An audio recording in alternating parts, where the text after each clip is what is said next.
Let's go. Tip top, the tip off the rock steady. Tick tock, the game clock to get ready. Gun cock, the shots off the key lock. The trash talked in the whole room looking at me. When I move, the whole room will bounce with me. Vroom, vroom, the wheels up to the city. Octane, the fast lane, the bang, bang. Go insane and they insane with me. Set the table when I'm eating my supper. Eating my supper, eating my supper. Set the table when I'm eating my supper. Eating my supper. Get a hold of yourself. 74 sitting, Tokyo dripping, Louis Vuitton dripping, stacks. Natural killing, butterfly giving, under 1 minute flat. I got a gold clock with a white body and a gold rock on my right wrist. No one do it like this, no one do it like me, no one do it like that. Dance in the ring, everybody want a ticket. Take a good ride. Set the table when I'm eating my supper. Eating my supper, eating my supper. Yeah. Set the table when I'm eating my supper. Eating my supper.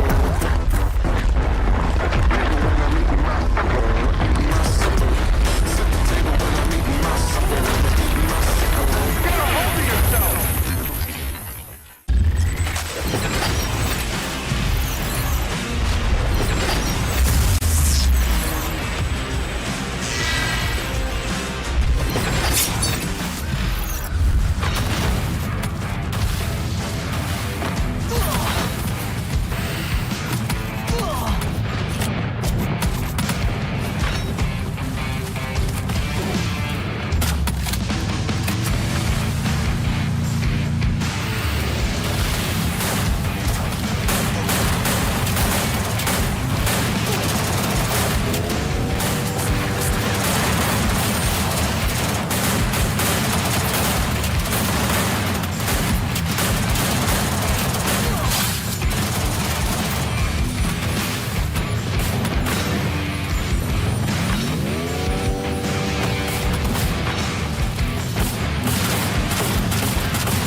vào trận để tìm kiếm giao tranh. Nhưng với Flash, nó chỉ là highlight mở màn mà thôi. Flash! Oh, so Shields won't pay! Oh no! More than elimination, my goodness me! You did not see that coming. And ABCD gets a triple and the save onto the god as well. Kalian masih harus berjuang di sini. Kita Esports Divine bakalan siap ganggu kalian. Kalian gak bakalan lolos ke IWC.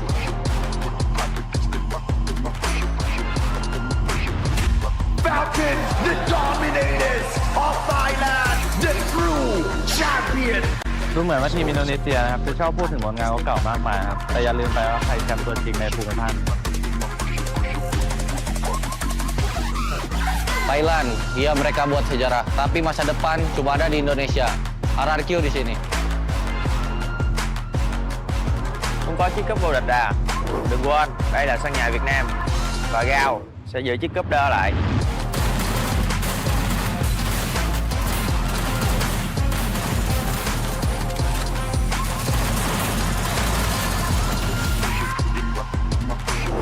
GOW merasa mereka kuat, tapi kalau dilihat game ketemu Cibeng, mereka juga bakal rata kok.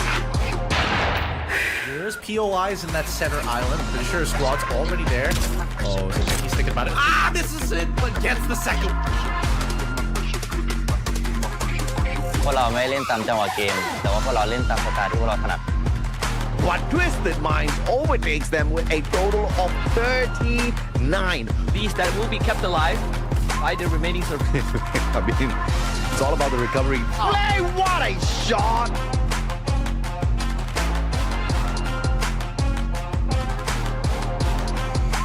chỉ tịt mai chỉ biết lao lên nhưng không bạn không tạo nhà vô địch nó chỉ hành con mồi mà thôi. Don't think he can pick him back up. The sandwich comes in for WAG. Diamond getting very close to that miracle and facing impossible odds. Finds another isolated pickup through the window. Diamond Rise. PLS wants to go for the interception, but Diamond playing it so safe and Fans sesama sendiri. Aurora akan duduk di belakang dan bolot semuanya.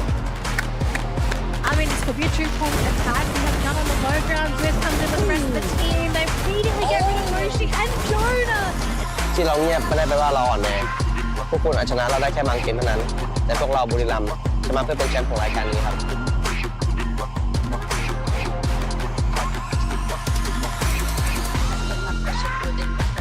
Bọn tôi không cần hoàn hảo nhưng chỉ cần một khoảnh khắc là đủ để đấu chiều cả một giải đấu. Looks like they managed to rip on Brigadier. Yep, they're ripping on 3, and now with the Riptide Rhythm, they've already opened it all up as WAG goes into a full fight. In case things have gone bad, and Kurtz, Wars PE now have an opportunity to try and take this away, as the majority of the WAG members have taken... PE เล่นเก่งท้ายวงเหรอ ทำไมผมไม่เคยเจอ ไม่ใช่จบ 12เลยเหรอ All sides are covering, blocking any exit, and here comes AG for another one. Only the Min and Nolan, but there's no more plan. AG Global decimated them.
Woo, such a welcoming committee. Get him now!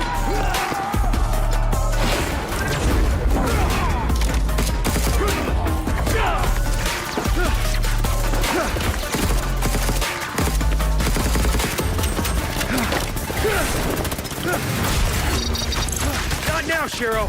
Watch out, Ray. It could be a trap. Yeah, thought about that too. Okay, man. Hold your horse. Dude, Ray. It's so good to see you, Hati. I'm sorry, Ray. But you should know, things are not like in the past. I don't want to hurt you, brother. Come on. A simple hug would do it. Things are different now. Give me your device and get away! This time I'll decide for myself what to do, sis.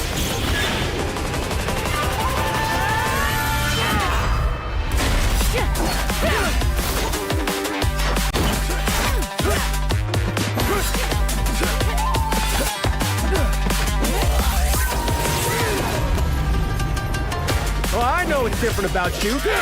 Let me guess. Horizon? Shut up! No, nothing!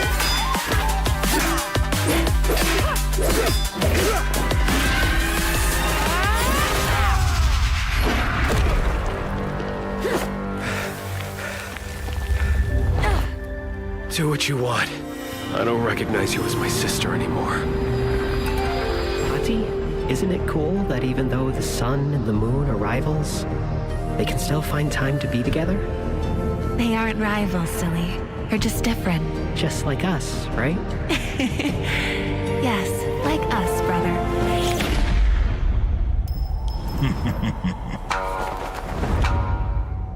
Hati! Hati! He'll be fine. Take him down. I knew she couldn't do it.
With week 4 of the knockout stage coming to an end, the final 6 pieces of the puzzle were finally revealed. Team Flash, Buriram United Esports, Aurora Gaming, Gam XP Esports, Secret WAG, and Evos Divine.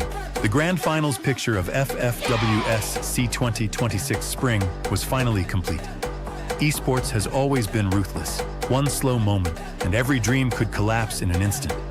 But in the middle of this battlefield of ambition, Team Flash, the newly promoted team from FFWS Vietnam, shocked all of Southeast Asia. Nobody expected them to rise above giants like Buriram United Esports and Evos Divine, not because of luck, not because of one lucky breakout moment, but because of absolute confidence in their own mechanics. Nghĩ là do sự tự tin của 4 người đang thi đấu, mỗi cá nhân đều có kỹ năng tốt. And then, another monster awakened. Aurora Gaming. For 3 weeks, they stayed silent, patient, waiting for the perfect moment to strike. And in the final week, they exploded like a storm with 165 kills. The early game was no longer a fight. It became Aurora's hunting ground. If they can, Nolan hits the floor. Lauer is all alone. Jun gets there in time. But while Aurora were rising, Malaysia's other hopes slowly faded away. Aragon, once sitting inside the top 12, collapsed all the way down. And a brutal reminder that C had never been a region that forgave mistakes.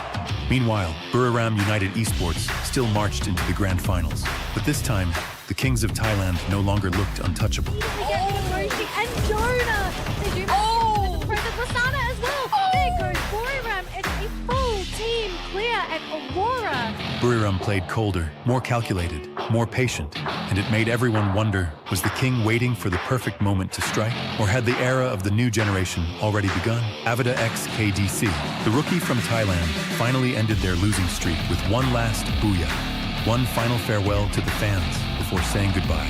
Gam XP Esports delivered one of the craziest comebacks of the tournament. They started with only 42 points, the lowest among Vietnam's teams. But on day 2, they exploded with 109 points. But while Gam XP Esports kept rising, Secret WAG began to fall. For 2 straight days, they stood at the top of the leaderboard, so close to the golden ticket, so close to glory. But day 3 dragged them back to the edge of elimination, and in the final moments, they had to fight with everything they had left. And ironically, it was Secret WAG themselves who crushed Heavy's last hope in Game 6 to secure their own ticket into the grand finals. This is not good. Heavy needs to make a choice now. Is WAG coming in? The retirement might be the end. ABD is out, and Heavy. This is the end. Heavy once gave Vietnam hope. They opened the tournament with an emotional 34-point booyah. But in a tournament like this, hope alone was never enough. In the end, they fell in 7th place, just 1 step away from the grand finals. And somehow, Evos Divine survived once again. The EWC champions struggled from the very beginning, constantly entering and dropping out of the top 6, living on the edge of elimination every single day. But true champions always showed up when it mattered the most. The remaining 2 representatives from Indonesia, Shadow Esports and Onyx, had an intense battle for 5th place in the Indonesian region. And in the end, the heartbreaking conclusion belonged to Shadow Esports as their journey ended. The grand finals lineup for FFWS C2026 Spring was now locked in. 4 teams from Vietnam, 4 teams from Thailand, 3 teams from Indonesia, 1 team from Malaysia, 12 teams, 12 dreams, but only 1 team will lift the trophy. Which team will have the mentality, the power, and the strength to lift that prestigious trophy? Watch the FFWS C2026 Spring Grand Finals on May 30th and 31st.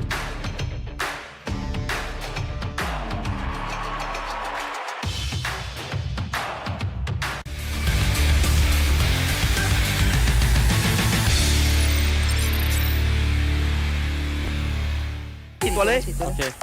Ok.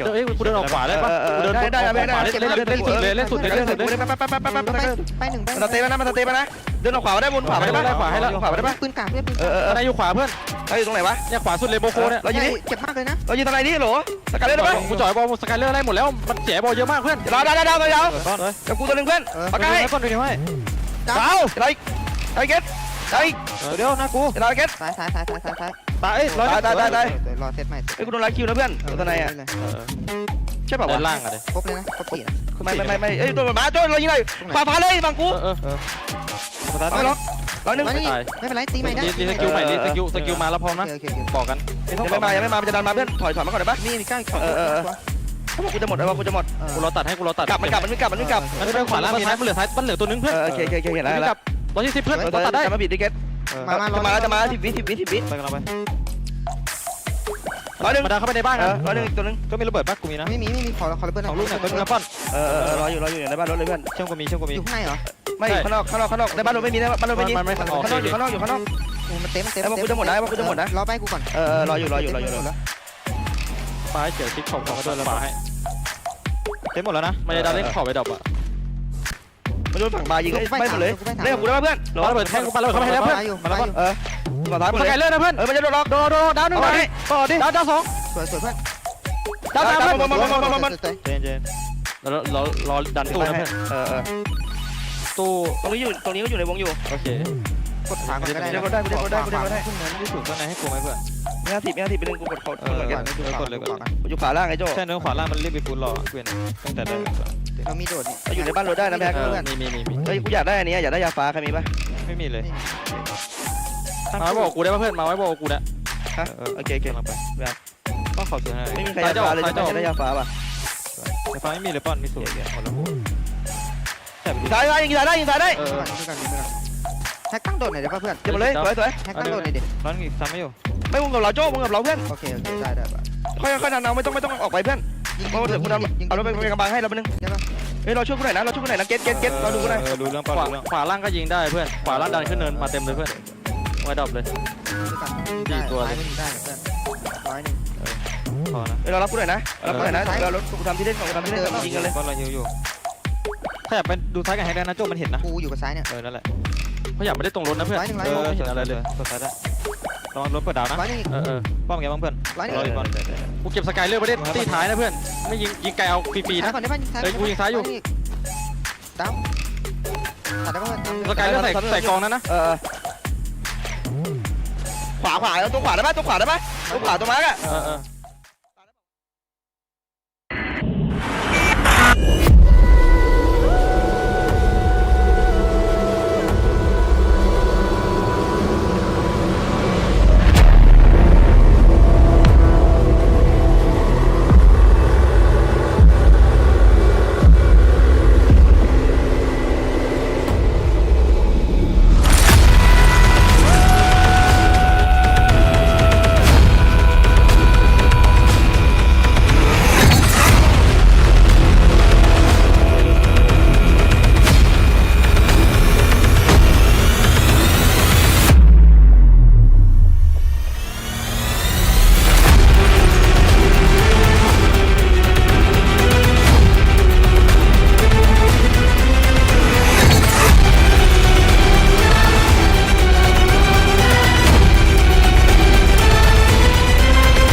Tip top and tip off the rock steady. Tick tock, the game clock to get ready.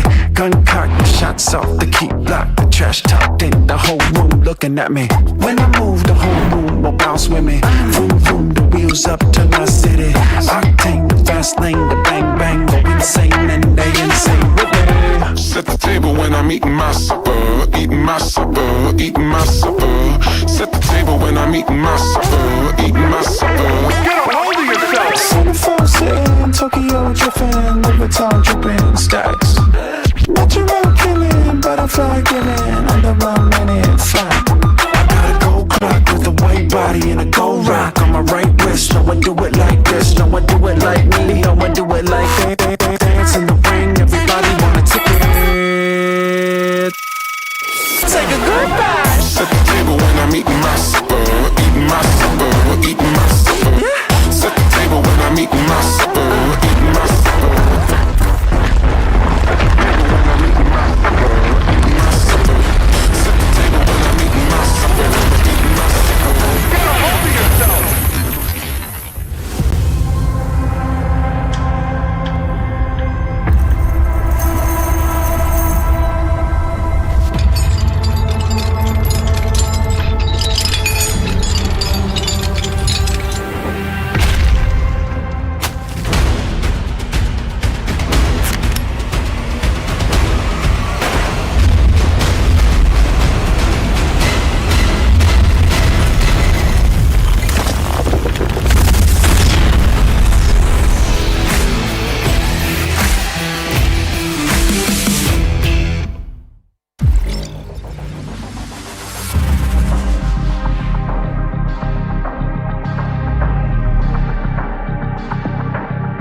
Welcome to Free Fire World Series 2026 Spring in Ho Chi Minh City, Vietnam.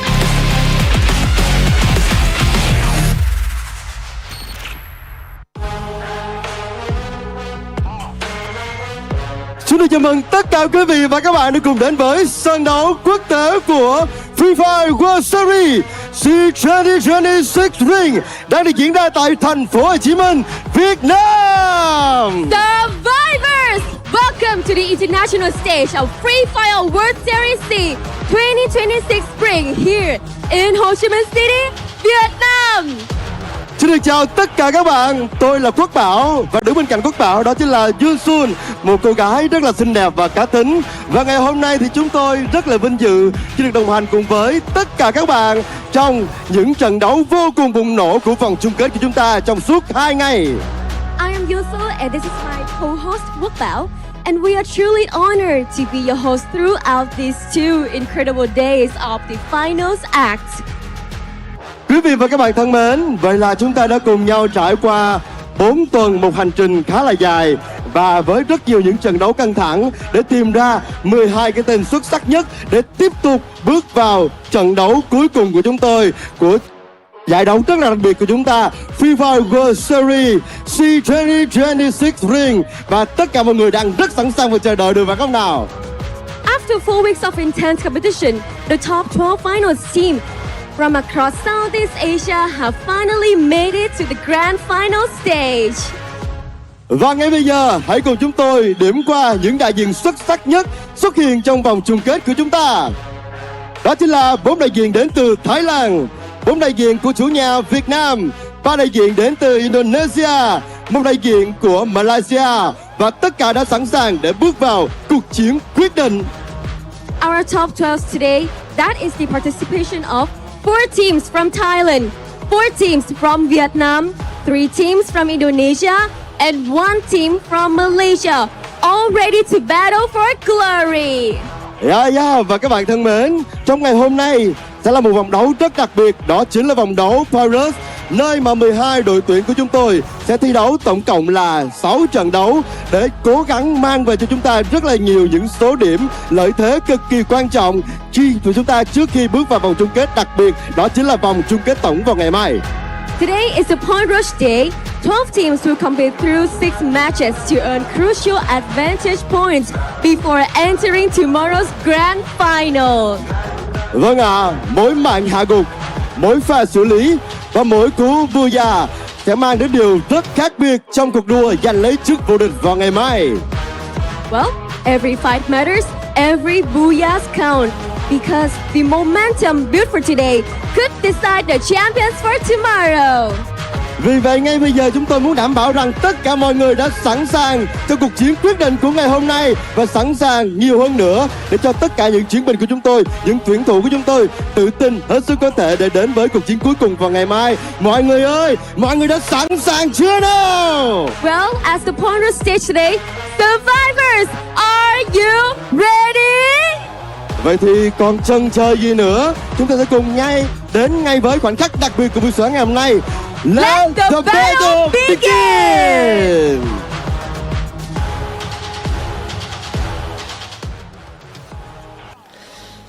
Oh baby, it's time to get your ammunition packs ready because we're about to roll in hot. It's the Free Fire World Series Spring Season 2026 Point Rush mode.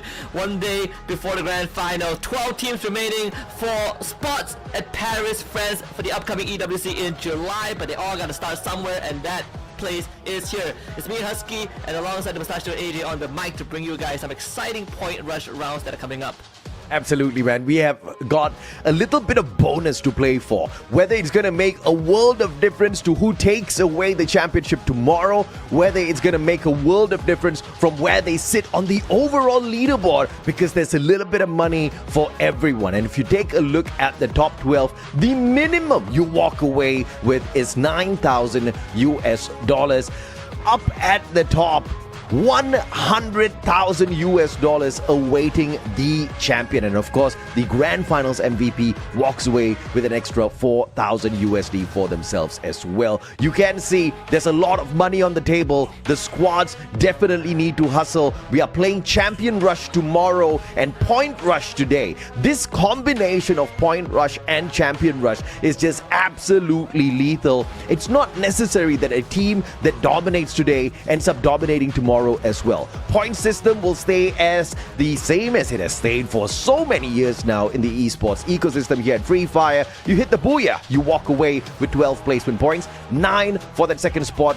For each and every consecutive position you take on the overall leaderboard, just minus off 1 point. Down to the very end though, you get close to nothing. 11th and 12th literally gets you nothing. But the tiebreaker rules are there if in any case we do have a tiebreaker situation. We look at the booyahs followed by the total eliminations, followed by the ranking in the final game to see exactly who sits above the other.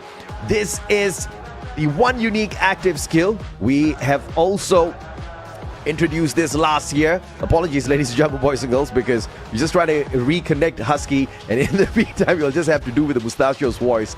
They have made many changes in the world of Free Fire. This is one of the best that the esports scene has seen, mainly because now you have to run 4 unique active skills at one go out there, no repetition of any active skills.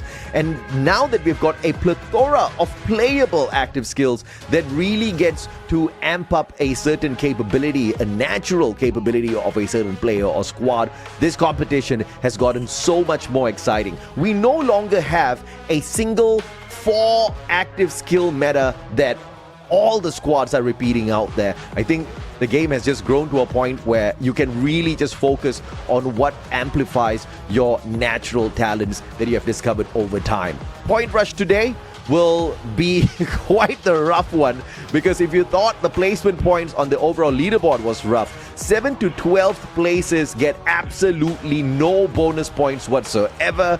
Only the top 6 will be able to walk away with something. But even if that is the case, the 4th spot, 5th, 6th walks away with barely anything. The top 3 spots, this is where the game is all at. Because tomorrow, we will be playing a minimum of 90 points to activate the Champion Rush condition. Once a team does that, they have to rush to secure a booyah. The first team to do these 2 items back to back gets to be called champion, and we will have unlimited games. Unlike past competitions where we have put a cap onto the matches being 10, now these are 2 back-to-back big changes. We have got Point Rush, 90 points to activate the Champion Rush condition, and unlimited games so we can push these squads to the limit. So it'll no longer be about looking for the most number of points on the leaderboard. No. The main goal is to reach 90 points, and then baby, it's all about the booyah. And the grand finals has 12 squads that are still standing tall. Bigatron and AG making it through on day 1 of week 3. RRQ and GOW stepping in to the grand finals early on day 2, and of course Falcons and Twisted Minds for the back-to-back Thai squad qualifier to jump into the grand finals. And then on week 4, we saw some spectacular matches, 18 amazing games that proved that Team Flash was ready to play that home ground buff and dominate everybody else. They've already been doing that. They managed to even perform better than teams like Buriram, so we're definitely looking forward to seeing that. Bigatron, AGRRQ, GOW, Falcons, Twisted Minds, and out of them, we'll highlight, those big squads a little bit later on. To complete the 12 squads, Team Flash, Aurora, Buriram, WAG, EVOS, as well as PE Sports. These are the teams that you will be witnessing here in the Point Rush as well as the Grand Finals. Let us know in the comment section, who do you think is going to be dominating as we cycle through these maps. We will start things off at Nextera, head on into Kalahari for Game 2, Purgatory, Bermuda, Solara, Games 3 till 5, and of course, we pulled a good old randomizer back in here for a game number 6. And somebody's going to be blessed. Somebody is going to be given a little bit of extra luck out there to perhaps find their way back into the competition if they've missed out, or to extend their domination and put a good run in the final mile for the squad. Because earning an extra 10 points could just be the world of difference for the teams who are really hustling to become champion tomorrow. The first ones, well, as I say that, I have to say as well, just because you get the extra 10 points, just because you go out there and you activate Champion Rush as the first squad, it really means nothing, because when push comes to shove, these booyahs have become so difficult to guarantee. In the past, we have seen a team like Buriram guarantee booyahs for themselves. They just went out there, kicked a lot of butt, and just laid bodies everywhere as they just strut into the final circle, walked away with the booyah. RRQ was another team like that as well. Used to be able to guarantee all of those rotations on the battlefield.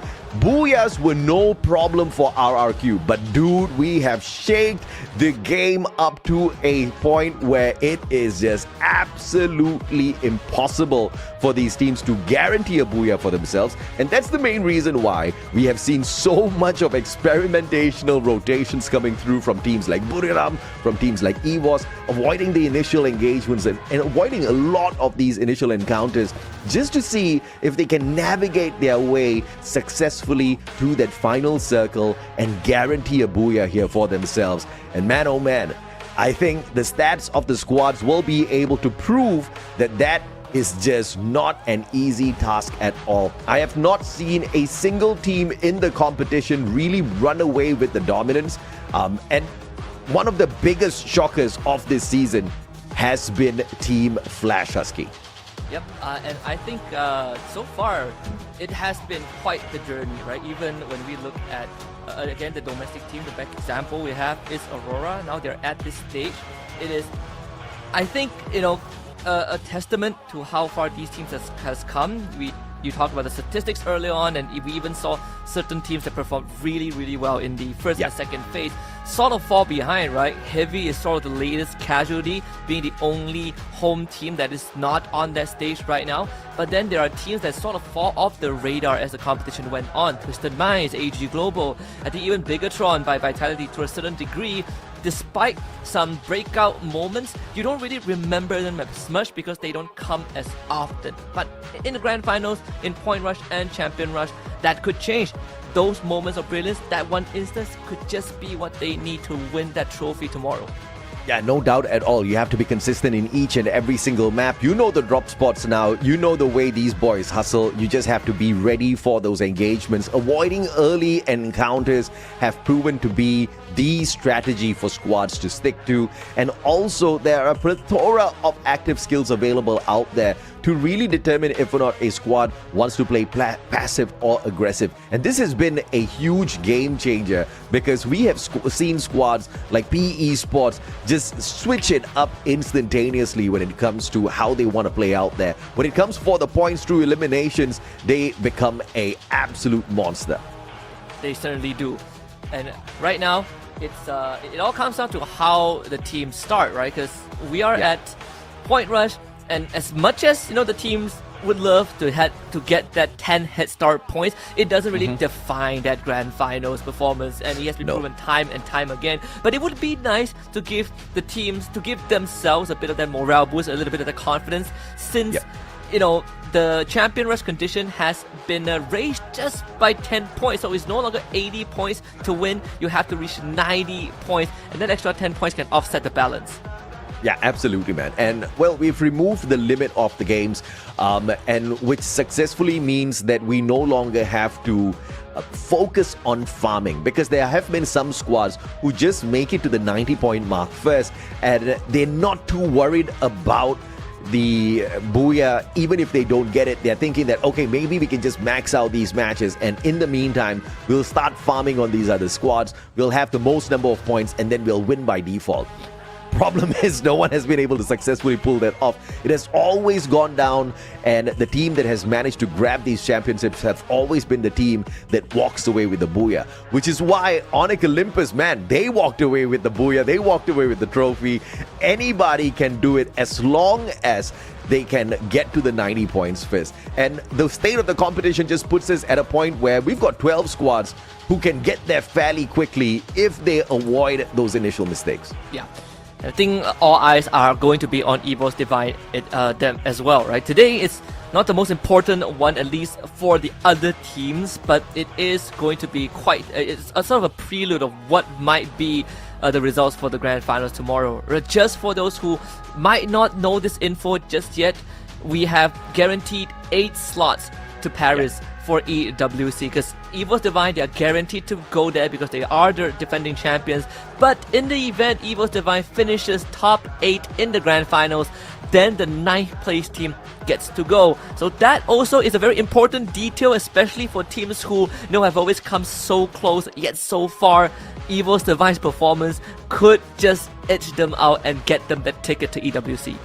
Absolutely. Either way, we send 9 teams from this competition, from this top 12 to Paris, to the Esports World Cup. And by the way, yes, again, Husky said it, I said it, it's Paris, baby. That's going to be absolutely fun. 2 years in the desert sands of Saudi Arabia. We went to Riyadh. This time, we get to check out the Eiffel Tower and see exactly who gets to dominate Paris later on. But they have to figure out how to navigate the situation here on that stage as well. It's a different kind of beast. Sitting down in perhaps your gaming house, perhaps in your own in the comfort of your own gaming studio or your living room, versus sitting on that stage and tomorrow in front of a live audience. Husky. And that's always the scary part, right? Because even in the in global finals last year, the stakes are as equally as high, and we did talk about it. We are going to have EWC Free Fire at Paris, France, 15th to 18th of July, and some keen-eyed audience might realize that we have one less broadcast day, but the stakes are just as high. The prize pool is just as big, which means that you have lesser room to make errors if you make it there. Yeah, absolutely, man. I mean, it is going to be stacked. 24 squads, I believe, will make their appearance, and it is not going to be easy. If you think that it was tough finding the top 12 teams for FFWS Spring, imagine what it's going to be like on that world stage later on when we throw in the squads from the rest of the globe into one lobby to absolutely slug it out. I can't wait to see if or not there will be a huge difference in terms of the meta, in terms of the active-passive lineup that these different regions bring in through. Yeah. I mean, we already have like a couple of teams that have already qualified for well, not FFWS, EWC, but from other regions, right? And we have qualifiers from Latam, like Leon has already made it there. I think the USA, we also have a team from MENA, from Nepal, from Pakistan. Now we are looking at some of the bigger regions, right? Like Brazil and Southeast Asia, which makes it even more competitive, considering the fact that it has been either Brazil or SEA that has been world champions. I think the region that came the third closest was, funnily enough, Saudi, which was Dragon Esports last year, top 6 at EWC, and who's to say that they're not gonna have someone that takes over that slot this year. Yeah, absolutely, man. And we also have to look at it from a perspective of how Southeast Asia has already ripped this away twice from Brazil, right? Brazil, I mean, yes, on the global final stage, they've managed to get it done. On a EWC stage, they haven't managed to do it just yet. Maybe Paris is going to be that lucky charm. Maybe it's going to be a totally different region. Maybe one of the newcomers. We've got USA for the first time making their way through. I mean, the firepower in USA is just of a different kind. They have got their own cheese strats when it comes to the active-passive skills as they throw on in and just try to absolutely dominate the competition. Ladies and gentlemen, boys and girls, speaking of domination, we're gearing up for game number 1 as we head on into Nextera shortly, Husky. Yeah, this is going to be quite the opening. Nextera is foreign to still quite a lot of teams, and I'm looking specifically at the Vietnamese team to see if they can make use of this opener to give themselves a lead. I think Team Flash is going to be in the limelight with how explosive they have been towards the end of Phase 2, and if they can bring that momentum into Point Rush and then beyond this in the Grand Finals, I think Vietnam is going to be extremely hopeful. Nextera is the home to WAG, Buriram and Aurora. These are the top 3 squads that have performed phenomenally well on Nextera so far. And if you take a look at the drop spots, you are looking at potential hot drops for sure. We got to keep our eyes on Gao, RRQ, Buriram, WAG. They have already gotten into multiple skirmishes, early ones in the past. It looks like Falcons have gotten themselves into that similar pickle now. Gao, as suspected, up against Aurora at Intellect Center. They've got 2 super hot drops early in the game. One of them is going to be Team Flash as well, right up against AG Global. And the Zom starts it off well with his own elimination, but good trade there from Barros. Team Flash, they are up against a team that loves to fight back, and ABCD is not going to back down from that challenge. Brings one down, Nameless comes in, and the backup is just slightly more efficient from AG. And there's a chance for a wipeout here because the God and Min Kong, they're both in the crossfire, and it's a 2 against 4. The God goes down, Min Kong wiped out. There goes Team Flash. AG Global starts it off with 4 points. Man, I thought that was a nice move by AG Global, but I did not think that Flash would go down so easy. Plus, Aria did have a vending machine. Nobody pulled back from that engagement. AG didn't let them. Flash didn't want to walk away, and they got punished big time. Yeah, absolutely. He was dropping by Barros and Cypher, both caught out already. Coaching has got eyes on Nameless. Dew can get away from this situation, but Nameless turns the situation around. Dropping Ray, actually going in for the confirmation as Coachil drops by to say that's not going to happen. They stack the numbers against him, and Dew smartly disengages, backs away. But does he force the vending machine in the compound? Yeah, I think just back off, right? Grab as much as you can, run away. They did bring back Barros and Cypher, which in of itself is already more than good enough, considering that they would have been wiped out by EVOS and not get to enjoy and reap the rewards of that earlier fight. But EVOS, they're going to try to at least hunt Dew down. I think they caught a whiff of him. We'll check back on Dew just a little bit. RQ Kazu, on the other hand, had much sight. Pretty calm. Not much conflict happening except for PE Sports, who are now in their sightlines.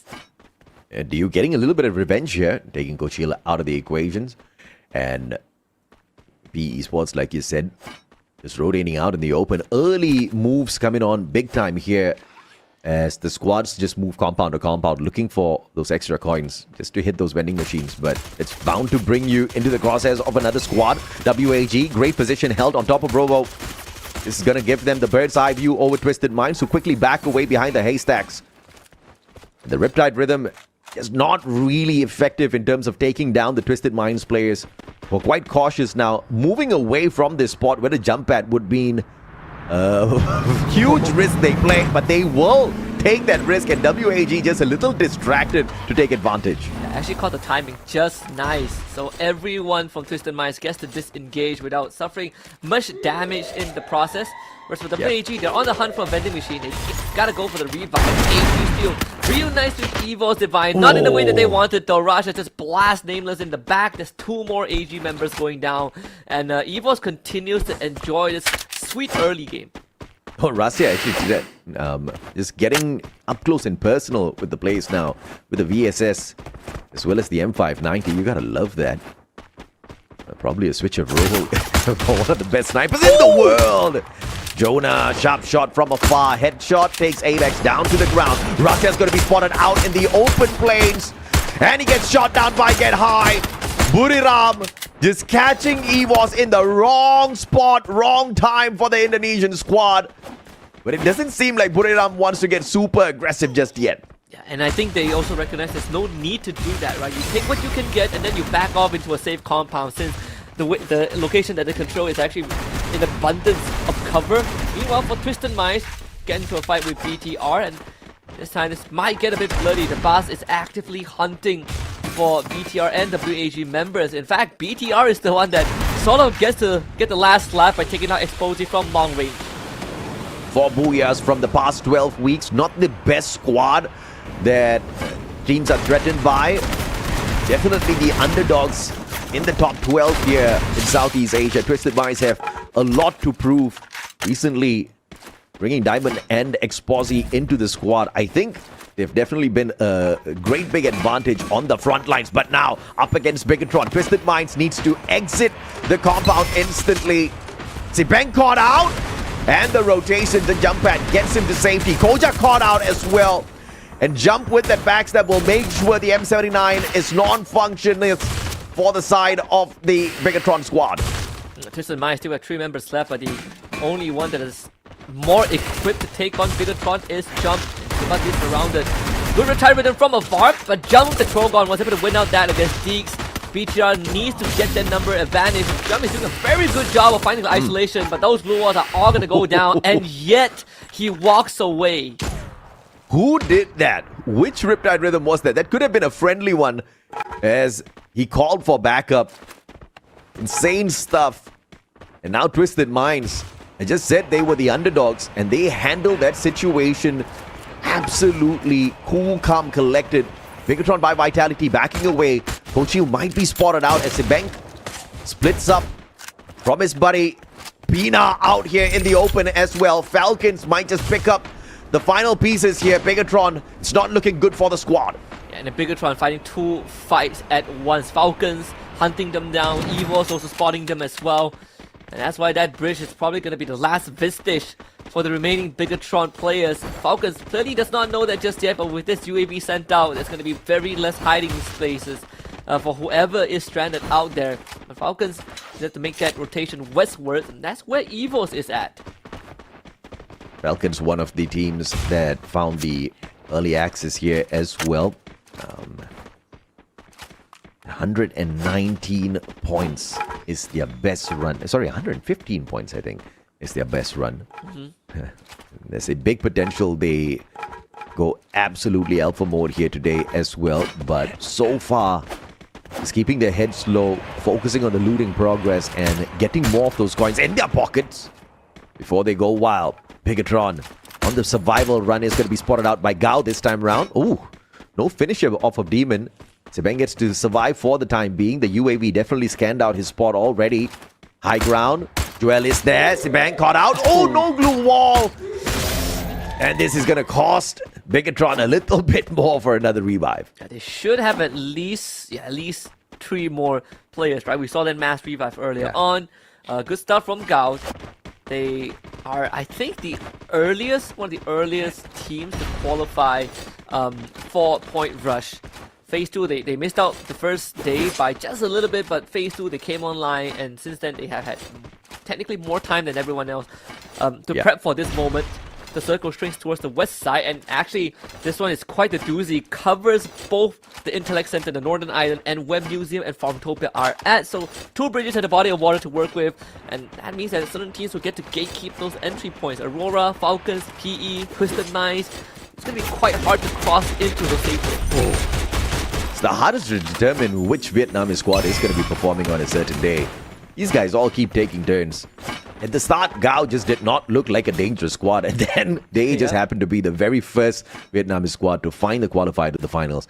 But now up against RRQ, he might just cross paths here. GOW does have the advantage with the vending machine just beside them, but out in the open grounds here, they do have the arsenal to work around with.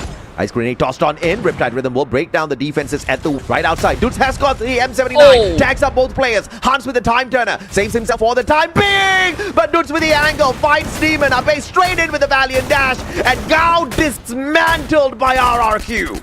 Yeah, absolutely destroyed there. The timing from the Riptide Rhythm and that M79 was perfectly orchestrated. Every single member of GOW basically chipped away before the real fight even begun. So RQ had an innate advantage just because of how they pulled that off. And that means that GOW walks away with, I think, 4 points from the eliminations they got earlier on. Unfortunately, in terms of placement, not really too well. 2 out of 4 Vietnamese teams already out of the lobby. Not looking good for Vietnam right now, but I understand the double-edged sword that the LAN event brings the home team advantage squads, right? Unfortunately, you've got a little bit of extra pressure to perform, and sometimes under too much of pressure, you melt down. Ooh, Wasana really low here to get away. Cypher breaking down defenses, 4-0, wasted Valiant Dash. Ice glue wall melters here. Cypher tagged up. Wasana on for the push, and the Staffy popped at the timing. Perfect. Moshi though backstabbed by Barros. Good glue wall will protect him. Wasana down on the ground. Nameless overextends. Punished. Cypher taken out. Due the final survivor here. A wasted Riptide Rhythm. He needs to run. Yeah, he definitely needs to get out of there.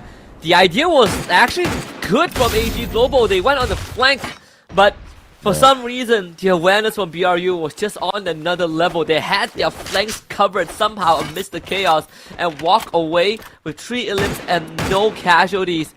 And unfortunately for Dio, even if BRU doesn't go for him, there's a good chance that AG ends up dropping too. Moshi will get picked back up. And Dio just does not have the angle for the finisher. That's just a salty one from Duke. He just turned around. It's like, take that! As he continued running away. But beautiful stuff from Buriram. But I have to say, that was a big slip up by AG. Cypher with the wasted Valiant Dash. I think they just had no visual information on the players on the side, Buriram, or else he wouldn't have wasted rushing through that glue wall. And that one slip in timing put him on the ground too early. The flank around from Barros, it was an open shot. He could have cut Moshi's head off right there and then and put Buriram in a pickle. But he misses his opportunity, and then the Punisher was just too great for them to recover. And AG now just left with due for that recovery. WAG up against RRQ. They're bound to meet, or potentially even up against Falcons. WAG needs to figure out how to get into the next compound now. They're in quite the pickle here, not just those two teams that you mentioned, but they also have Aurora that was firing at them. Trying to outrun the circle down the dam is not an easy thing. Moshi once more picked back up, now having to deal with Evil's Divine. Are pretty much ready and waiting. And they have plenty of time to prep for this moment. As Dio is still hiding in that shack right around the corner. Actually finds Jonah. Jonah does need a bit of help, but Wasana and Get High will go right in. Raid again comes in with the delivery. And Evo's Divine doing better this time. BRU still no chance there. Yeah, what's up with the mistakes coming through from AG and now Buriram? But we can't take a breather just yet. Here comes AG once again, this time to recover. Yes, we failed against Buriram. Maybe we get Evos in the bag instead. Cypher almost taken down, backs away. Great recovery as he rotates round the right-hand side. Gets Cold Shield down on the ground. C-Bank with a backup, 18 deer found. They are fighting two different battles here. Avex needs to turn around. Cypher finds his back. And EVOS being dismantled by AG right after EVOS shut down Buriram. Did the dirty work for AG Global. They might have better guns, but AG just fought more as a team. Basically outnumbering the member of EVOS, and now they make up for what they've lost early on. They can go for the loot, get the arsenal. Rasha has no way out of this spot, no vending machines in sight, and only a vehicle to work with. WAG now getting pelted by RRQ, even the ice grenade being committed. Give him a couple more just in case, and WAG will be forced to stay in that building. I think Jonah's pissed off right now. A big mistake by Captain Jonah in that engagement up against EVOS. He had the opportunity to take down the player, had the M590, just did not react in time. And that was a little boo-boo that cost them this one game. Twisted Minds now up against PE Esports. Vietnam is squad moving up to the top. Diamond foul! Wow. Beautiful shot by that Mag 7. And they have to go in for the push now, but barricaded by those glue walls. PE Esports can't get to the rest of Twisted Minds. Yeah, it feels pretty hard to get a grasp of Twisted Minds right now. The area that they're holding is pretty tight, but it's just enough to give them decent line of sight to work with. And Esports doesn't really want to go hunting. Yeah. That allows Twisted Minds to not only trap them on the second floor, but also hold these incredibly good vantage points. And RRQ and Falcons and even WAG are coming in. It's a firing zone here. RRQ finds a couple of WAGs, so does Aurora. Yeah, like we said earlier, man, RRQ, all Falcons will find WAG on that rotation in. And unfortunately, WAG just found no way to survive that onslaught. And now Falcons and RRQ, they will do battle, but not just yet. Both squads do have an opportunity to buy a little bit of breather here for themselves. AG and EVOS, though, we have to keep our eyes on these two squads who are struggling to find a spot. and it looks like EWOS will not. There is a landmine in Abai's hands. I wonder if he did plant that. Because you still have Aurora, who is completely uncontested right now, by the way. The Malaysian team has the most ground to work with, so they don't really have to participate much. But here, a three-way fight. The Thais and the Vietnamese, PE holding the second floor, with the Thais basically running around on the ground floor like a school of sharks, waiting, circling this lone island. Of course, AG wants to get into the building if they can, but the circle is going to shift and it still benefits Aurora. Yeah, man. I mean, what a huge buff Aurora's getting here. The gods of RNG on their side. And like I said, Falcons and RRQ didn't need to move out. But it is Falcons that makes the first move. But it is RRQ that punishes them for a failed rush. And they take them out of the equation. Aurora now finding RRQ. They went in for the swoop and they take the Indonesian Giants out. The Malaysians just looking sharp right now. Incredibly sharp. This round feels like it's theirs to lose. They're the only team in the circle and everyone else is trying to just survive. AG is going to be the first one to make the move, but three of the members already knocked down. Dude is going to try and bring them back up, but Barros is trapped behind the glue wall, able to slip through the cracks. Twisted Minds not wanting to let them get away easily. Throws out the Rich High Rhythm. Here they go, the monster truck. They drive into the circle, but barely because Aurora was waiting at the edge. This seems to be an Aurora round. Absolutely, man. I mean, but it's not over till it's over. AG Global still looking for that survival here. They managed to back away from PE Esports. Here comes the glue wall melters as well. Twisted Minds gonna get caught outside the circle. PE Esports in a tough battle, but they have the advantage and they take them out of the equation. Aurora with the big assist. Lao Ho down on the ground. Aurora still putting on a lot of pressure, and AG Global has been ignored. This is the opportunity for AG now. They move on in. Azrael with the Bison. Great glue walls barricading Aurora away and forcing them to take damage from the circle instead. This is a brilliant play off of Thailand. Yeah, they do have the Axel playing long range, and unfortunately for AG, the blue zone is going to force them out into the open. It's a 3v4 though. If you fight in the building, Axel cannot provide backup. They shouldn't have went in. Aurora not like this. They had the ground to work with and they were just a bit too greedy. And you give the quad over to Barros. This is a round that AG have clawed their way back. That's the booyah right there. AG Global takes Nextera. Beautiful game by AG Global, and Dew has been silent all throughout the competition. Dew almost got smashed by Buriram earlier on. The whole squad got caught out. Dew survived, turned around and told Moshi, I will be back, as he knocked him down to the ground and he flew out, reviving his brothers one after the other. Two close calls for AG Global. They survive it and they walk away with Booyah #1. This squad definitely one you want to watch out for. But Aurora with the advantage the whole damn game, when even the gods of RNG are on your side, but just one slip up and AG punished them. Yeah, really, really catastrophic mistake towards the end, because they had the round. All they needed to do was to let the blue zone do the work. Let it be the driving force that puts AG in a rough spot. They had Axel playing from a long angle, but they decided to fight in a enclosed space. How is your sniper going to provide support if you fight in an enclosed space, man? Fundamental mistakes there. You know, it's like shooting a penalty kick without the keeper, and then you miss the shot. Pretty unlucky, but second place, not bad. Yeah, very unlucky for Aurora in terms of decision making, for prioritization, which team to take out from the equation. And to that point, we also have to credit AG Global for playing their position really well, just staying out of the sights of Aurora, who they clearly knew had a great positional advantage up against them. They just wanted Aurora to shoot everybody else first. They stayed behind the lines. That worked out initially, and I think the very late rotation by AG Global was just brilliant overall. But Aurora, like you said, man, they had it in the bag. All their players had those mid to long range weapons on them. They did not need to get up close and personal in the faces of AG Global. And AG Global, they had the Valiant Dash on standby. Rushing through those glue walls was no problem at all. And Dew's a monster as always, man. Yeah, I gotta say AG made some pretty brilliant calls to take that monster truck and get the heck out of that three-way fight. And I thought that they would at least lose, you know, 1 or 2 players, but they stayed behind, brought them back up, and got the whole team out into a safe zone. pretty impressive stuff there from AG, giving them a very fair shot in that final fight. Absolutely. I mean, it was a challenging game for sure for a lot of these squads who were looking for that final circle, but we were just being surprised with one after the other in terms of twists and turns, right? Twisted Minds. I did expect them to go a little bit further. Even EVOS Divine, a squad that looked fairly decent today. I mean, everybody's slugging it out. It is the top 12. It's the best of the squads, and it's really difficult to really rotate out in the open if you have got no jump pads on you, Husky. Yeah, it's overall, I think, this round one, pretty high octane, of course, for the some of the Vietnamese teams.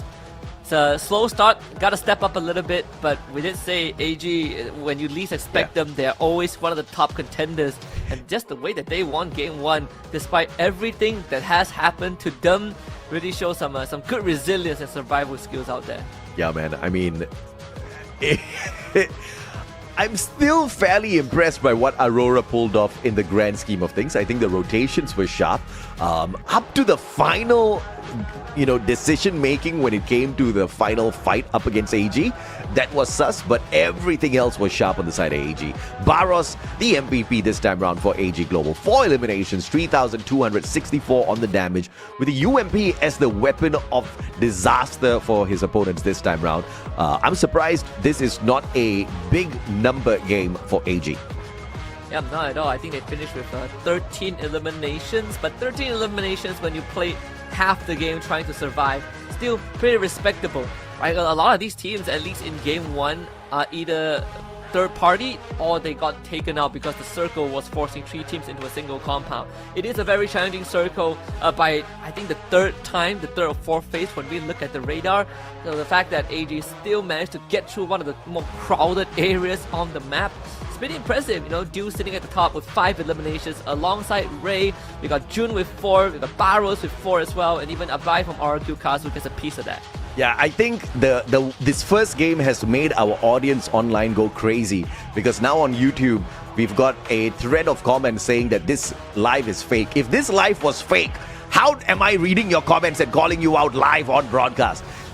This is actually going on. Yes, it's a crazy day here at Point Rush. The unthinkable, the unacceptable has happened sometimes, but we roll with it, man. Nero, Skylar, Oscar, Zane. Remember at one point people were like, holy lord, who's shooting those Riptide Rhythms at them to allow Cypher to survive? That was Dew. Dude, this guy backing up his team members from afar, no matter what. Even with that Riptide Rhythm in a little bit of a pinch, they got out of it. The numbers look solid. Dew is back. This is his meta. He should have been flying high from the group stage. Yeah, he should have. Again, you can always rely on him. Mr. Reliable Dew, he was the one that also gave us some of the greatest clutch last year in Jakarta, winning AG their first Clash Squad Global Finals trophy, and then he subsequently became the MVP. Now, the only thing that he needs to hunt for is a Battle Royale trophy, and he is already halfway there to being the greatest player of all time. Check this out, man. It's not a crazy lobby, except Team Flash. Dude, these guys were looking hot on the final week of the qualifiers, but now they got taken out a tad bit too early. Secret WAG got annihilated early as well, but they can't rest easy because Buriram went down with just 4 points. Everybody else seems to have done a tad bit decently for themselves. All Gamers Global at the top, and Aurora Gaming will be kicking themselves in the shin for missing this booyah opportunity. The good news is that they are just 2 points behind AG Global, so it's not going to be too difficult to catch up if we do see the same few names up there after round 2 and 3. Then we will start to get a good hierarchy of who is going to walk away with some Headstart points heading into tomorrow. But at least for Aurora, they still maintain the consistency that we saw from them towards the end of phase 2. It was a bit janky on the first and second day, but day 3 they came out strong and they qualified, and now I want to see them keep that momentum. Yeah, man. I mean, this is the Point Rush that we were all expecting to blow our minds. It's a little bit of a preview for what you can see on the grand finals tomorrow, and I'm very sure even if you are the top dog of the competition, even if you know you can find eliminations out there, you're not just gonna let this one go that easy. Everybody wants the advantage. If you can get yourself a little bit of a bonus for the grand finals, just get a little bit closer to the 90 points, why won't you take it, right? But of course, it is just really difficult. And after all that hustle, can you imagine how disappointing it'll be, Husky, for a team that puts in everything that they have and they walk away with the 4th spot, barely anything in terms of bonus points? Yeah, I think that would be slightly disheartening. But again, today it's just quite a prelude, right? I personally wouldn't, okay, I don't know what's the best way to say this. I wanted to say initially, you shouldn't take Point Rush too seriously, but then that's not the right way to say it. No, I think not. Point Rush doesn't fully define the final results. Yeah. But yeah. of course, again, it's nice to have a bit of Headstart points. Yeah. As long as these teams keep in mind that you are looking for 90 points in the grand finals instead of 80, then it should help wire that mental into a better state. Because the last thing we want is a team hitting 80 points and thinking that they've got it, only to realize that they haven't. At this point, I'm just thinking Garena just is tweaking the format just because they want us to cast a little bit longer. Okay, up to 90 points. They removed the limited matches. It's now unlimited. We can go all night long. I would not be surprised if we bump it up to 100, 120 at one point. But either way, it is definitely going to be fun if we've got squads like these just doing battle on that stage all the time. Because it's just so difficult to predict exactly what is going to happen out there in a lobby like this, Husky, because obviously everybody's looking for their survival. You don't know who you're going to come across, and most of the time, if you have already run away once from your previous opponents with the jump pad, you're not going to be able to use it again. You have to be forced into an engagement. The randomization of anything that could happen out there in a battle royale just keeps things a little hot. Yeah, and there are some teams I can't believe that we saw a bit of that hot drop in the early game. At least not the two teams that I expect would fight each other head on just like that, right? The fact that we lost Team Flash in the first minute of the game, that one was pretty unfortunate. But let's see, it's just the opening. When we head into game number 2, I want to see if some of the teams at the bottom can bounce back. Well, let's see exactly who pulls away. Booyah number 2. Ladies and gentlemen, boys and girls, we are heading on into a spot where once again, those guys who like to hit it long range will be able to shine. This is the spot Flash flies high. Ladies and gentlemen, they have got 4 Booyahs to their name so far on this map, and I'm looking for a massive comeback after they got down with absolutely nothing. They got done dirty in the previous map. As we head on into Kalahari, this is the place where Flash can make a comeback. And they will have to come out strong if they want to keep up with the rest of the pack. And it's not going to be an easy task, but knowing Flash, if they can get a good round, they can easily make up for what they have lost. And confinement at Santa Catarina seems to be the landing spot for the Malaysians. Every other team is spread out evenly. Twisted Minds heading to where the sub is. Keep an eye on where Flash is heading towards Shrine. Pretty much cut off from the rest of Civilization. Can't say the same for RQ and PE though. Esports with a high ground advantage. VSK in the hands of LBT already. A little bit of an advantage on the side of PE Esports because of these guns. RRQ has to back away. Vending machine not on their side as well. PE Esports will be able to recover if the battle does go south. There's one player from the side of EVOS right behind RRQ as well. Oh man. The amount of shots that he missed, he deserved that, He's missing one too many shots. But 18 didn't, trace that back, and LBT at the right place at the right time. So RRQ, I think they gotta get out of here. Oh man, RRQ overstayed their welcome. The Bay is rich enough to buy back at least one guy. So gonna have the squad survive a little bit longer here, RRQ. PE Esports with the advantage on that early drop. Those guns made the big difference. Abax overstaying his welcome after he wanted to just take a peek at what's going on here. Nero will get the initial shots. Steffi, Painted Refuge popped. He's got that extra defense. Barricades himself in here with a glue wall. Calls for backup. The rest of EVOS have arrived. Can he hold on long enough though? I'm not sure about that as he's swarmed by 3 members of PE. And Nero, the minute Uzi quickly dispatches him. I think EVOS might still commit to this. Rasha good for one, good for the second. Finds the third. Rasha is doing everything on his own. Lao Ho caught with his pants down and now hunted down by Hans. There goes PE. They are out. They got baited big time by EVOS. Dirty play by the Indonesians, and you gotta love it, man. PE Esports not too happy with that at all. Gao showing up. Wrong time, wrong place for PE, and they continue the battle up against EVOS. Now advantage to the Vietnamese squad. EVOS though, holding on strong. Hans and Demon jumping forth. They've got the hook gun in hand, and they make good use of it to quickly reposition. Demon's gonna be caught out here. Great reposition. Coach Hill backs away, and WAG 2 games in a row annihilated early. Dang, the Vietnamese team still not having the greatest start. Flash is still in the game, but now it has moved on to PE and WAG. GOW getting a revive off screen. Continuing to have to survive against Evo. Demon around the corner will find one. Slash is out as well. What is going on here? Holy Lord, this is chaos, man, in Southeast Asia. Flash out early. This is their map. They've got 4 Booyahs on this map, and that is all down the freaking drain. We might as well take all the stats, throw it out of the window. This is Point Rush. We've got different kinds of attitudes out there. Nobody gives a crap of how their day goes. I think they're all laying it out on the table and saying, you know what the heck, let's see what happens out there. It's not looking good for some squad. Yeah, if anyone is, you know, taking just casual bets off screen, this is not going well for your stocks. It is plummeting.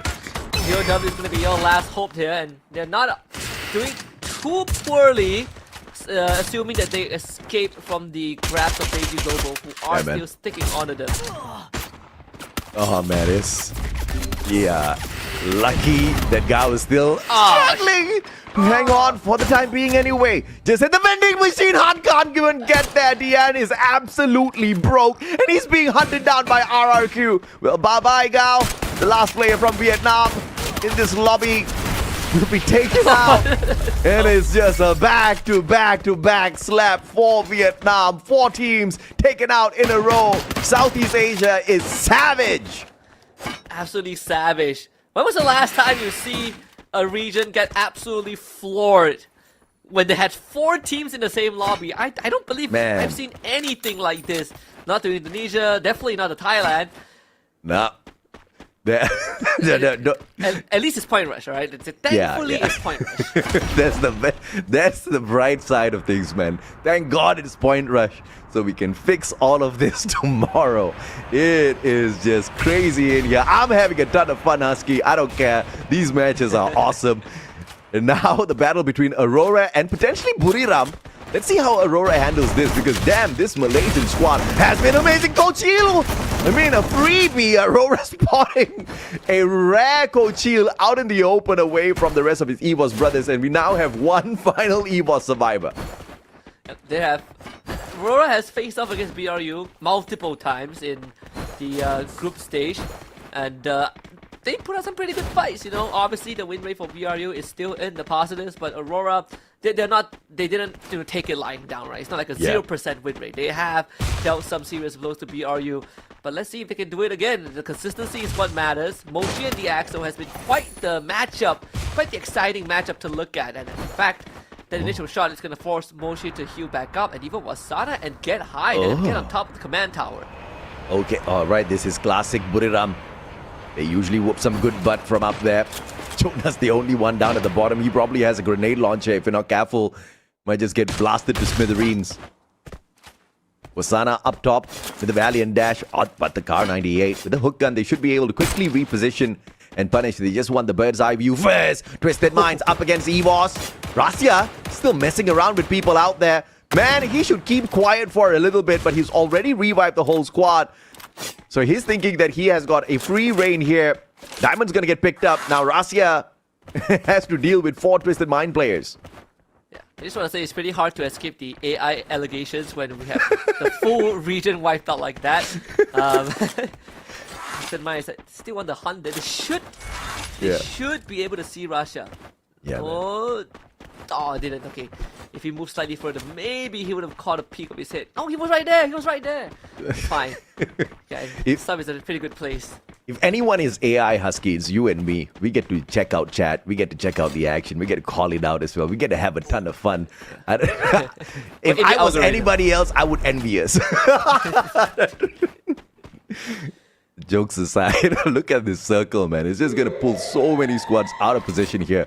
And RRQ scanned out by Bigatron by Vitality. A civil war between RRQ and Bigatron about to break out. I see Bigatron will have to move towards RRQ. They should be coming in from the high ground there. RRQ have a couple of buildings to work with. The line of sight pretty tricky here depending on how BTR moves. Koja finally shows himself and actually gets the first shot because Abai and 18 were making the rotation. They also gives Joel a couple more confidence to move on forward, but he's getting tagged Ma'al on the other side of the building. And RQ gets to go for the interception here. The grenade actually doesn't really connect much. 18 and Abai move on forward, and you have Ma'al to worry about if you're Bigatron. They split up into a 2-1 formation with Sebek coming in from the blue zone. Gonna need a bit of time for his members to catch back up. Absolutely. I mean, Ma'al probably just flanking around looking for Sebank. Sebank might be the first ones to catch them, but Bigatron kind of sticking together here. And RRQ just doing their thing, breaking up on the battlefield. It's too far away to get involved in this battle. Riptide Rhythm breaking down the defense. Great blue wall by 18DA to survive that one. And they use the boulder for a little bit of backup. Dudes could have the Winchester in hand, but Sebank is going to be dangerous. Aurora up against Falcons on the other hand. Blue wall melters all laid out, but Jun is cooking up that grenade. One toss, this could be over. M79, Jun looking to attack. Yes, what it takes to win this fight, and Duas and Axel already found the opener. They just need to finish what they started. The members of Falcons not doing too healthy there. Jun and Azra coming in, and that is what we've been talking about. Aurora with the wipeout, and that's 5 eliminations and counting. Yeah, man, they not playing chicken this time around. They just took on the champions of the inaugural EWC and wiped the floor with them. RRQ's out of the equation as well. The Civil War champions, Bigatron by Vitality, stepping it up big time this time around here at Point Rush. And we've only got 6 more squads left. What a lobby. What a day this has been so far. We are barely done with the second game. And I feel like we have just seen so much already, Husky. Yeah, this really feels like, you know, the crunch time during Grand Finals, right? During Champion Rush, where some teams are about to win and then other teams kick in high gear. We're getting that early. Oh, BRU, they do run into Aurora again. Wasana was able to get an early knock, but this time, funnily enough, BTR has the best chance in the circle if they actually move now, but they are opting to stay out just for a bit longer. The Dinoculus, I believe, from Aurora most likely scans out the rest of BRU. And Aurora, they have some decent ground to work with. Yeah, somebody bought the info box, man. These guys all got the info early. They rotated in, understanding where that circle was going to go. Barros now sprayed down to the ground. Nameless, a sliver of health left on him. Look at them pelting them down with the VSKs. And Coach Shield tagged up. The return fire from AG not good enough to stop EVOS. Ray parking his car. Abex now pushing on fourth. They have got the Valiant Dash activated on their side. Nameless has not recovered just yet. Flanking around towards the right. Ray giving them a lot of time, but Coach Shield, he manages to get the angle. Takes down Cypher. That distraction finds them Nameless. And again, Dew is all alone. Can he replicate that run? This is going to be slightly harder than game 1 considering that we are, you know, 11 minutes into the game. But I gotta say, AJ, 6 teams remaining at 11 minutes in Kalahari. Unheard of. Usually it's a lot more populated. But now the good news is that Deal gets to get that revive in. Brings 2 out of the 3 fallen teammates back. They still have a pretty good shot, but last game, it hinges on them finding some very smart close quarter combat and then looting off of their fallen enemies. This time, it's going to be a bit harder to do that. Yeah, this is going to be a problem with such a late game revival. Dropping onto a spot that's high enough to keep them away from the snipes of these other squads. Especially when these squads are not even under those cover. It's going to put these boys in a little bit of a pickle here. But it looks like they're absolutely fine. They made it back in. Doing it again. We just caught a glimpse of the total points on the right side of the screen. It's still AG first with 37 as of this moment. without counting the placement points and of course only eliminations and the round 1 points. Aurora still trailing pretty well, you know, 2 points difference. They are at 35, BRU hitting 11, so just making it into double digits. Here comes BTR finally making it to the safe zone, and on the northern side with the most ground to cover, and then Dinoculars by BTR is going to confirm that there is no one in where they want to go to. Plenty of compound and good vantage point too. Phenomenal recovery by the Booyah squad. AG Global, thanks to Dew, the super sniper, at it again. But AG gets scanned out. 3 of their players have been revealed. This could potentially be a Bigatron by Vitality Dinocular scan. He was up against Twisted Minds. They are in a full squad, but having to avoid the zone and all the damage that it brings up against Twisted at the same time, it's just going to make this one a little bit more tricky. They scan out 1 player with the Dinoculars, and a very smart scan that is. They understand exactly where the sniper on the side of Twisted Minds could position himself. Now, with that information, can Rasya make a god shot out of nowhere and reduce the risk here for EVOS as they find that circle? Yeah, it might hinge on him entirely too. With how where he's playing, there's a chance if BRU decides to turn eastwards, they might run into EVOS, but they are preoccupied, you know, with AG, and that does free up space for Aurora Malaysia. You don't have to interact much. Riptide Rhythm out. That's gonna take down all the glue walls, but AG able to relocate. But this fight is gonna really show us whether AG has got it in them or not. It's a 3v4 though. The Riptide Rhythm, that one goes a little bit wide, but enough to break down the defenses, and BRU already retreating into the tents. Brilliant rotation by AG Global. Under so much of pressure out in the open grounds, that was a instantaneous rush towards Buriram with enough pressure off of those ice grenades as well as well-timed glue walls to block off those shots. They survived the time being. Buriram calls out for a lightning zone, and the exact same has been done by another squad as well. So Buriram has to be careful as well as they go in here for the engagement up against AG. Nameless down, sprayed down, and Dew's gonna get caught out. Nobody else gonna be reviving them. Baros the next one. Cypher all alone. Moshi's looking for him, and he finds the final player. The sniper of the squad picks up the 6th point for Buriram as they wipe the ground with the Booyah winners from the previous game. BRU didn't walk away from that fight unscathed. They did lose 1 member. And now they also drew the attention of Twisted Minds. Aurora flies straight into the center. With the good news of they actually have the most control of the area if they just play it smartly this time. BTR Zibang catches 1 on the end without the dome, but he was able to get picked back up. Jun with the relocation there, retired in Koja right in his face, and Zibang finds the follow-up. And there goes Jun. The play zone now becomes a bit of a problem as Rio shot from the back, and is Suez and Axel to keep the run going. Okay, Suez M590 in hand, but here comes Buriram as well. Aurora can't deal with 2 squads at the same time. Axel's gonna get caught out by that Mag 7. Wasana with the advantage there. That shotgun getting him, that player. Suez on the hunt. Joel backs away, digs up back on his feet, and the split blitz finds no players down at the bottom, tossed by a squad up on top. And Wasana now barricaded in by those glue walls. Glue wall melts all around the Buriram player. Zuez smartly backs away. Wasana valiant dash forward, looking for digs. Max 7 up against M590, and Wasana gets dropped by the Bigatron player. And Zuez is probably going to breathe his last breath here. Retirement takes out that glue wall, and he is left all isolated and out of the circle too. This is not going to be any easier unless he pulls off a miracle clutch against BTR, who are hunting for him. He does get digs off screen as EVOS will have to deal with with Twisted Minds. For now, Aurora still in the game. Jump in the A-Backs. A-Backs gets dropped. Suez needs to make it to safety. Out of vision of Zibang, but the blue zone is there. Suez is gonna make that last dash into the face of Zibang. Good attempt, but no cigar. Aurora in 4th. Yeah, beautiful stuff out of Zibang here. Close quarters combat. AWM to the chest. Now EVOS down in numbers up against Twisted Minds. Rotating out. Beautiful UAV light plate. Coach Hughes gonna get caught out by 2 players. Jump couldn't make it over the wall, but Bass gets the job done. Rasa's gonna get caught out, tagged up by Diamond, and Bass with the finisher of that M590. Twisted Minds not stopping at all, going straight in for the finisher. They want Bigatron. Glue wall melt is laid out. Joel has got the AWM, backing away from Zibang as Diamond recovers. Bass tagged up by Zibang. Both players on the AWM. Riptide Rhythm breaks it down. Bass again with a valiant dash, gets the deed done. Joel left all alone. Exposy looking for the final elimination. And these are the 2 teams that I mentioned earlier on. Sometimes you overlook them and they both put out a hell of a fight, but it's Twisted Minds with the better execution. Oh yeah. Give them the booyah of Kalahari. So far, only the Thai teams have managed to get the win, and Twisted Minds now joins that list. AG Global with the first booyah, Twisted Minds with the second. My oh my, Vietnam, what is gonna happen tomorrow?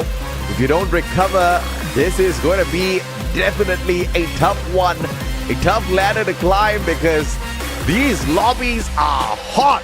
They are insane. I mean, the action is non-stop, and this wasn't even a game that was dragged out for all too long. We ended it under 17 minutes, Husky, but with the number of events that were cracking down one after the other, there was just so much. All Gamers Global, the Twisted Minds now have climbed up. Aurora Gaming, surprisingly, in both games, have gotten far and deep in these lobbies. Yeah, both times they finished in top 5, right? They finished second in round 1, they finished 4th in round 2. Very admirable, admirable showing. I think that, you know, round 2 again, if there's one driving force for Aurora, is the excitement of these young players, right? So yes. You get excited too fast to make those calls. Not to say that what they did in round 2 was wrong, but maybe the patience would have brought them a little bit further. I'm not complaining though. Seeing them constantly put up a fight and getting those points for themselves, that makes me happy as a Malaysian here. I think Aurora, if they keep this up, they would at least enter tomorrow with a couple of Headstart points. Yeah, I think their manager Ashid is definitely redeeming himself now with what he's doing with the squad. I think Putra has done magic with the squad, because it's the same players we've been seeing for years, Husky. They were great at one point. They went through roster mania for many seasons in Malaysia. And finally, they've ended up on this squad, this setup, this name, this combination, and the guidance from Putra seems to be bringing something special out of the team, because Aurora is not just getting lucky anymore, and that just used to be the fate of the Malaysian squads. These guys are creating so many opportunities, taking the fight up to big squads. This is so new from Malaysia this season. Yeah, it certainly is. And, you know, I think in one of the interviews, was it Axel? One of them said that, right? You know, when Aurora came up to them and, you know, got them under their wing, there is some extra pressure playing with such a big organization that has stakes in the Esports World Cup. Yeah, but for what they're doing now, it's looking pretty good. I remember speaking to one of my friends from Aurora, and he said that, you know, Free Fire, this team has a pretty good chance of making it far, and I think they are delivering on that part. Yeah, absolutely agreed. I think they are not just delivering, but they're making us ask more questions, right? How far can this team go? Because we have seen them at their best, we've seen them at their weakest. They broke apart, they came back through. I think Zues and Excel have been the playmakers of the squad for sure. The numbers definitely prove themselves. But Jun as well as Azrael, they are no strangers to the circuit, right? Azrael, the player, definitely has gotten a lot of popularity within the Indonesian circuit. Jun, another Malaysian who has just been with us in the world of Free Fire Esports for many years now. Just these combination of players somehow are getting it done. And it's the right meta as well. I think Axel would not be as lethal if it wasn't for the sniper meta right now. I think, if I remember, correct me if I'm wrong on this, right? If memory serves me correct, Axel is the only one in the team that has made it to a global stage. Not just global finals, just a global stage, right? But, you know, barring EWC, he hasn't gotten there yet. Yes, correct. Got close. This year could be it, right? This year could be that ticket to that world stage. One step at a time, but it's looking very promising for Aurora. I mean, even BTR and Twisted Mind, they've had some pretty good moments to this game. Yeah, Axel's a good kid, man. I mean, he definitely deserves it. The Bast, though, is going to be the MVP of this matchup from the side of Twisted Mind, since they scored the booyah for themselves. 3 eliminations, 1,490, not a big flex off of the M1014. But definitely those shotguns are making a lot of noise in the current meta for sure. I think the game is balanced. You've got those long-range engagements, and then up close and personal. Almost all of the shotguns in the game right now are viable, except the Spaz, which we haven't seen in the longest of time. And the M1887 has been a tad bit slow, but the rest of those shotguns have been bringing in the numbers, man. Sidbank Joel, top 2 in the top 5 eliminations for Indonesia. Even, you know, again, we talk about Suez. Here it is. There it is in 3rd place, along with Jump, and then Russia as well. Only 3 eliminations, and that 3 eliminations was the one that took out PE Esports at Refinery at the start of the round. Yeah. The team stats here, it is on your screen for Twisted Minds. Nothing out of the ordinary. We've seen teams lean into the Moors more and more, especially Team Falcons. They have certain maps where they run the Moors, and Kalahari is what Twisted Minds chose to do so. Yeah, and Twisted Minds with that A1 to 4 clearly are showing us that they are battle ready with the Oscar, with the Cassie. They want to rush into compounds, but they also want to play that risky reposition off of that Morse and the Stealth Bites for Exposi. I wouldn't be a big supporter of a strategy like this for Twisted Minds, since they haven't really proven that they can bring numbers in through eliminations when they get aggressive. But check this out. They have snuck around the battlefield, avoided a lot of these engagements, and just kept this strategy for the final circle. This is a final circle aggression build that they have executed really, really well. And you can see that through the elimination numbers as well. Just 7 eliminations to walk away with a booyah. They haven't really been actively taking fights, so a lot of these eliminations either comes from them picking people, stragglers off, or in the final circle fight. At least for game 1, but it does give them 19 points to work with. Still trailing slightly behind BTR because they did walk away with 13 eliminations and 9 placement points. Evo's Divine getting 17. Aurora Gaming still doing pretty well, having 14 off of this round. Bigatron by Vitality was so close to the championship last year when EVOS stole it away from their hands. They got to the 3rd spot. And at the Esports World Cup, Bigatron by Vitality were in the 3rd spot as well. They have seen the podium twice last year. They never got to a single championship. Could this season be their time? Because Bigatron has started off the day super hot. I find them very consistent with those points picking. But let's check out exactly where they stand on the leaderboard here. In the 5th spot, just behind EVOS. That's not too shabby. Yeah, not at all. I mean, again, the race at the top still pretty close, right? AG 38, Aurora 1 point behind, and then Twisted Mind 4 behind Aurora, EVOS and BTR. The Indonesia's basically right beside each other. RQ needs a bit of work, but slightly worried for the Vietnamese teams, right? The team with the highest points from that region is Esports 17, Gao only has 10, and then both the Secret WAG and Flash haven't really done much so far. I mean, that's insane because Flash was just flashy to say the least in the final week of battle. 18 games they had. They walked away with a solid 4 booyah. The rest of the maps they definitely performed. They got into the top 3 many times. Tons of eliminations to rival even Buriram themselves. And then today, it's just the LAN event jitters, man. You get up onto the stage and now things get real. You're gonna have the fans sitting down in front of you screaming at you tomorrow. Neptune and I were discussing this. Having that LAN event extra boost because of the home ground buff that you've got could be a double-edged sword, because they'll cheer for you when Vietnam gets an elimination, but when Vietnam gets eliminated and you hear the groans, the sighs, man, that can be a little demotivating. Yeah, I always have the feeling that when you compete in a battle royale format, and then you are one of the first few teams to get knocked out, and you still have to sit through the rest of the round, right? It's not like you could do anything. You can't just up and leave and go for a toilet break. You have to sit there and watch everything else happen. That must be stressful. I can't imagine being in those players' shoes when you are the first team to get knocked out in a big stakes tournament, and that's the part and parcel of it, right? They have to go through it. And it raises the question again that I think we've been going back and forth for multiple seasons. Why is it when we get to crunch time, when we get to the most important stage of a tournament, does Vietnam not step up? And this feels like it's happening again. Yeah, and it's fine because they don't get to the big stage all that too often, but they are getting closer and closer and closer to finding some sort of consistent dominance out here on the battlefield to show us that they are ready for the big leagues, right? I think they have already proven themselves to find the qualifier, but here on the day where it really counts, on the second best day where it really counts, all right? Tomorrow's the grand final, so obviously a little bit more important because that's where you get crowned the champion. Today is a good testing round. And like we mentioned at the start, you want to make a mistake, today's the day to make that mistake. Tomorrow, they can't slip up. Not a single missed opportunity they should be able to forgive themselves for. I mean, it could just be all over in 6 games, Husky, if they're not careful. Yeah, which is, I think, 6 games. It could be 7, right? Since we've raised the stakes. Well, we'll see. Yeah. It depends on who gets like the most, the Headstart points. Well, that's Kalahari over. We're going to get ready for game 3. And stakes only get higher. Now, again, the spotlight unfortunately hasn't moved away from the Vietnamese teams. They have to step up.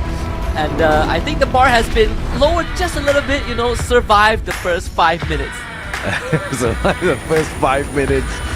That's definitely going to be a blow to their ego. Just a tad bit. This next map is not an easy one for Flash NWAG, but it's definitely not the toughest one. Both have got a single booyah here. We're heading into Purgatory, where Buriram has managed to find dominance through 3 booyahs. The most that we can compare in the top 12 right now. Is Buriram going to wake up? This is a good map to do so if they are. And so far, the final circle has been pretty brutal. I think it's appropriate, especially in the Point Rush and Grand Final stage, to really test out how much these teams know.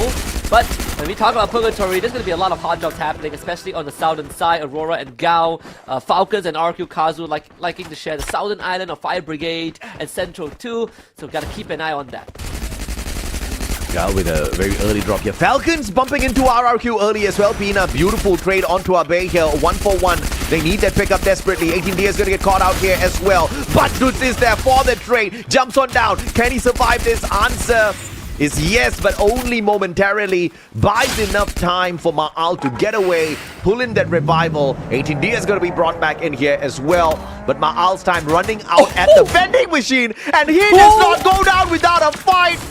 VSK double knock, triple knock. Ma'al on fire right now for RRQ. Wow, he builds himself out of there, and he even revived his teammate. So there is a very good chance that Falcons meet the demise. I think they have to go for the alternative plan of just getting the heck out of that area, because Ma'al is on fire. But we do have Mount Villa here, where BRU is lurking nearby, so Aurora have to be a bit careful of how they take this fight against GOW, who are a bit more spread thin. This is a tough spot for Gao. Between Aurora and Buriram, they need to get out of this sticky situation. They are split up. They do have a vending machine where the majority of their players are. And Buriram actually leaves Mount Villa, so this is a great opportunity for survival for Gao here. They just need to handle Aurora. RRQ, on the other hand, continues the battle. Falcons just being dispatched one after the other. And my, what a rough start we have had here. Just so much of chaos, Husky. The good news is that both RQ, Kazu, and Falcons actually walked away with 3 points each. So there's a silver lining to that. And they also, both teams walked away pretty battered. Let's see, this 1v1, if Barros can get that point for himself. I think the rest of BTR are actually cut off by Cypher. But if they can get through Cypher, then it's a different story, and Cypher gets mowed through by Deeks. So Barros will have to finish this fight as fast as possible. C-Bang challenges him and wins! BTR getting 2 points. And like I said, man, the shotguns are just on fire. The season's definitely, well, I mean, we've been building up to this for a few seasons already. The Mag 7's definitely back in for prime play, and Suez turning things with a UMP Valiant Dance gets a double. What a play! Suez the man. And now Aurora, advantage. Hans flies out. P90 with the shot. Riptide Rhythm. Axel wants to go in for the save here. VSK. Sharp shot misses the opportunity with the Riptide Rhythm. And Jun tasked with the follow-up. That was unlucky. That knockdown would have probably allowed them to aggress forward a bit more. Now they're trapped in a slightly closer fight. Demon doesn't have to help though. Jun gotta finish the job. Does it well. And behind as well, Hans being covered by his teammate. Aurora still kicking. They get the eliminations. They should be able to find that revive. They just gotta get to the end. Axel has the health to work with. Just gonna land a shot. Come on, Round the Roses. Oh, Jun backs him up, and that's 3 points for Aurora. Oh, beautiful teamwork here off of Aurora. Again, if there's a squad from Malaysia that could potentially win the world stage on anything, EWC Global Finals, it's looking like it's going to be Aurora for Malaysia, man. Beautiful stuff. I want to see more, though.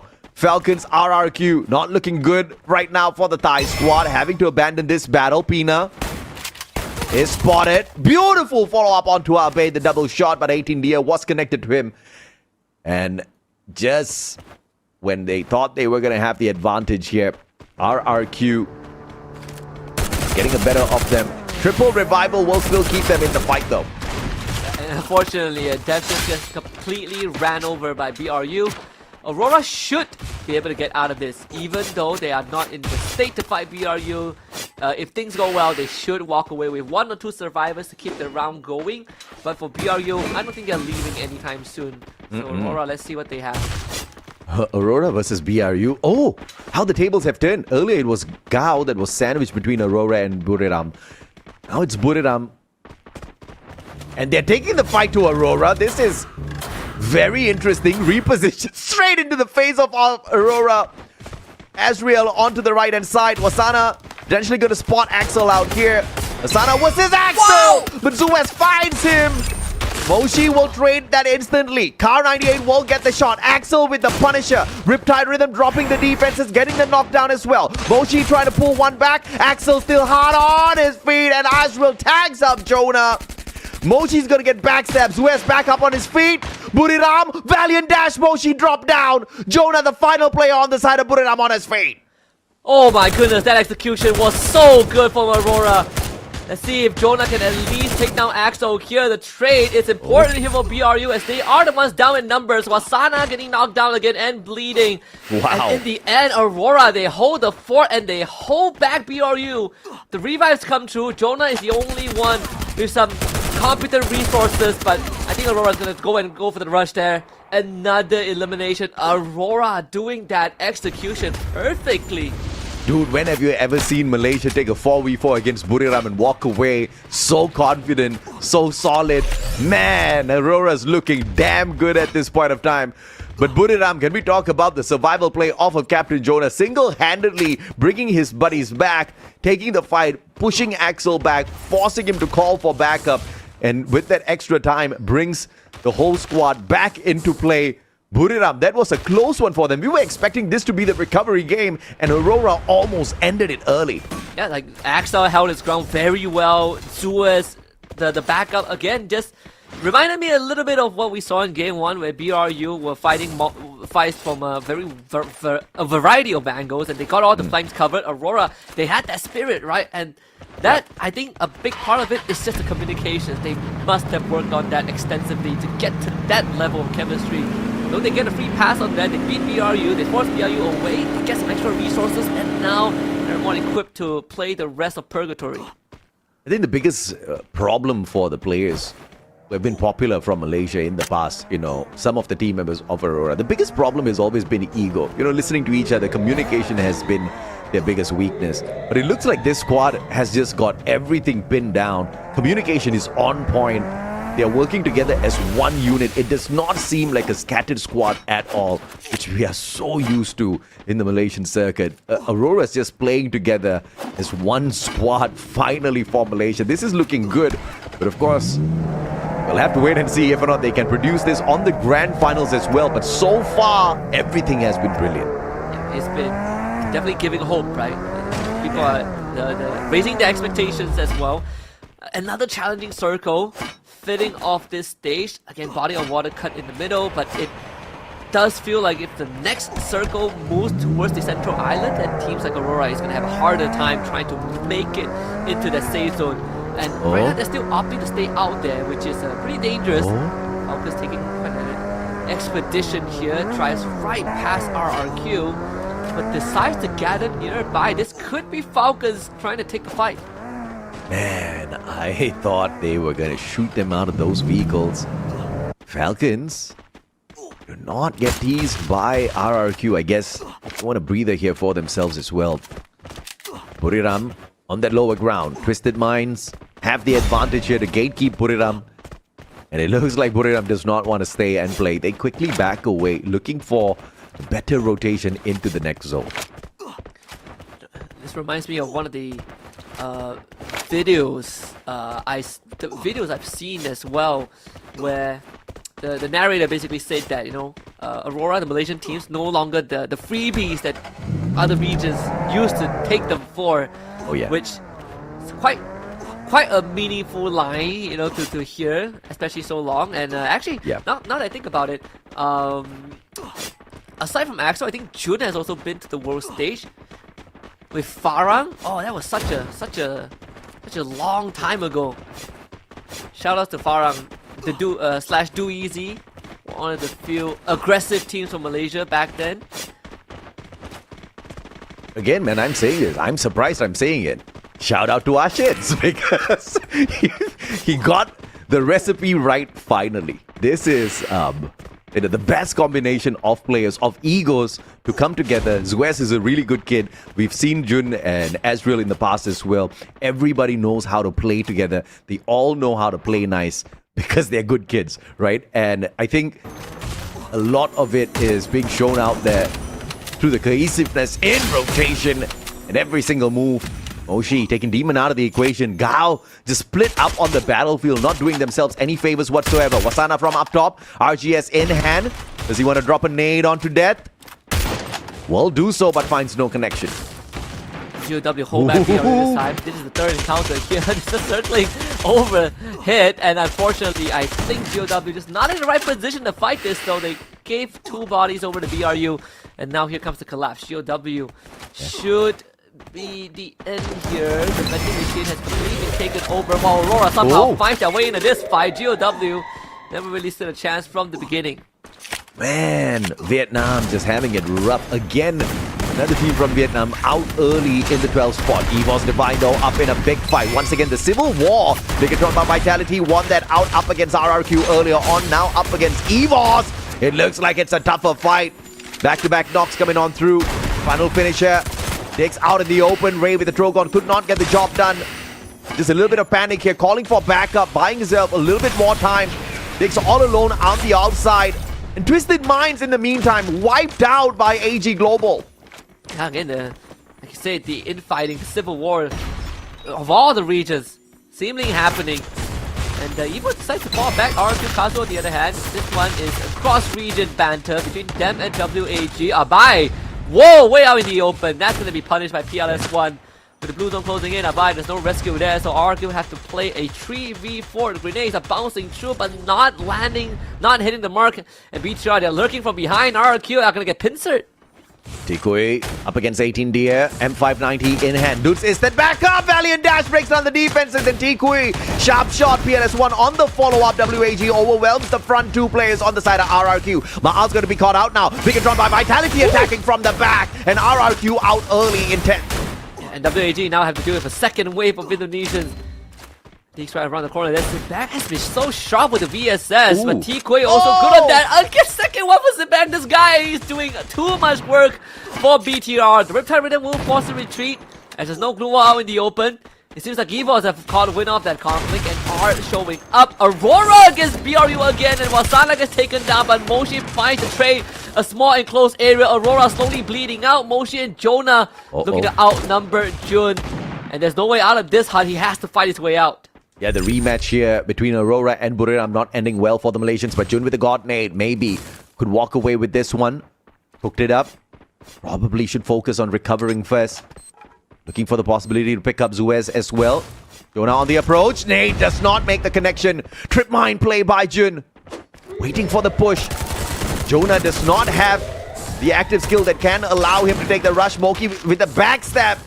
But distraction by Jonah allows Moshi to put the final nail on the coffin of Aurora.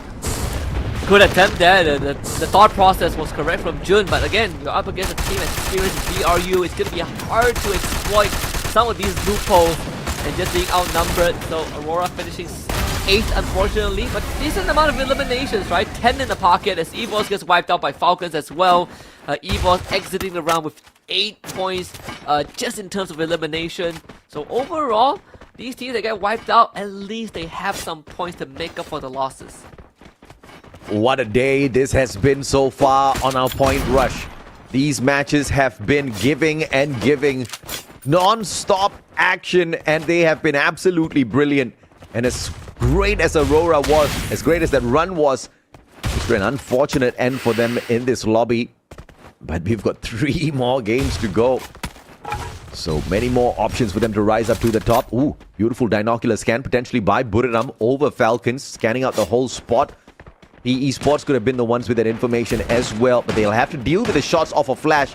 And this is the first game where Flash is finding that recovery for themselves. Yeah, same as, PE.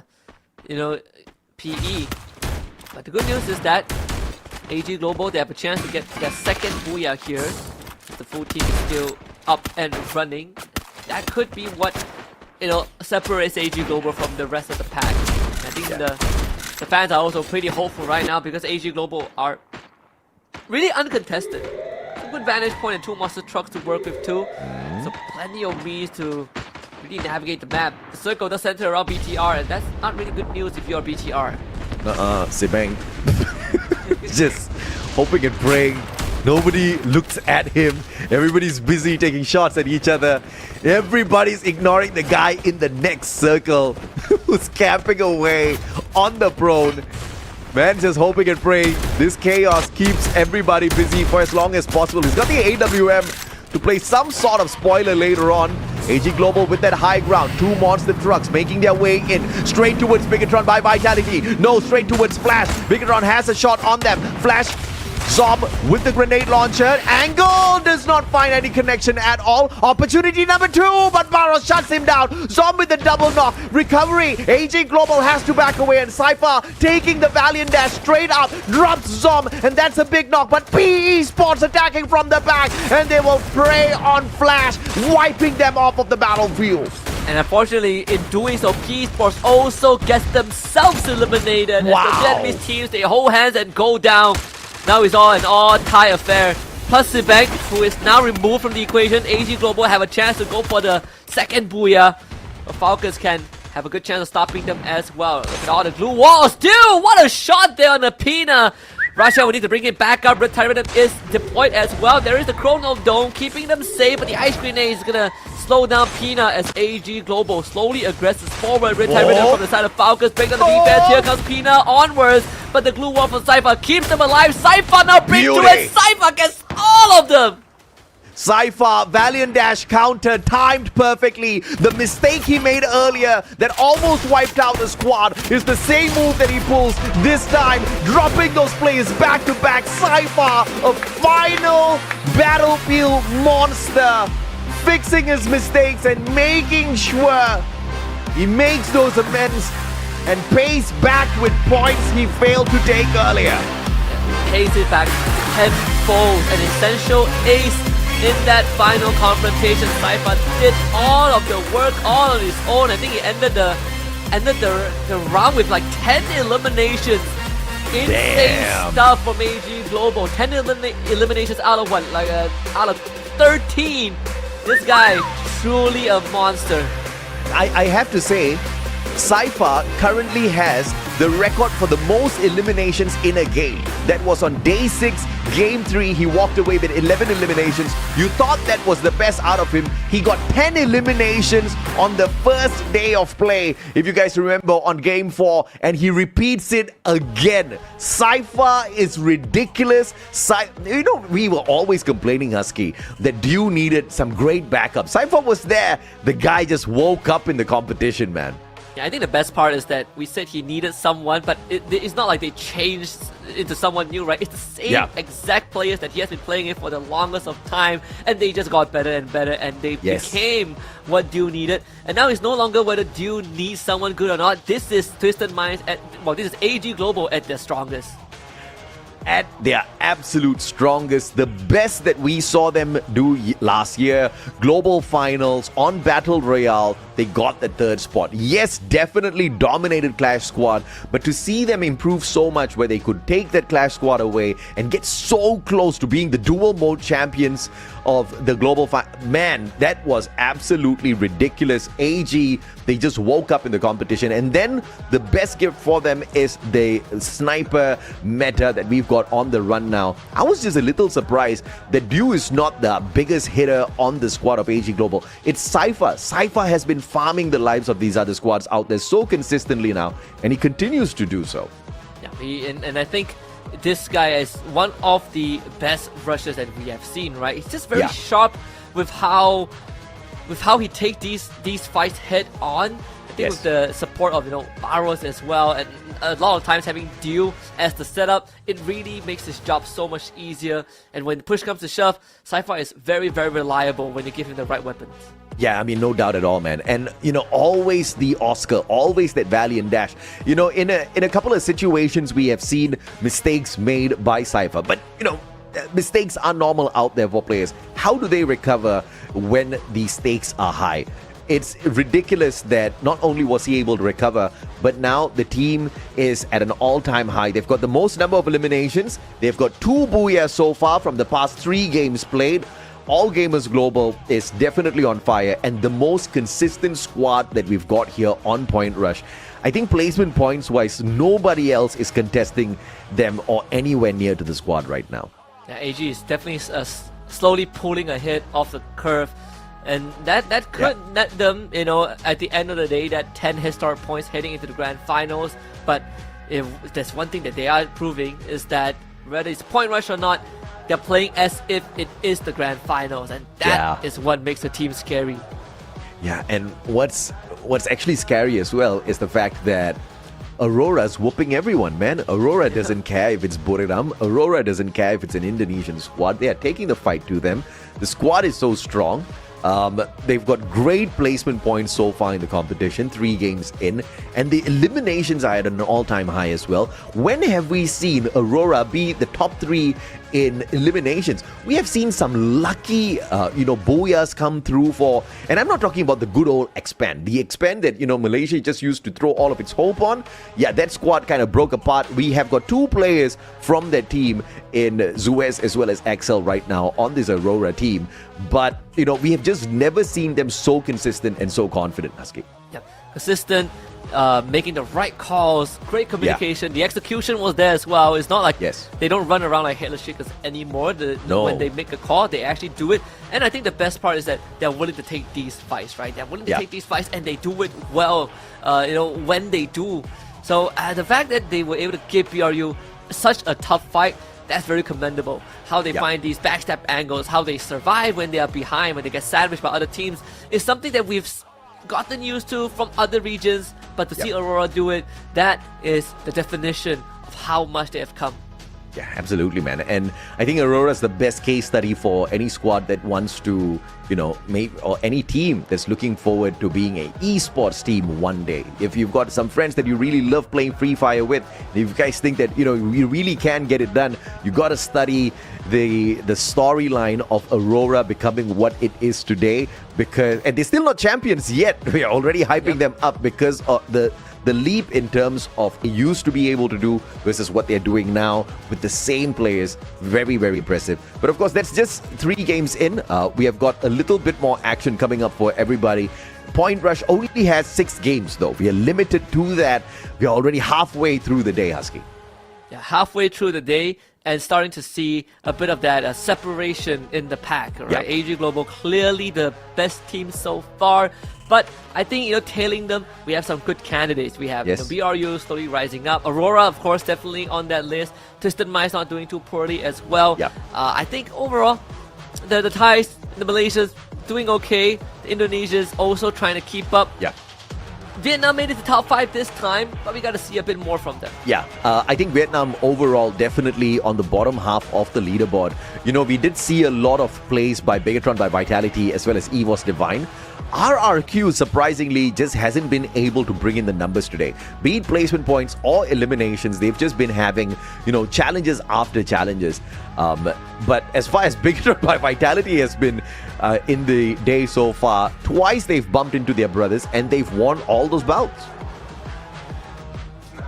Yeah, I think, even for teams like GOW, I think this round was not the best for them, right? They got knocked off very early, but the idea was there, right? The idea of them, surviving the early game was there. They just weren't able to make those good rotations.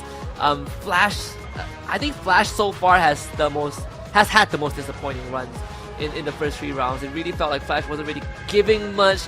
The first 2, obviously, they didn't get to do much at all. But round 3, it looked like there were a bit of hope. But once again, just being caught out by PE and giving AG all these free eliminations, not really the ending that they want. Cypher again getting to the leaderboard of legends with the total number of eliminations pulled away in a game. Man hits a 10er, and he's the one that holds the record for 11 eliminations in a match. They've got the Oscar, Cassie, Skylar, A124, and all out, I want to whoop your butt sort of a lineup of active skills. And you got to respect how perfectly they executed this, especially Barros. He's the playmaker. He's the one that's calling for the timing as they go in for the rush, and the one that's reaping away the souls. Barros opens the play. Cypher gets the numbers in, powered up by Nameless and that electrotherapy. And if he needs it, Dew as a backup from afar. Everybody right now is enabling Cypher to farm these lobbies. Indeed, this is insane stats, right? Like 3.6k damage in total. Pretty effective. 10 knockdowns and 10 eliminations. I think that is what makes it crazy. It's almost a sure elim whenever he finds his victim. And sometimes it looks like he's solo carrying the game, but the foundations of AG Global has been laid down since the beginning of the tournament. The support system is always solid, and everyone does their role a bit too well to give Cypher these moments. Yeah, no doubt at all, man. Again, Bigatron by Vitality, great performance from them. Team Falcons with the recovery game this time round, climbing up to the 3rd spot, 19 points. Down at the bottom, Twisted Minds crashed out early alongside Flash again with the early exit. They just haven't been able to shape up in the first 3 games. Gao, Secret WHG, early exits as well. Overall, Vietnam has not been seeing a fantastic run at Point Rush. This is the overall leaderboard. Like I anticipated, Vietnam down in the bottom 6. In the top 6, you've got Malaysia there, Bigatron by Vitality, as well as AG Global. And this again, like we said, AG Global starting to pull ahead of the pack. And I think the top 3 looks very dominant so far. But for EVOS, they starting to wake up. BRU as well. Distant Minds, a bit of that boo-boo in round 3. PE Sports, the best performing Vietnamese team so far in 7th spot. Bottom 3, man. Bottom 3, they gotta do something, right? 3 more rounds to bring themselves back up, to give themselves a bit of the confidence before going into tomorrow. But it is going to be hard. Yeah, absolutely, man. I mean, that's the leaderboard. You guys have seen the action, 3 games back to back.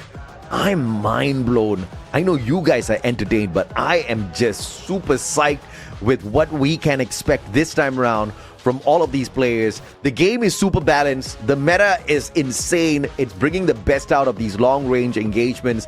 And it's great to see some of these squads fall back to the fact that we don't need just one sniper on our squad anymore. We got to play. We got to respect this meta. Multiple players are whipping out. You've got the Winchesters on the rock. You've got those Woodpeckers whip it out as well. They're looking for those long-range engagements. And Purgatory was definitely one of the better place where they have found that. Now, we have got a little interview coming up for you guys. As you are entertained by that, Husky and I will take a short break. Và các bạn thân mến, sau 3 trận đấu đầu tiên thì chúng ta đã có rất là nhiều những bất ngờ trong diễn biến cũng như là kết quả sau 3 trận đấu. Và một trong những nhân vật rất là đặc biệt cũng như là đại diện cho một đội tuyển đã tạo ra rất là nhiều bất ngờ và kịch tính như vậy, đó chính là Aurora Gaming. Và đứng bên cạnh Quốc Bảo đó chính là Jun, đội trưởng của Aurora Gaming. After 3 games, we have so many amazing things happen, right? And so amazing and unpredictable. That is Jun from Aurora Gaming Malaysia teams. And now, let's start our interview. Và ngay bây giờ chúng ta sẽ cùng nhau trò chuyện và phỏng vấn chút xíu cùng với Jun để xem ngày hôm nay tâm trạng cũng như là tinh thần của Jun như thế nào cùng với đội tuyển của mình nhá. Đầu tiên một câu hỏi dành cho Jun, đó chính là Jun có thể chia sẻ về cái tinh thần của mình và cái cảm nhận cũng như những cái sự chuẩn bị của mình, có bị áp lực quá nhiều hay không khi ngày hôm nay thì Aurora Gaming được xem là một đại diện duy nhất, chỉ là một đại diện duy nhất đến từ Malaysia xuất hiện trong vòng chung kết trong năm nay mà thôi. Điều đó có tạo nên áp lực cho mình không ạ? Alright, so into our first questions. Being the only one representative from Malaysia, I wonder if Jun and everyone in the team feel pressure or no. Okay, satu-satunya wakil Malaysia dekat si Spring Final ni kan. Apa perasaan pasukan Aurora? Rasa tertekan ke? Rasa macam pressure ke? Apa perasaan sekarang? Tak ada perasaan tertekan ataupun pressure. Kita orang rasa happy lah sebab dapat wakil satu-satunya ke Vietnam. they don't feel pressure at all. They feel happy instead because they are the only representative from Malaysia. So they are very happy to be here to fight for their country. Các bạn ấy thật sự là không hề cảm thấy áp lực một chút nào cả, mà ngược lại còn cảm thấy rất là vui và tự hào khi Aurora Gaming chính là đại diện duy nhất của Malaysia được đặt chân đến Việt Nam và ngay tại sân khấu này để thi đấu hết mình. Và tất nhiên là họ đang rất là mong muốn hướng về chức vô địch lần này của Free Fire World Series C 2026 Spring. Vâng ạ, tuy là ngày hôm nay thì Aurora Gaming rất là đơn độc nhưng phong độ phải nói là cực kỳ tuyệt vời sau 3 trận đấu đầu tiên. Vậy thì các bạn có thể chia sẻ là Jun cũng như là những đồng đội của mình đã chuẩn bị những cái chiến thuật như thế nào và quan trọng là tinh thần ra sao để có thể thi đấu tốt như thế không ạ? Alright, being a lonely wolf in everyone is so scary, right? But you guys are on peak today. So may I ask that what have you guys prepared for the game to have this perfect playstyle? Okay, satu-satunya dalam dekat Vietnam ni kan. So macam menakutkan agak kah? Tapi apa yang preparation atau persediaan korang buat untuk gameplay korang dalam hari ni? Kita orang tak ada plan sangat, just lebih kepada membaca game lah. Sebab kita orang lebih prepare untuk esok, bukan hari ni. Okay, they don't really have anything any plan at all. So they just read the situation, they just act accordingly. Wow, Yeah. only by reading the situations. Chứng tỏ là mọi người đã tiến bộ và thăng tiến hơn hồi trước rất là nhiều, bởi vì các bạn thực sự là không hề có bất kỳ một cái kế hoạch nào hay là một cái bài vở chiến thuật nào cả, mà đơn giản là mọi người chỉ tập trung vào giao tiếp cùng với nhau làm sao cho hiệu quả và đọc cùng nhau những cái giao tranh hiện ra ở trong game. Từ đó mọi người sẽ biết được là mình cần phải đi bo như thế nào và cũng như là chơi ra sao. Vâng ạ, một tinh thần, một chiến thuật phải nói là rất là thoải mái, rất là tự do. Vậy thì sau 3 trận đấu đầu tiên, không biết Jun cũng như là các đồng đội của mình đánh giá cao và bị ấn tượng bởi lối chơi của đối thủ nào trong vòng chung kết ngày hôm nay ạ? Alright, so in our first pointer stage today, and also after 3 games, I would like to ask about June. Which team's playstyle does he feel the most impressed? Okay, lepas kita dah main 3 game kan, bagi kau lah, team mana atau player mana yang kau rasa playstyle dia paling bagus, paling macam menarik bagi kau lah, paling mantap kali? Saya rasa dari tim saya sendiri kot. Dari tim luar saya tak nampak lagi. He thinks that his team is the only one impressive in this for today's match. He doesn't think like other team so impressive to him lah.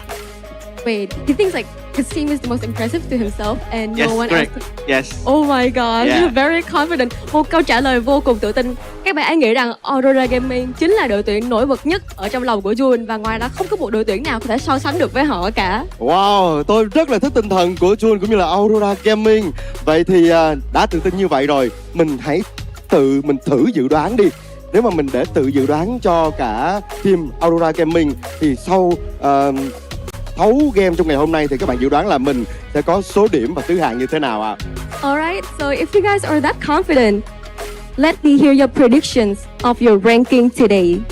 Okay, memandangkan korang confident sangat kan, korang rasa apa ranking korang untuk hari ni match ni? Maybe top 3 ke atas. So he say maybe there will be top 3 for today's match. Why Yeah, only top top 3? Why only top 3? I don't know. Why don't dream bigger and higher? Kenapa tak macam aim lagi tinggi? Esok. Oh. Tiga-tiga esok. So he will keep that dream for tomorrow to be on top 1 instead. Oh, Yeah. very smart. Các bạn ấy dự đoán rằng là hôm nay mình sẽ đạt được top 3 thôi. Thì Yosun có hỏi rằng là tại sao các bạn chỉ nghĩ rằng là mình top 3 trong khi mà đang thi đấu rất là nổi trội, đã mơ thì phải mơ cho nó lớn đúng không? Các bạn ấy bảo rằng là hôm nay là xương top 3 như vậy thôi, còn ngày mai mới là top 1. Yeah, rất là tự tin nhưng mà bên cạnh đó cũng là một tinh thần cực kỳ tôn trọng đối thủ phải không ạ? Và rất là tuyệt vời. Bảo rất là thích cái tinh thần của các bạn trong ngày hôm nay và đặc biệt là Jun. Và trước khi đến với những trận đấu tiếp theo thì Jun có muốn nhắn nhủ gì và có một vài lời đối với tất cả quý vị khán giả đang theo dõi và ủng hộ cho tất cả các đội tuyển và đặc biệt là các fan tại Malaysia không ạ?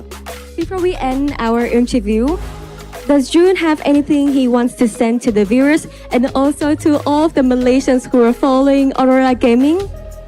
Okay, sebagai wakil tim Aurora kan, ada tak pesanan untuk para viewer di seluar sana dan untuk peminat-peminat Malaysia?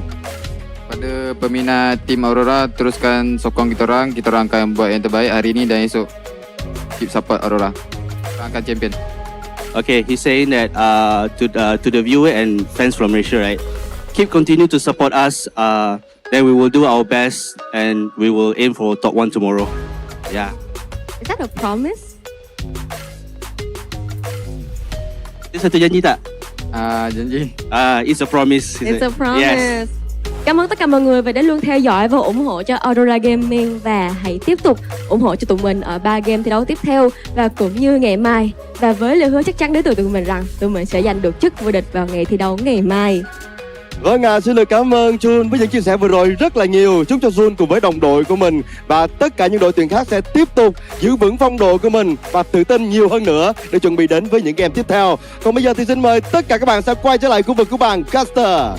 Thank you Jun so much, and we hope that you guys can continue keeping this fire up ahead so you guys can play better and better in the next 3 games. And now, thank you so much for your listening. Let's head back to the casters.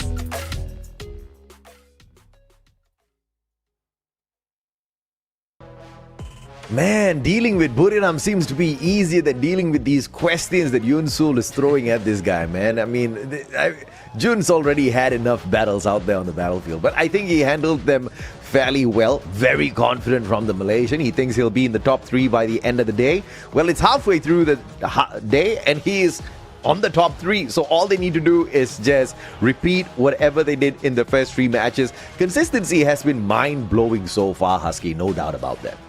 Yeah, and he also said that, you know, he's just happy to represent Malaysia, and a big chunk of what they have prepped is actually beyond Point Rush, right? They're prepping for the grand finals, and that's confidence as well. And I think the cherry on top is him saying that when Yunso asks, why aren't you dreaming bigger? He says, I keep the big dreams for the finals. Yeah, that absolutely. means that the trophy, it's going to be a hard battle still, but again, they've made it this far. I think they can go further, and this is the best we've seen from a Malaysian team do in 4 years since the last FFWS finals in Bangkok, Thailand. And it might come full circle, right? We're having it in, you know, at the end of the year, we're going to have that as well. But for now, is the ticket to Paris, and I think Aurora has half their foot through the door.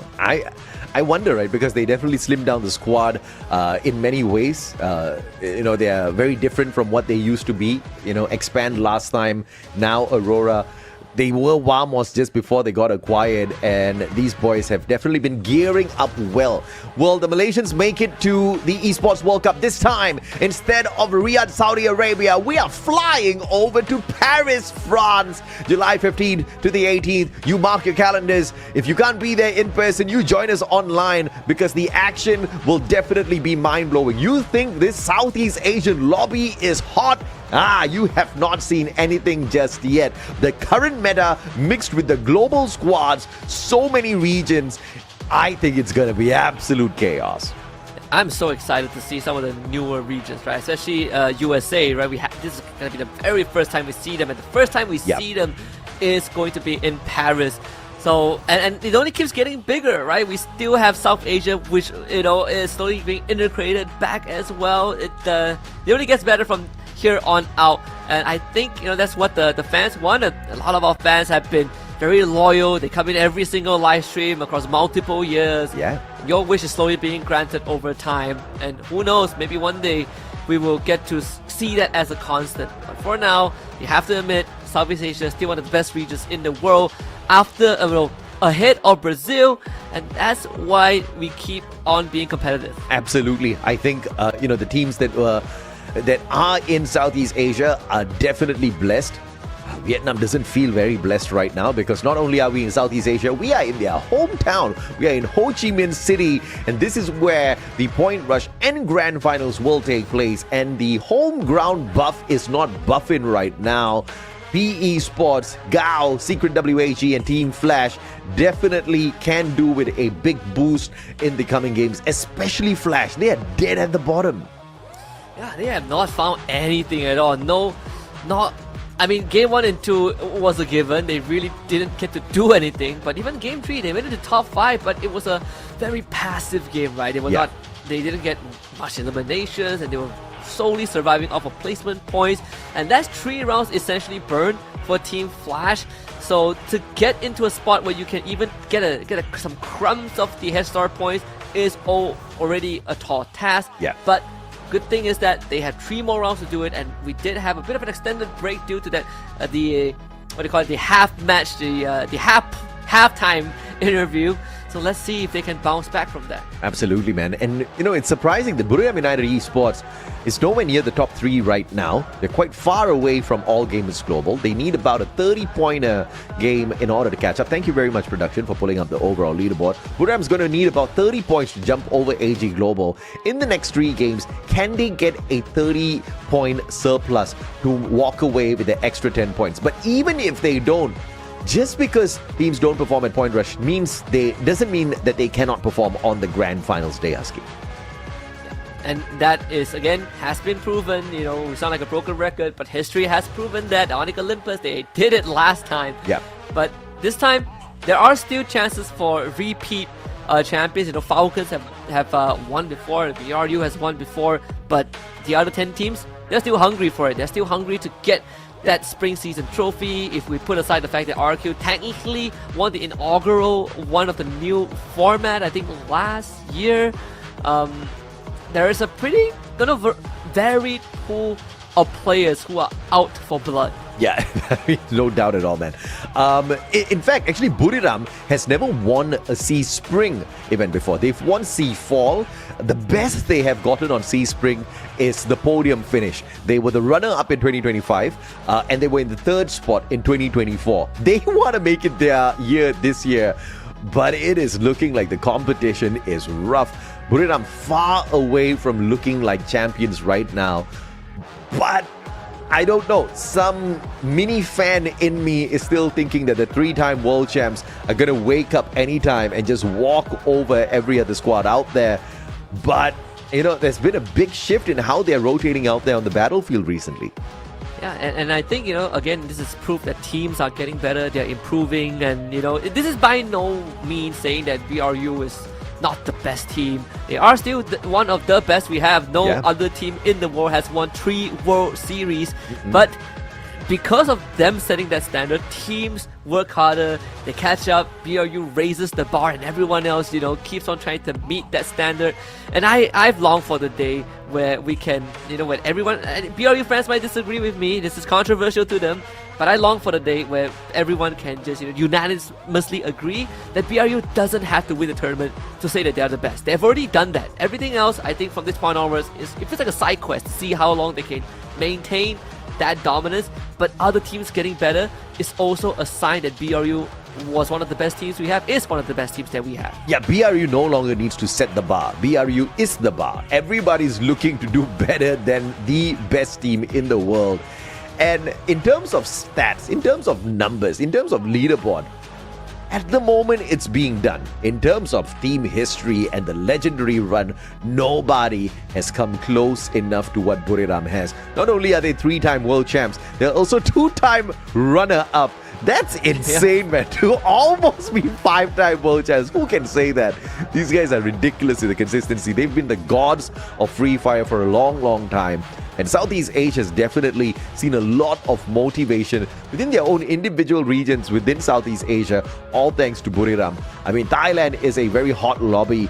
Vietnam, the recent ones that woke up, are looking to be dominant and one of the big players in Southeast Asia. Well, at least until this Point Rush, because, man, they are getting beaten down. Yeah, they are getting completely ran through, sadly, by all the other teams. And again, the only one team has been able to, sort of take that beating and convert it into something, and I believe that is Esports. But it's quite a low bar, right? We need to see more than that. Yeah. The highest point that a Vietnamese team has gotten up to this point is 17. The highest points we have is more than 60, so yeah, there's quite a gap there. We'll see if they can at least make it to top 8. I think top 8 is a decent enough goal to strive for, at least for the other 3 at the very bottom. They haven't really put up a fight that I think we can say impressive just yet. Yeah, man. Esports is actually the best Vietnamese team that we've got in the running right now. They've been so much more consistent in terms of their plays through eliminations as well as placement points. And Team Flash is literally down at the bottom of our leaderboard. They have got 6 placement points from 3 games and only 2 eliminations over those 3 games. That is horrendous in terms of numbers for a squad that was stomping on the final week. I mean, Flash definitely showed us that they had exactly what it takes to not just make it here, but to dominate, but it's just not showing up on Point Rush. It's going to be a tall order overall, but I think, for the Thais, they've done this plenty of times. And I think it's also pretty impressive that these players, they hang around, and they hang around after so many seasons of not hoisting the trophy, which is the ultimate goal, and yet they still hang around, they fight for another year. And I think it's also the reason that we are not seeing too much of that influxes of new names into the teams, but it's not necessarily a bad thing, right? It ended up creating more academy squads that have shown that they have what it takes. Like ABD is a very, very good example, and that's a team that I want to see in the fall season, and hopefully, next year they will be good enough to qualify to a finals.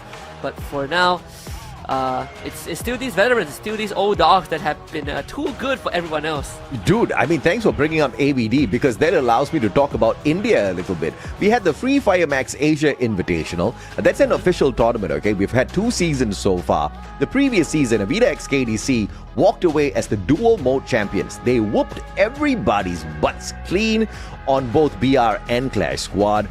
And what did they do on the Southeast Asian leg? They could barely make a run in here, right? They did well to qualify, out of the Thai squads. They were one of the best. But on the Southeast Asian leg, they could not get as far into the grand final. So, lots of Indian fans have been waiting for India to be on that world stage.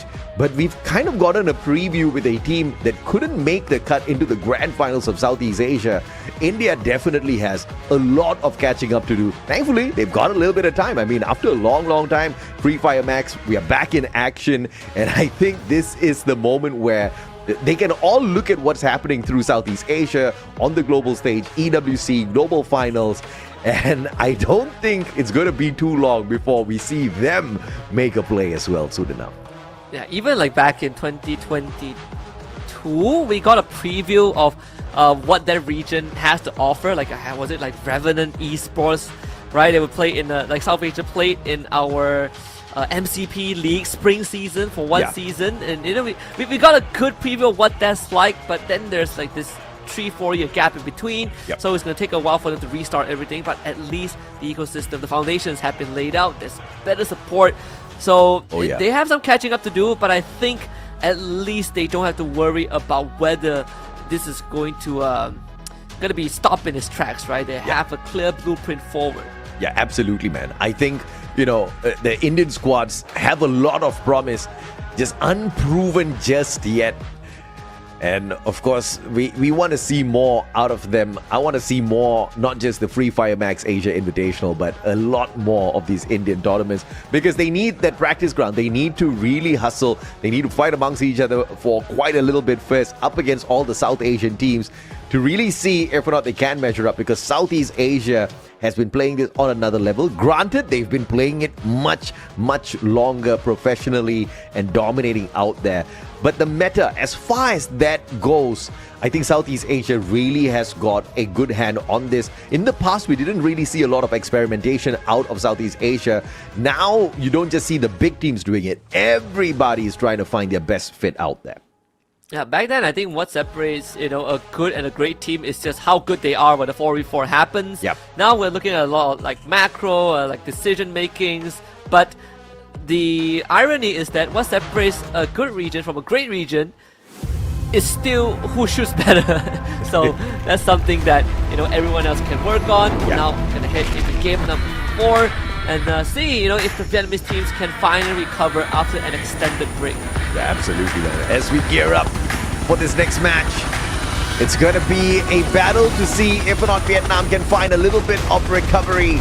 We're heading into the good old Bermuda, so y'all better strap in, because everybody out there in this lobby knows this map like the back of their hands. But are they going to be blessed with a decent flight path? Yes, they are. Nothing standing in their way except themselves and maybe someone who wants to take them out early. The theme of today so far has been good flight path, horrible circle, right? Circle that really forces you to play at your best, and I like it, right? Taking home prisoners and making sure that teams actually know what they're doing and they come in with the right knowledge and preparation. Peak's gonna go to BRU as always, and it seems like there is a bit of a hot drop here. Koja gets the first shot, immediately pings out the rest of Twisted Minds. But not finding any knockdown though. The Skylar retired not really running in the direction that they wanted to, so Koja and Deke both end up getting traded out despite BTR getting the first shot, and that has got to hurt. Joe will have to salvage it, but Diamond makes it impossible. BTR ends up losing 3. They have to now play from behind. Sibeng far away and has got enough coins to bring the team members back. Question is, can he get to the vending machine? Moshi's not too far away from Sibeng. He spots him out in the open, and the Moss stealth bite's already used. Twisted Minds will get a hit list onto the Buriram player Wasana. And as Kochil rotates away looking for the vending machine at Bhima Sakti Strip, Gao is going to be spotting him out. And this is a little bit of a risky play here for Kochil, but he's going to take the fight up against Gao. I'm going to run straight in and see if he can at least get a point for himself. Apex is right there within, but that nade from Dre, good connection on the rebound. That's going to be the first point. Actually, a trade does come through as well. Gochu gets subbed in from GOW, finds himself something, but still not enough for GOW. So they end up losing 3 members, only having 1 survivor. He was with 3 points early game. Bigatron by Vitality on the revival, making their way back in here, one after the other. Full squad pull back in.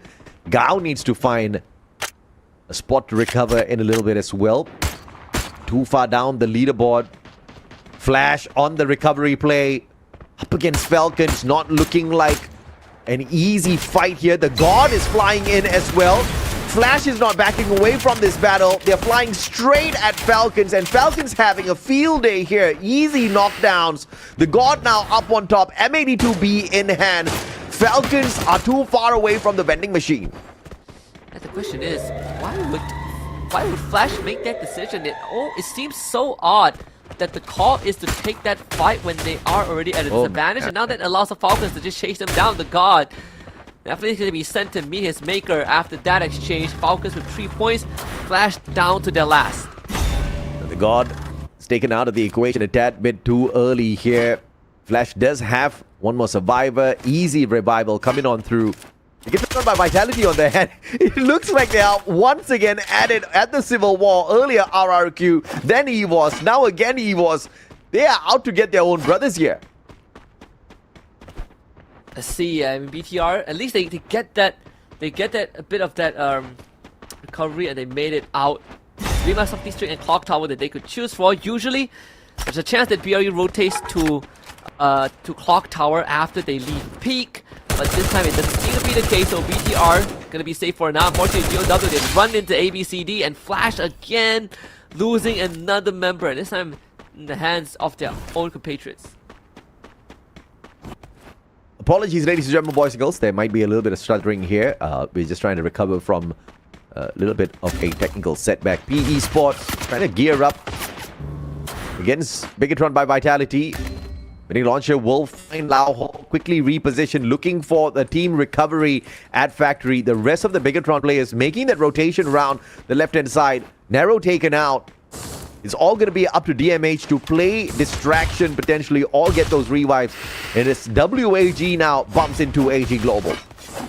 Let's see if WAG can make good on this, because I think they have a good chance, but AG Global, they have that bunker to work with, and WAG are going to be pelting explosive at them. Nameless and Cypher will gently be forced back. There is Barrows on the wing. He could catch WAG off guard if they're not paying attention, and they don't really have a glue wall that is going to provide them cover from where Barrows is coming from. So WAG, they're going to play slow, skirt around the low ground. Someone taking the launch pad as well. WAG looking to relocate and split into a 2-2 formation. Absolutely. WAG. Oh, secret WAG. Cypher. Beautiful knock by PLS1 VSK. Used. Absolutely wonderful. Again, apologize, ladies and gentlemen, boys and girls. The technical difficulty is making this a tad bit difficult for us. Bear with us as we try to get this fixed. And actually, Kojak was able to get a good elimination off screen too. WAG disengages, and Sibank does have PLS1 pinned down with Kojak pushing forward. PLS1 doesn't stand a chance there as Deeks was able to get in with the car 98. Yeah. So very unfortunate there. WAG will have to go for a bit of that revive spree. 7 points for BTR, and they finally assume control over Factory. They could also look at Pochinok if they want to as well. That's where the edge of the circle is at. That will allow them to do a bit of a gatekeeping as we check in on Falcons, who do find a couple of GOW stragglers spread out. Falcons 5 eliminations strong. They've got a vending machine here at the site. Demon's going to get caught out. Too far away from the rest of his team members. Gao is split up on the battlefield. Goku too far away. Will bring Demon back into play. But Falcons are running straight at him, understanding where these revives are coming from. An observatory is about to turn into the final resting ground for Gao if they do not keep returning here. Let's see if Kuroko can find this one. This is not advantageous with GOW, and unfortunately, it didn't be so with that confirmation. All of it has quite the another revive for GOW. Yeah, just in a lot of that point back. Team Flash on the northern side, UAV from Aurora should scan some of them out, even throwing the binoculars. That's going to be a pink tree. Well, let's see if or not Aurora can pull off the big numbers here again. Flash coaching them from the back. They take the equation first. The Flash members have not been out just yet, or just keeping a decent distance away from themselves, from the players. Versus Evo on the other hand, it's gonna have Falcon stalking the Evo's players, sending out the UAV. 4 players gets scanned out, no, how to shoot the UAV down. Brilliant informational play by Falcons and cut the distance a tad bit here. Binocular scan as well. Aurora up against Flash. This battle continues, called by Flash. The UAV sent out to the eastern side as ABCD gets dangerously close. Riptide Rhythm breaks down the blue wall. Axel in a 1v1 right in front. ABCD with the Trogon prevails, but Astro again good on his word, comes in to save his friend, gets the trade. 1-4-1 so far. Does Flash want to keep on pushing this? Because Zuez definitely will want to do so with the inhaler and a couple of ice grenades forward. Flash getting pressured from the frontal side. Zuez and June as well continuously put on that, but unfortunately Zuez does get knocked down. Astro as well from behind is a third party occasion. Aurora getting caught blindsided, and this is the chance for Flash to come in and clean things up. June on the run, trying to drive away. Does he have what it takes to make it a safety? To 75 health and a med pack. Flash finds the finisher. Beautiful play by Zom. He definitely made that play there. Cryomine tossed it out, ran in with the Trogon, got those knocks, did a lot in the initial phases. And Aurora, right after that flex on stage, man, caught up with them a little bit too quick. Sibank on a roll. AG Global biting the time round. Sibank getting it off of them. The final survivor from the side of AG Global again. No surprise at all. It's the one and only two. Yeah, it is. I mean, even for BTR, they can hold AG Global back for as long as they want, unless Dew finds a mass revive, which he has done countless of times to bring his team back into the game. But unfortunately for, teams like RRQ, teams like WAG, they are going to be stuck in quite the ward in that middle part of the map where Bima Sakti Strip is at. Evo's on the western side, feeling extremely comfortable. This is one of the better showings we have seen from Team Flash after that wipeout. They're going to be trying to make it closer towards where the safe zone is with the support of that UAV, which will just come in contact with GOW. Let's see if Team Flash is going to get that settle out. They did use the binoculars to move closer towards where the circle is, but the rest of the team are converging towards where Bima Sakti Strip is at, and that's going to be putting a lot of pressure onto WAG. Absolutely, WAG is making the looking like they want to make the move here, and Bigatron by Vitality, 10 elimination strong at the very edge of the zone. They've got the double vehicle play. RRQ, on the other hand, fairly comfortable in this next circle already at Bhima Sakti Strip. Just keeping an eye on Buriram and AG. Cypher looking for the airdrop. They want the Ultra. They'll have to deal with the pressure through everybody else, especially RRQ. Yeah, and this is going to be a tough cookie to crack overall. See if they can get out of this, right? Especially now that RRQ has a decent position to work with. As long as AG doesn't push for the pincer, they should be fine. I feel like GOW are going to be in the rougher spot. Yeah, we don't know if you guys can still hear us, but my action is a tad bit frozen here. Husky, please take over. Yeah, and I think even for PE, how are they going to navigate this? Alright, there you go. Out in the open, still. They have I think they still have a couple of lifelines to work with. The blue doesn't hurt that much, but Team Flash is going to be the biggest threat if they want to go through right now.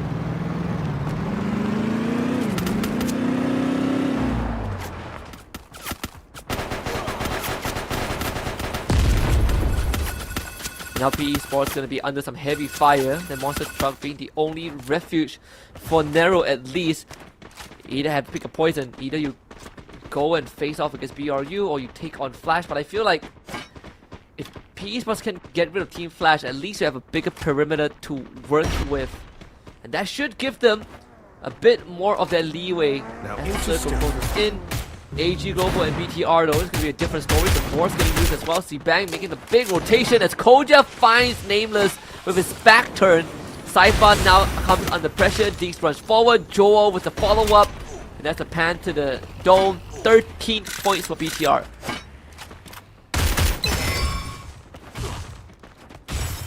Punishing Diggs out in the open, who was desperately trying to look to end you right there and then.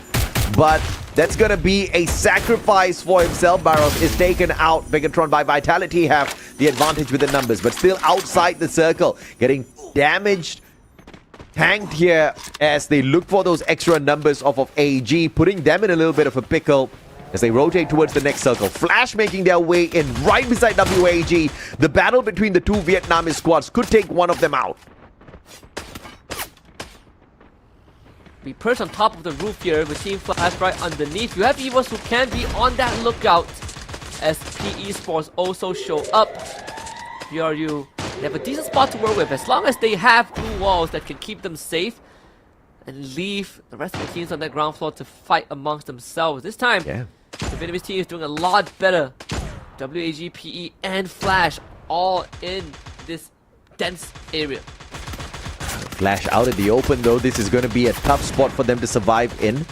The better position would be where Buriram and WAG is. And Buriram has got the biggest advantage with this high ground. They just have to keep their heads low. PE Esports is in a position where it's not too bad as well. They've got the antenna tower giving them a lot of natural cover, which means they don't have to waste a lot of blue walls. Moshi, Sibank taking shots at each other. Trade back, Ma'al, RRQ getting involved in this battle as well. Both Buriram and RRQ beating down Bigatron by Vitality, and RRQ will clean up the final pieces here. 18 deer with the final elimination. Bigatron by Vitality after the phenomenal 3-game run. This time ended by RRQ, who are looking for the recovery. BRU so far have not gotten any bodies just yet. Still 0 eliminations. Playing it slow and steady. It's all about points. Some of the biggest hitters have been wiped out, but with BTR eliminated, AG has a chance to retake that first place again, but it's going to be a tall shot the amount of teams that the duo has to go through as the remaining survivors. Circle drags all the way to the southern side of his original position, which means that every team will have to fight for the spot. GOW might just be sacrificed. Smart play by Gao here. They bring out the Bolt Maker, and the Lightning Zone puts on the pressure onto these other squads. But EVOS and RRQ focus fire, taking out Gao from the equation. Their Lightning Zone is all that is left of them. They can't pull points away from the battlefield anymore. Lightning Zone tapers down. Buriram still with the big advantage positional-wise to keep an eye on Team Flash, who are finally making that rotation. WAG pelting them down with all of the shots. Wang Am will find the god nade. Zon taken out of the equation. Ming dropping back to find the pickup, and Wang punishes him as well. That's a double elimination for WAG. Let's see if they can continue pushing all this forward. Still have BRU to work with on the top floor, and that's why Team Flash doesn't want to go out too much into the open. It still put them under fire. Nate from Esports on the RRQ. Doesn't really find a connection. Riptide Rhythm will come through, but 18 Deer and Abai safe behind their own blue walls. Motion picking off Nero in the meantime, as PE Esports will have to make some rough choices, and RRQ joins in. Circle will now push all of them into this zone. LBT out gets one, but unfortunately wiped out in the process. Get high, we need to bring his captain back out as they all sprint to outrun that blue zone. PLS one flash and WAG infighting. There is total pandemonium. It seems like Team Flash have a chance to make it out alive, but not for long. They are going to be wiped out as well. Ah man, Buriram getting involved in that battle between the two Vietnamese squads. And Team Flash surviving for as long as they could, but they just could not hang on.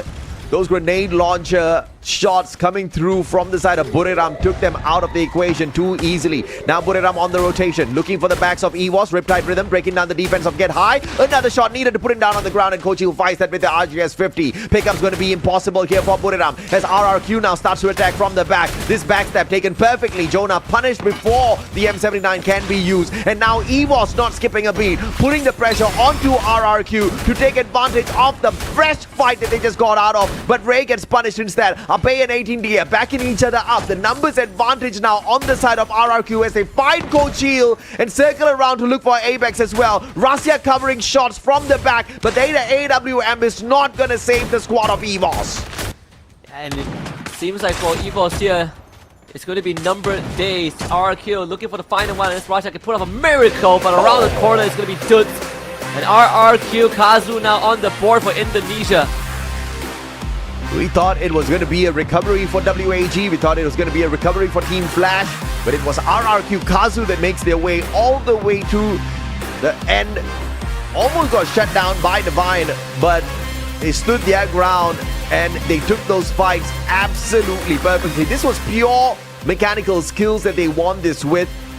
Those Riptide Rhythms from Ma'al definitely messing around with some of those players out in that final circle. But Rasya was the one that tried to use that exact same skill. That Skylar against RRQ brought too much of attention to himself when numbers were already low, and RRQ did nothing better than wipe the floor with them. And of course the rest of the players in that final circle as well. A great recovery game for RRQ Kazu. Yeah, very good stuff with RRQ Kazu playing it very patient this time. Just making sure that they got the right opportunity, right? A lot of the involvement was as a third party, but sometimes when you are struggling, fighting a 4v4 up front, these are one of the few ways to get yourself some points and put yourself in contention. So props to RQ. I think EVOS also did a decent job, but just got outnumbered towards the very end. Yeah, absolutely, man. I think this is that brilliant run that we were looking for out of the squad, and they're delivering on all fronts. We had questions. Where was RRQ? What are they doing at this point of time? And the way they've just jumped right back into the fight shows us that they didn't really need each and every single one of those opportunities to collect points, right? This one game alone has put them in a spot where they can now play for top 3. And I think for RQ, let's see if they can keep this up, then there's a good chance. Because every single time we look at RQ, they are sort of like the standard for Indonesia. Even in tournaments that they are not doing as well as everyone else, even with the fact that we have the EWC 25 champion and runner-up in the same lobby, RQ still feels like they are the ones that set everything into motion for the region a couple of years ago.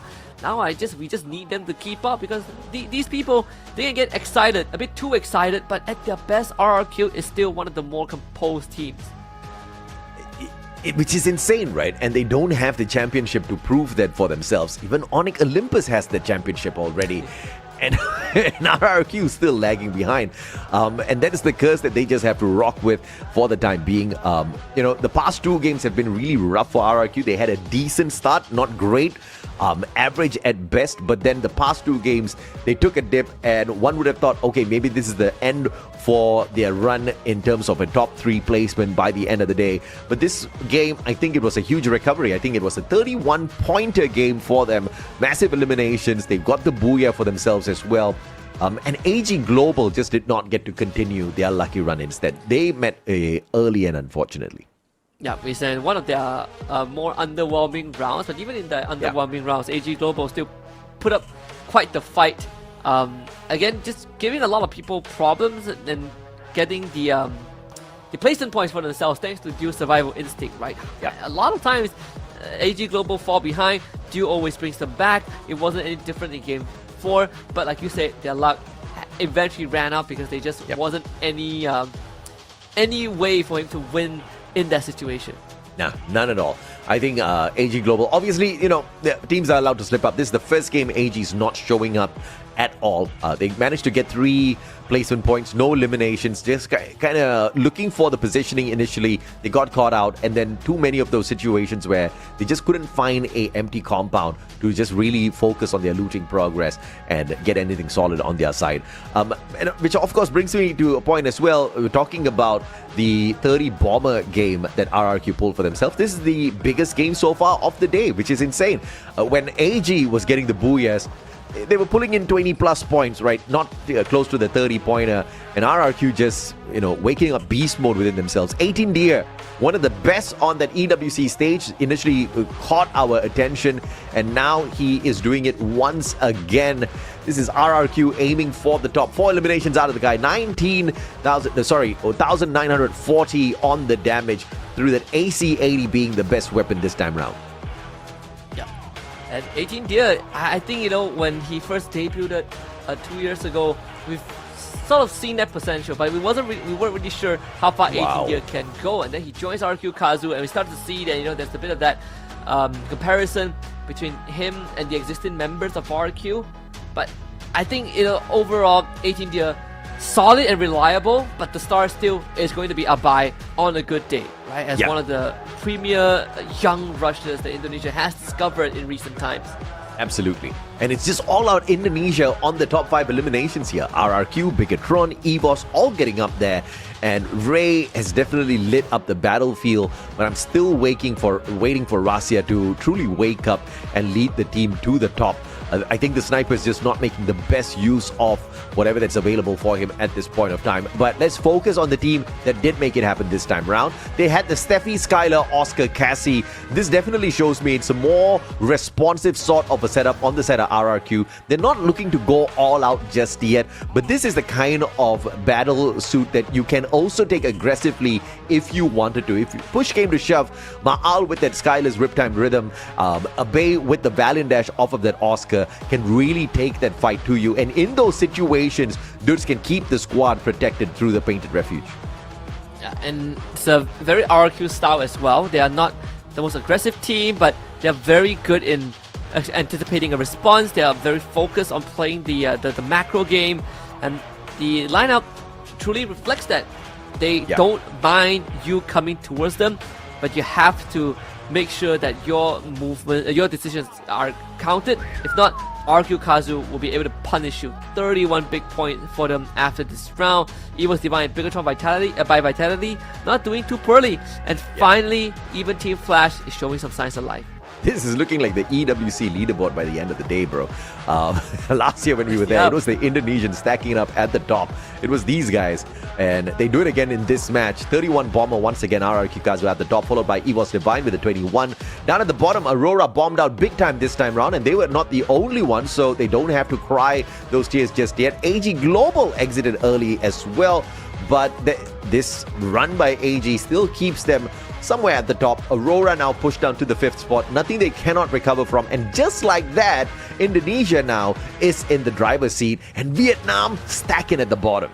Yeah, very, very unfortunate. Despite round 4 looking better already, they still have not done enough to give themselves a chance, and a big part of that was just the first half of Point Rush. This is quite the leaderboard, honestly, right? AG is the only team from Thailand that is keeping up with the rest of the Indonesians, and obviously you have a good balancer, the Malaysia right in the middle, and just slightly ahead of the other Thai teams. Oh yeah. But of course, if you guys think this is exactly what's going to happen tomorrow as well, I think you don't know Free Fire Esports well enough. I think some of these squads are definitely, I wouldn't say holding back, but they're definitely not going all out just yet. They've got something strategized. They're trying to pull off some cheese strats. Remember, yes, it's Point Rush, but it's also 6 opportunities to test out what could happen tomorrow, right? So, yeah, it's going bad for the Vietnamese squads right now, but I think it's better to learn those heavy lessons today on Point Rush and miss out by 3 or 4 points rather than make these same mistakes on that grand finals day, Husky. Yeah, and that's why the Point Rush, it's not everything. It doesn't really decide who wins the grand finals. Even when we see teams that have completely crushed Point Rush, who's to say that they're not going to fall behind in the grand finals tomorrow? And even if, let's say, they do well in the grand finals, you hit that champion rush condition, you still have to get a booyah after that. And they cannot rely on cumulative points anymore thanks to the removal of the game cap. So that means the teams who can only keep on hustling until eventually someone wins, which makes it all the more exciting. Yeah. And of course, if this is a decent preview for tomorrow, by game 4, nobody is there just yet at that 90-point mark. But by the end of game 6, I do assume a couple of squads are going to be there. The most consistent ones so far, Bigatron by Vitality, they need to find that circle yet again. 3 games in a row, they've been able to play recovery. Only Nextera, when we first started, Bigatron by Vitality was lagging behind everybody else. But Kalahari, Purgatory, Bermuda, 3 maps in a row, we've seen Bigatron step it up. And there's a big chance they do see themselves walking into the grand finals with 10 points if they can keep this up. But there's going to be a big problem because even AG can't maintain this godlike consistency on their side. Bigatron, I don't know what they're going to do, but Solara, they have to figure out some sort of miracle for themselves. It is one of the maps that they are more well-versed in, but I think, you can say the same for a lot of these Vietnamese teams who, again, are hungrier than ever. GOW looking very much locked in, and it's I think, what I noticed, at least in the past few games, especially after the first 2 games, that some of the teams are slowing down a little bit, right? Like, especially at Team Flash, they are a lot more hesitant on the engage. They did get a good round finisher in round 4, but we're not seeing that proactiveness that they've shown in the phase 2. No, we are not. And it's understandable why as well. I guess perhaps a little bit more on the line. Maybe the experiments that they want to run out there on the battlefield is just not turning out in a positive manner for them. But either way, 2 opportunities. We've got Solara and a randomizer. And the randomizer is going to bless somebody. The randomizer is going to bless a squad, maybe a couple of squads, because we all know not everybody has found perfect dominance and consistency on each and every single map. So the randomizer is a big playmaker to bring an end to the day. I think some people definitely misses Alpine a little bit. At least there is a constant. But like I say, I think Randomizer adds a bit of that surprise factor. A factor that has caught a lot of teams off guard. But it was the same mechanic that allowed Magic Esports, to win the global series at one point in time. Because we got Nextera 2 maps in a row. That could happen here. And we still have one more constant map before we spin the roulette, and that's probably going to be the last chance for some of these teams to make up for lost points before they hand everything over to the RNG. Absolutely, man. If you look at Solara, usually the team that dominates here, hands down, Buriram. Right? 4 booyahs so far on Solara through all of the maps that they have played so far. They are one of the most aggressive teams, most consistent teams in terms of finding that final circle.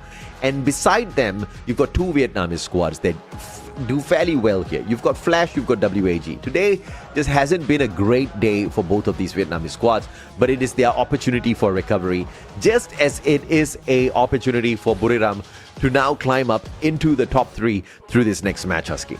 Yep. And let's see if BRU can start their engines. They're not that far away. and we've seen them do crazier things. But game 4 is gonna kick. Game 5 is gonna kick off right now, and I want to see, you know, if BRU can give us that surprise, right? You know, suddenly just rise to the top and show everyone that they still got it, and you know, put the attention back on themselves. Absolutely, we are geared up as the flight heads on in. It's a lot of time, baby. Second last map of the day. 2 final opportunities to climb the leaderboard, to play for bonus points. Now grand finals tomorrow. Flight path cutting through Delta Isle all the way down to the studio. Putting up the full map. Twisted Minds at Windmill, doing a split drop here as well with the Bass moving towards the edge of Windmill.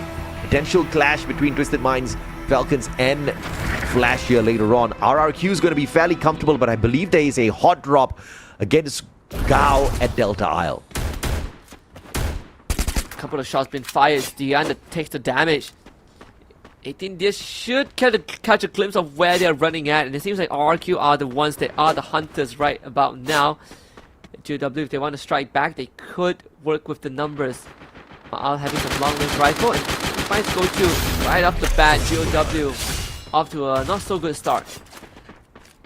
Go-To down. Vending machine is here. Obviously RRQ wants to sit on that Abe. M590 in hand. Players buzzing all around the Valiant Dash, not finding the perfect connection. Dudes has got the chrono in hand, but does not need it just yet. Mini Uzi straight to the head. Demon taken down, and RRQ performing very well up against Gao so far. Dian, a little bit of a pause here by Ma'al. AUG long enough to reach the player. The shots just aren't finding those perfect connections. Ma'al just hoping that he did have that AWM in hand. On the U-turn, manages to back away. And thankfully the compound had enough cover for him. And here comes back up now as Lutz pushes forward with the Mini Uzi, fights Dian. Gao still stayed there to take that fight. There was one guy with the vehicle. I believe the revival is already trying to be attempted here. It's a very dangerous game that Gao is playing, but this time it did pay off. They get the revive. They now get a scan by RRQ Kazu. Spots out the entirety of Twisted Minds, who just arrived. But luckily, no one is going to get harmed for now. WEG and Aurora fighting it out. That's going to be tuned down. Seems that Aurora has no intention of continuing this interaction as they go and find the revive. 2 points. Early game for WAG. Secret WAG up against Aurora. This is a big opportunity to take or give. Crucial points. Aurora not gonna stay and fight. They've got the slide rails to get the heck out of there. And WAG will just see whatever blue walls they left behind. Nikui going in for the chase. Already on the slide rails. No backup just yet. AG Global on the other hand finding Gao. That's gonna be 2 eliminations again. Gao, just like all the previous rounds that we've seen from them, not really off to the slow start. So 2 points fed into the AG Global machine. Bunker is going to be unlocking in just a little bit as well. So timing is just right there for AG Global. Twisted Minds and RQ Kazu duking it out. Repair Rhythm takes out Exposie's defenses, but Exposie pretty good with his footwork. Ends up staying safe and avoiding getting shot at all. Oh man, RRQ meeting their maker right here, but dudes, there's not just yet, brothers. Twisted Minds be able to put us down. They can't keep us down. Ma'al P90, easy takedown. Exposie bot right back up here. And RRQ with a Bay and 18 Deer making their way back in here. I don't think it's going to be a Delta Isle drop. The way Ma'al got taken out. And dudes again with the purchase right back. It was on the minds of RRQ to come back in here for the retail. But I believe they're going to back away with the demise of dudes. 4 eliminations off the beginning. Aurora finding themselves another straggler with Death. Dian on top of the roof. Seems like Aurora should just hunt him down and get that freebie. Falcons with a mass revive off screen. Just the Minds picking up RQ Kazu. Aurora on the hunt. See if they can find Dian. So far, haven't really located where he is just yet. It's a matter of time here if somebody uses the binoculars. Only problem is TV Tower, multiple floors. It's a little annoying when you want to spot out an opponent unless you have the Coda and the Aurora vision on your side. Either way, Aurora, easy one. Valiant dash through the defenses. Yeah, put on the ground. Extra point now for Aurora.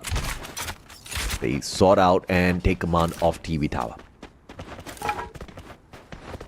Even BRU is slowing down. This is with all the action that we've witnessed so far, this is probably one of the slower games up to this point. The teams a lot more tactical with their approach. BRU, let's see if what the notion is going to be. Seems like they will not attempt to move further down to the east, which basically gives a free pass over to the side of Evo's Divine to make it through WAV just in case to cover their backs. RQ Kazu on the other hand, not so lucky, running into Falcons off screen, allowing Falcons to pick up 2 more eliminations. The BRU might have avoided Evo's Divine, but there's a good chance they run into Esports in front of them. Either that or they backtrack into Evo, so some important decisions that BRU will have to make. Even for the other teams out there, Mab and Solara, they are making use of the compound that they are given. Falcons continuing to be on the hunt. See if they can find remnants of RQ Kazu before Abai finds their revive. So RQ, even if they lose their fight, they should still be in the round. That gives Falcons more than enough time to keep on looting up, getting ready for the next fight. And let's see if Falcons finds them eventually. I'll just scrolling around. Pina did not take a look on the left-hand side. Abai taken out of the equation here. RRQ on the run to play recovery. Just losing player after player. Dew finding death. Gao under pressure once again. AG Global. 3 eliminations in hand. Timing. Just didn't have the HP on him. Goku will be able to find Cypher from afar with the AWM. But now under pressure. Slide rails. All thanks to Solara. Will get him out of there instantly. Demon now spotted out. He's the distraction to allow Goku to survive. Demon with the shots. Instantly backing away. Can he buy more time for the squad? Dew spots him. Not a connection found just yet on that AWM. Demon on the peak. Valiant dash still to survive. And has bought more than enough time for the rest of Gao to get away. So Valiant attempt by Demon. And he got the target. Aurora on the other hand now. Through all of that distraction with Gao, they've kept AG Global here long enough. Here comes now Aurora and their players. Suez with the Mag 7. Opportunity to look for some big points. Suez up top, but Cypher and Nameless, they rotate around looking for the backstab. Axel with the Riptide rhythm breaks down the defense as Nameless caught out. Backstab onto Axel now. He has to be careful. M24 in hand, but punished by the M90 holder. Cypher with the drop. Zuez trying to look for the equalizer here. Backstab. Game of numbers. Still there, but Cypher will get the Quadra Elim and annihilate the full squad of Aurora. 2 games in a row. They have gotten taken out early. Insane stuff right there. That's what we've been waiting about. ABC does end up getting knocked down, but Team Flash also awakened at the right time. The resistance is being shown there, and ABCD gets brought back up. RQ Kazu tails between their late BTR, gunning for more. Is Falcons in the crosshairs, and there goes Falcons. BTR again regaining the title of the Falcon Slayers. Cypher is now officially a Mad Slayer in this lobby. He has brought big numbers time and time again. He's the only player to get 11 eliminations in a game and then 10 eliminations in 2 other matches. He's one of the highest eliminators in so many of these games and is at it once again. AG Global definitely up on top because of Cypher. Imagine if Dew was hitting those big numbers as well. Speaking of hitting big numbers, Flash getting hit.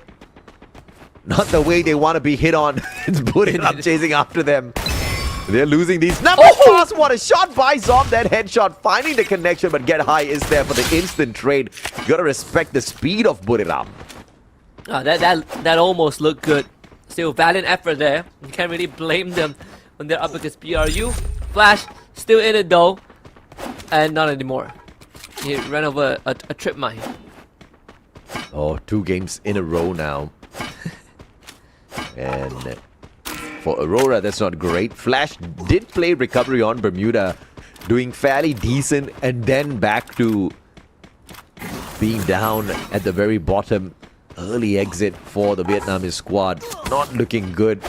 And the blessing of qualifying at the very top here on the final week of play. Now put it up. Speaking of playing qualifier, this was supposed to be a strong squad. They're getting dismantled out there.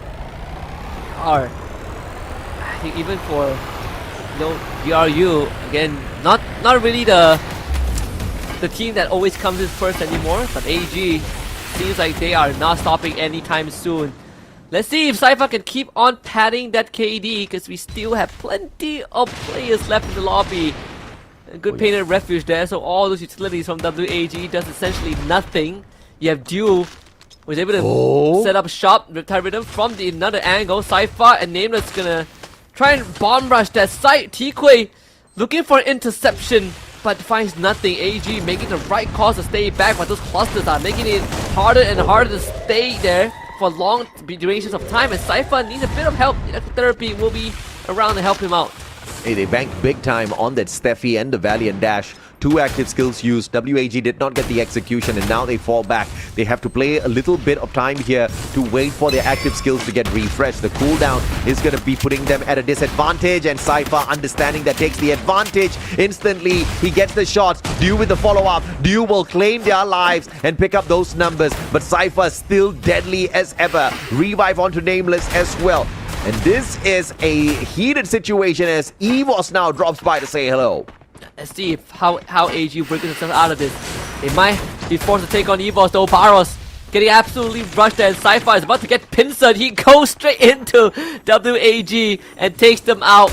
And now having 2 EVOS players on his tail, Cypher, can he make it out of there? There's a trip mine being laid down. Does Ray see it? It seems like they do walk over it, but the explosion isn't enough to take them out. Cypher in a little 1v4. Ray with the pincer, and finally they shut the Mad Beast down. Man, Cypher so uncontainable. Took them so long. Took 4 EVOS players to run after him for so long till they could finally get the knock. Twisted Mind's in a pickle as well as they lose yet another player. Exposy tanking a lot of damage outside the circle in a lightning zone up against Bigatron by Vitality.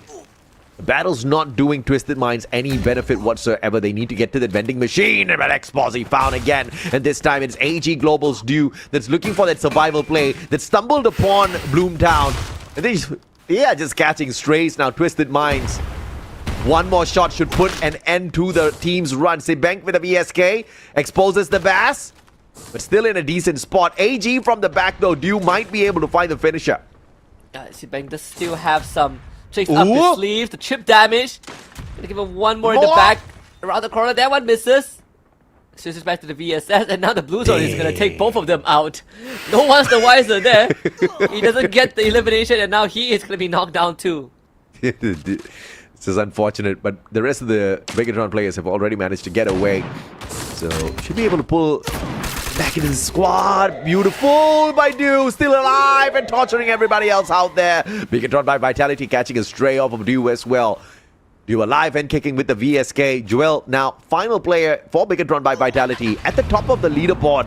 Losing this and having AG Global overtake them is definitely going to sting a little bit. Yeah. I mean, BRU, again, we said that they've been a bit more quiet this round. Only 5 elims and working with 1 less member. Good news is they have control of the circle. Bad news is they are down 1 man. You have EVOS and Esports nearby. I mean, I gotta say, AJ, the circle has been consistently brutal today. In a good way. There goes AG. There goes AG, but here's RRQ outside the circle, needs to get in desperately. Gao has got the defense of the Arsenal, and they pepper them down alongside PE Esports. 2 squads taking the shots up against RRQ at the same time, and we are all left with Ma'al, the final player from the side of RRQ, the sniper who managed to get away from Gao, could get away from PE Esports, but how the hell does he get into the next circle? No way, actually. In fact, GOW, BTR, and RQ, they only have 1 member left, so... And there goes BTR eliminated. Ma'al queues back up, but... I don't know how he's gonna make it past the blue at this point. This could be the ending point for RQ Kazu. 9 eliminations, not too shabby, honestly. You can't play spoilers here, though. Punish 1 player, punish 1 team before getting taken out. Still surviving, running out of time. The grenade from the end, split blitz, goes in, finds no one. Has got the M249 in hand, X as well, so he doesn't have to worry about those bullets. Ma'al still outside the circle. Evos Divine on the other hand, blocked by their own glue walls, and Rasya will drop it with the Riptide Rhythm. Now they take the fight up to PE Esports. It's a 4v4, and they have just got a little bit of a caravan to deal with. Aim God looking for the flank around the left-hand side. Rasya inching towards the right. PE Esports barricades themselves up. Those grenades could come in really handy now for EVOS. Yeah, incredibly handy. There's a glue wall equipped by Rasya. We can see he put down some barricades to try and separate the fight, but LBT still able to find Ray. Rasya goes straight to Karna. Somehow in point blank finds himself a victim here. Aimbar with a nade in hand. I'm not sure if you want to cook it in that vicinity. LBT blasts him down. The explosions go off.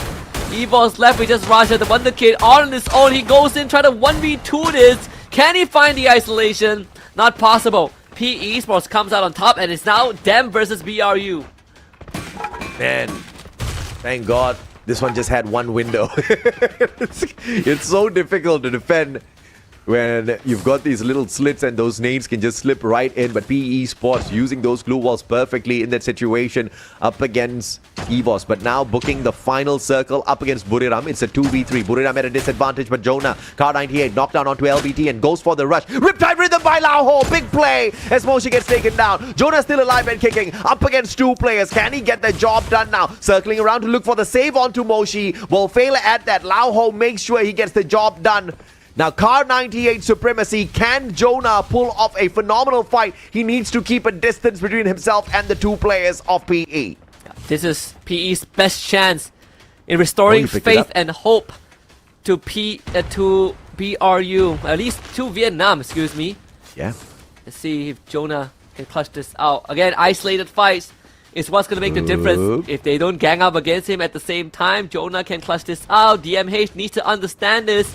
Lao Ho, a bit far away, but they're trying to make sure that with the circle in their favor, they will force Jonah to go into them instead. Oh, he's just trying to bait out DMH. He has managed to get him out close enough, but DMH is keeping a distance, understanding that Lao Ho is going to be his ace up his sleeve. Once he baits Jonah out, Lao Ho will take that shot, but Jonah has got the AWM, and he also picked up the M590 off of Moshi's loot box earlier. Dropping the M79 no grenade launcher in the hands of Jonah. Can Captain Jonah now pull off this 1v2 clutch? Nade being cooked up here. DMH just does not have the right spot. Jonah spots the nade in time.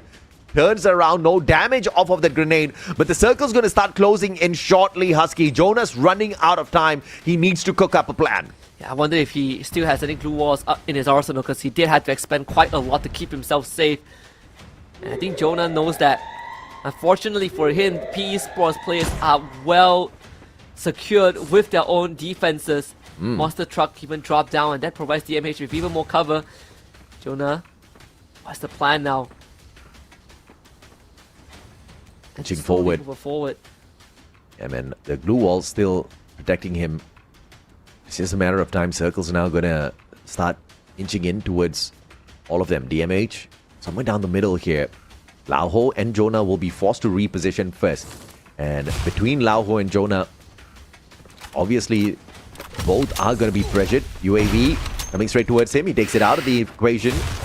Jonah, AWM, and now DMH making his moves. Blue wall being laid out. Smart play here. He's got the electrotherapy connected. DMH though, but Lao Ho's not being powered up by him. Lao Ho with the Riptide Rhythm.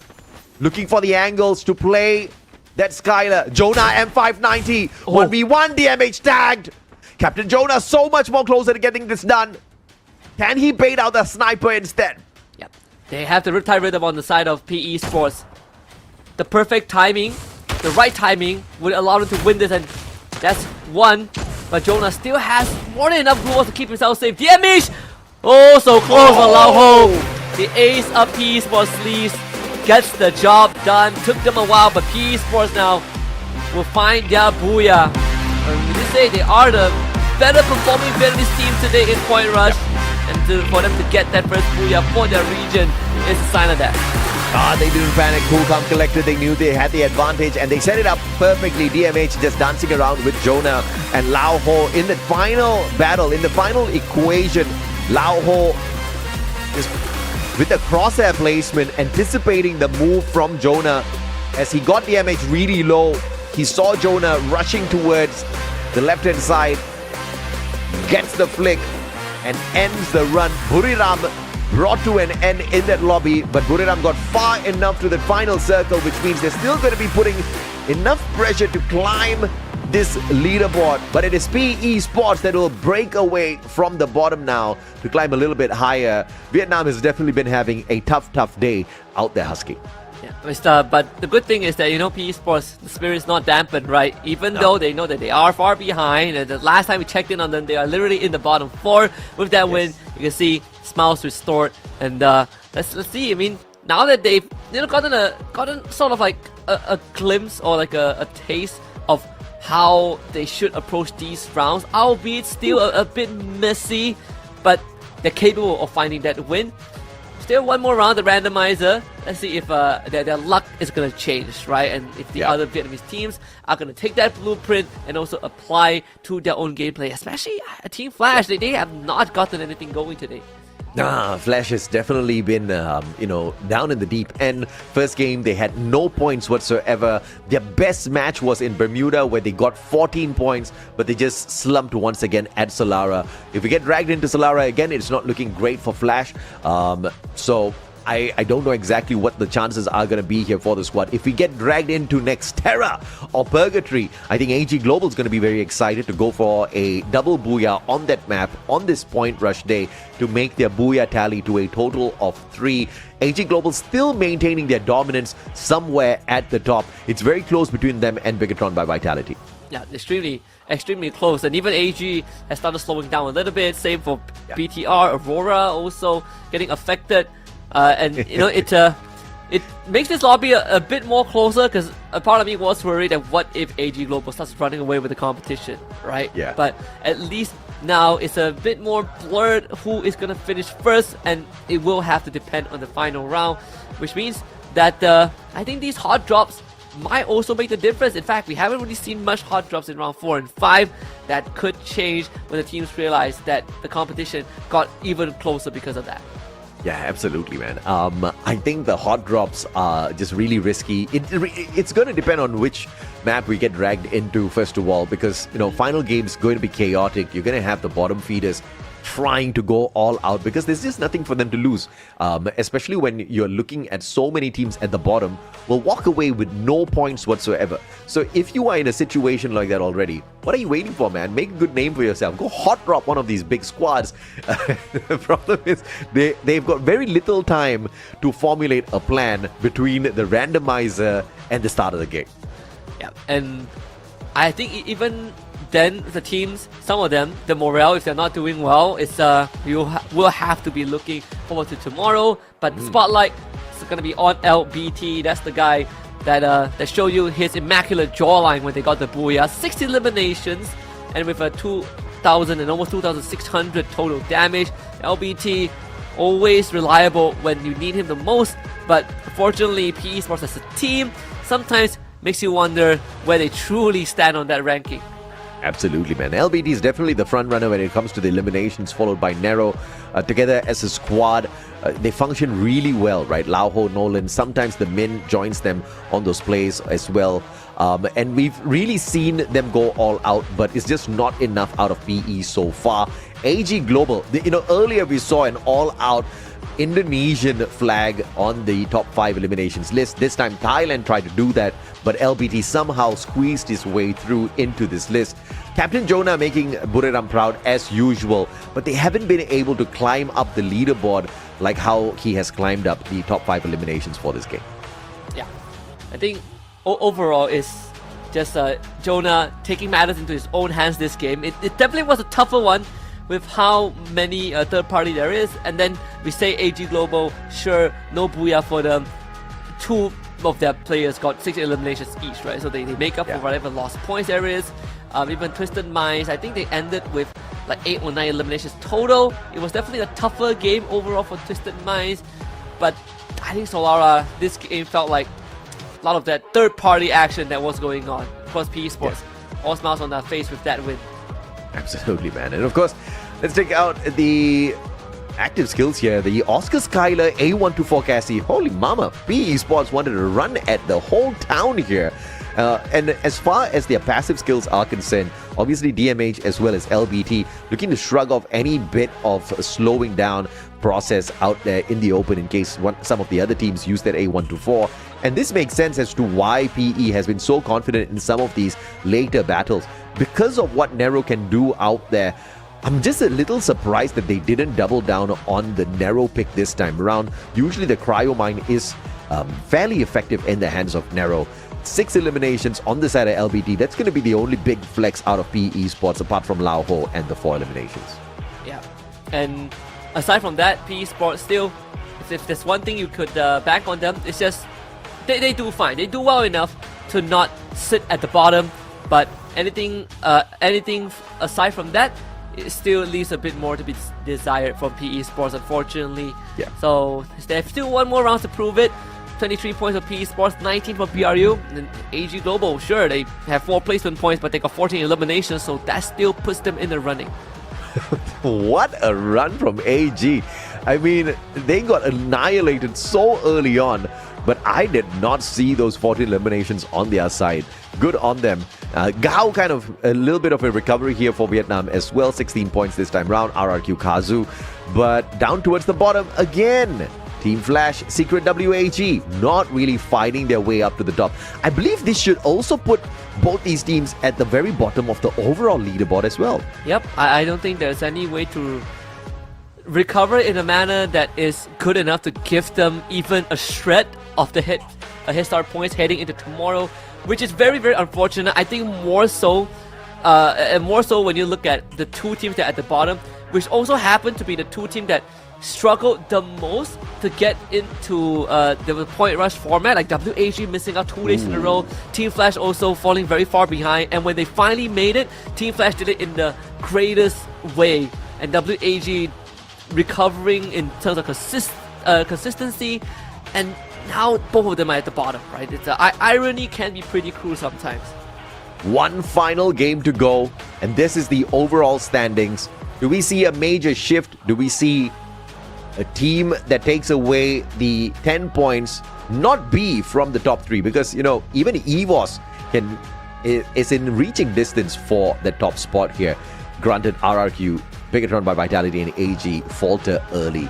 The possibility of Buriram, though, walking away with 10 points is looking fairly impossible based on how inconsistent their run has been. And of course, at the very same breath, how consistent the other teams over them have been so far. Yeah. So overall, I think it's just in a good way, you know, for AG, BTR, and RQ, or at least for AG and BTR, they've done more than enough to give themselves some guarantee heading into tomorrow. But let's see what the map selector says for the final round. I personally want to go back to Kalahari because that's probably the most fun map today with how active the teams have been. I want Solara because that was just wild, man. Those slide rails were just bringing us all over the battlefield. For all you... that almost went to Bermuda, but it is going to be the slide rail action once again. Back to back, Solara. PE Esports might just be able to pull this away, but I'm worried because there was just so much of chaos in Solara. There was just no telling who could get to that final circle. So if we get more of the chaos here as well, it's going to be fairly difficult to predict what the final leaderboard is going to look like. Even for PE Esports to walk away with the booyah, a lot of things have to go their way, right? They were able to get the right reads, and most importantly, a lot of the teams are preoccupied with taking each other out. So they get another chance to prove if they're the real deal, if they still got it, and if not, then unfortunately we might be looking at teams like AG running away with the game again. Oh yeah, absolutely. Very excited for the start of this next battle. It's going to be the final game of the day here at Point Rush. The teams that end at the top, especially the top 3, gets to walk away with substantial bonus points to start the grand finals. They're not going to be the only ones. You still do have a few points down towards the bottom 6 as well. Sorry, the remaining of the top 6 as well. But in the grand scheme of things, you definitely want to be aiming for the top 3, and the fight is close between the teams who are right behind RRQ, Kazu, Bigatron, and All Gamers Global, you have got EVOS, Buriram, as well as PE Esports in the race to earn their spot in the top 3, Husky. In the top 3 and a decent amount of points. PE Esports doing some wrist exercises just to keep themselves warm. It's one way to keep the morale up as well. LBT being the great leader that the team needs in these try times. Compared to the mood of the other teams on stage, the Vietnamese teams on stage, I think PE Esports probably has the more relaxed vibes overall. And it does make a big difference, especially when you are in a competition where the stakes are just again incredibly high. Falcons looking relaxed, and so are AG Global as always do. All smiles. Jun's pissed off, man. He got distracted by Yunsul and the guy just can't perform anymore. Yeah, and after Yunsul asked him why he doesn't dream big enough, and he has to say it out loud. If I remember correctly, if you say your wishes out loud, usually they backfire. So that's sort of on him. But hey, one more round, right? They're in like 6th place, and they're not that far behind. One good round could give them some points for tomorrow. Now, Vietnam's cheating, okay? They sent Yunsul to interview the savage Malaysians, and they nerfed them instantaneously. And now Aurora's not showing up. Okay, Vietnam's superpower isn't even PE Esports or Gao. At this point of time, it's definitely Yunsul on the interview next. She asked some tough questions. We are about to gear up for the final game. Do we have tougher questions coming up? We sure can be, at least ready for it before the end of that final battle. Speaking of the final battle, Solara once again is where we drop on into All Gamers Global, Bigatron, RRQ Kazu at the top at the very moment. Can they stay there? Important questions. AG Global, a couple of these teams have shown some good dominance, but it's all about maintaining your position that matters the most. And let's see, Solara, some of the teams will get a second win, another chance to prove their mettle. And we'll also get to put the theory to the test, whether Yunsul is enough to give Vietnam hope. Now, PE seems to feed off that energy. Now let's see if Gao, Secret, WAG, and Team Flash can resonate with that. If anything, constantly being interviewed by Yunsul has nerfed Vietnam. So you have a point. I'm starting to see it. The possibilities. The patterns are there. The patterns are there. Aurora at Eco Drain, just beside Gao, PE Esports, very cheeky at TV Tower. WAG, Secret WAG at Bloomtown. This is the repeat of Solara, and Tikui will find LBT very early, as I said. One player from the side of PE Esports. A little too cheeky on that TV Tower drop. Getting too close to WAG, and he gets punished early. Yeah, the start binoculars easily used. Actually scanned out another PE Esports player there. It seems like Tikui is very adamant in pushing forward. He's going to call in the rest of his teammates. This could result in PE Esports losing even more members. I think if you're PE Esports right now, send someone away in case you lose this fight. But it seems like they want to take it. Tikui almost pulled off a fantastic one. Nero was too high to get to. That would have been a confirmed elimination. And PE Esports now going to be hanging on for the time being. DMH spotted out Tikui. He's got the mini Uzi. It's a very risky play here if he wants to go in for the rush, so he waits for backup. Has got the Valiant Dash Oscar active available for the taking here. DMH Nero up on top. Tikui can make a big play. The SK in hand as well. Drops the glue wall.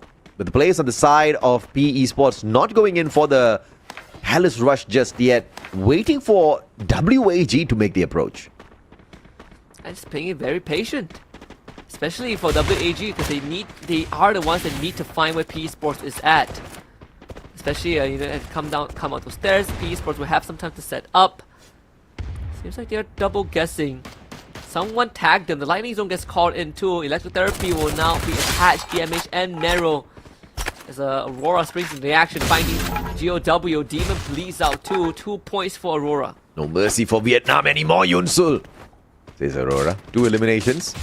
Jump taken out, Twisted Minds. in a pickle here up against Flash.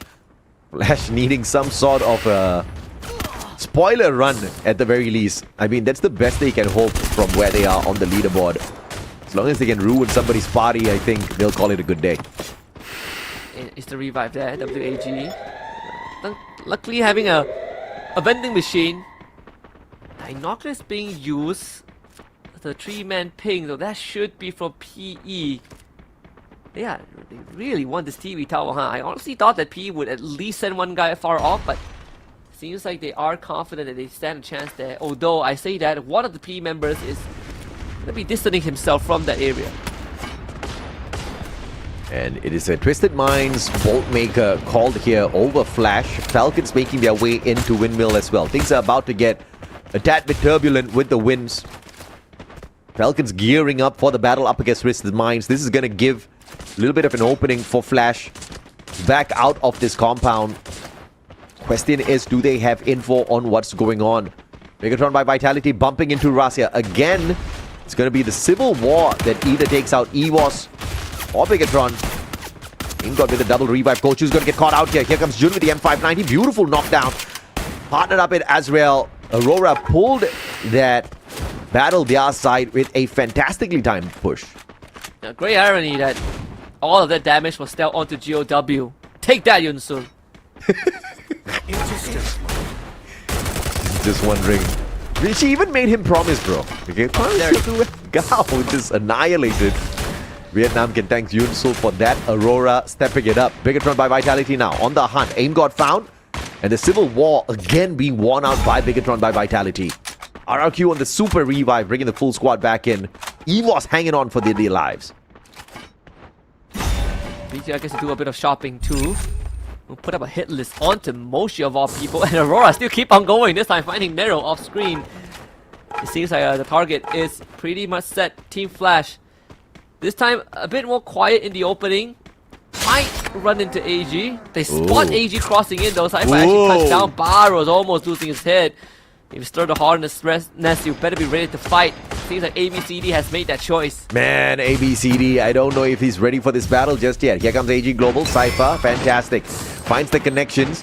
And it looks like ABCD, a sliver of health left on him. Could be dropped by Sci-Fi here, who actually chooses to reposition instead. Falling for backup onto Nameless. And Cypher, ABCD just did not recover quick enough. It's taken down easily. The rest of the Flash play was slowly peeling away from AG Global, who are on hot pursuit. Cypher finds one yet again. The Zom caught out. A124 used, and that is the advantage against Cypher, who got a tad bit careless. Here comes Ming. Pulls out the time turner still to survive. Oh, the Zom got a jump scare there. His charge buster took a bit of time, and the victim actually, Cypher, I think, actually stood back up, but still, they took care of that. Falcons arriving. Nameless. Catches the feet of a breeder. Karora with the snipe there. Nameless goes down, and Barrow sees out of there. Can the Zong find it? Seems like it's not possible with the pressure from Falcons. So Team Flash is going to back off. In the Twisted Mind, Diamond was waiting. Twisted Minds now jumping into the equation to take the fight up against Flash as AG Global backs away. Falcons within the vicinity as well. Not looking good for Flash at this point of time. Caught between a rock and a hard place. Mink is toast. He is. The blue white expires too. Pretty unfortunate. That's in Russia cashing in. I think Team Flash still out ABC to bring at least has money to bring back the God. But now this gives us the Twisted Minds against Falcons. Good tag there from Jump. But 3 men on the front line, they want to take care of those blue walls that are reinforced. It's not easy. Diamond waiting for the opportunity. Riptide Rhythm negated by the Chrono Dome. Raja calls for the retreat and they are out. Nice play there with the time turner. Chrono coming in for the save now. Riptide Rhythm by Twisted Minds breaks down the defenses, opening up the field here to find the connections up against Falcons. Just flanking around towards the right. Bass has got the MA2B in hand. Shots through the initial glue walls, finds absolutely nothing there. Iris might come in handy in a circle like this. But of course, so many other viable active skills. And Twisted Minds just not in perfect position just yet. And Exposing getting distracted by Dew. Bass gets the follow-up. Dew down. The survivor and reviver of AG taken out. Good stuff there from Twisted Minds. And look at how spread out they are on the map, right? They're covering so much ground just by being around. And thankfully, a lot of the other teams are just not in position to really take them head on and provide enough pressure. So Twisted Mind gets to do this. They control the areas, the vast amount of areas, and they get these stragglers. Diamond finally, you know, faces some resistance from Lao Ho there, but nothing that a reinforcement cannot fix. They will be able to make it to him to bring him back up. Diamond healthy in no time. Strategic rotations all around the battlefield. 11 squads, full and absolutely active in this final game of the day. Flash is God finding Dew. Oh man, he's just not catching a break just yet. Nameless brings him back once again. Buriram in a big fight up against WAG. Secret WAG may be at a little bit of a disadvantage here. They definitely don't want a big fight so early on. Question is, can they get out of this compound, or do they get forced into a battle before Bigatron by Vitality gets here? If WAG wants to make a move, they need to move now. It's going to be a tough spot. I don't think BRU will make the move, which is going to be unfortunate. I think BRU would want to hold them hostage. If BTR engages, then BRU could even vow third party that. So the odds are stacked against WAG. Wasana have a nade cooked up as well. This is too good to let go if you're BRU. Circle this time is the most generous circle we've seen throughout the entire day, with almost half the lobby still out there in the wild.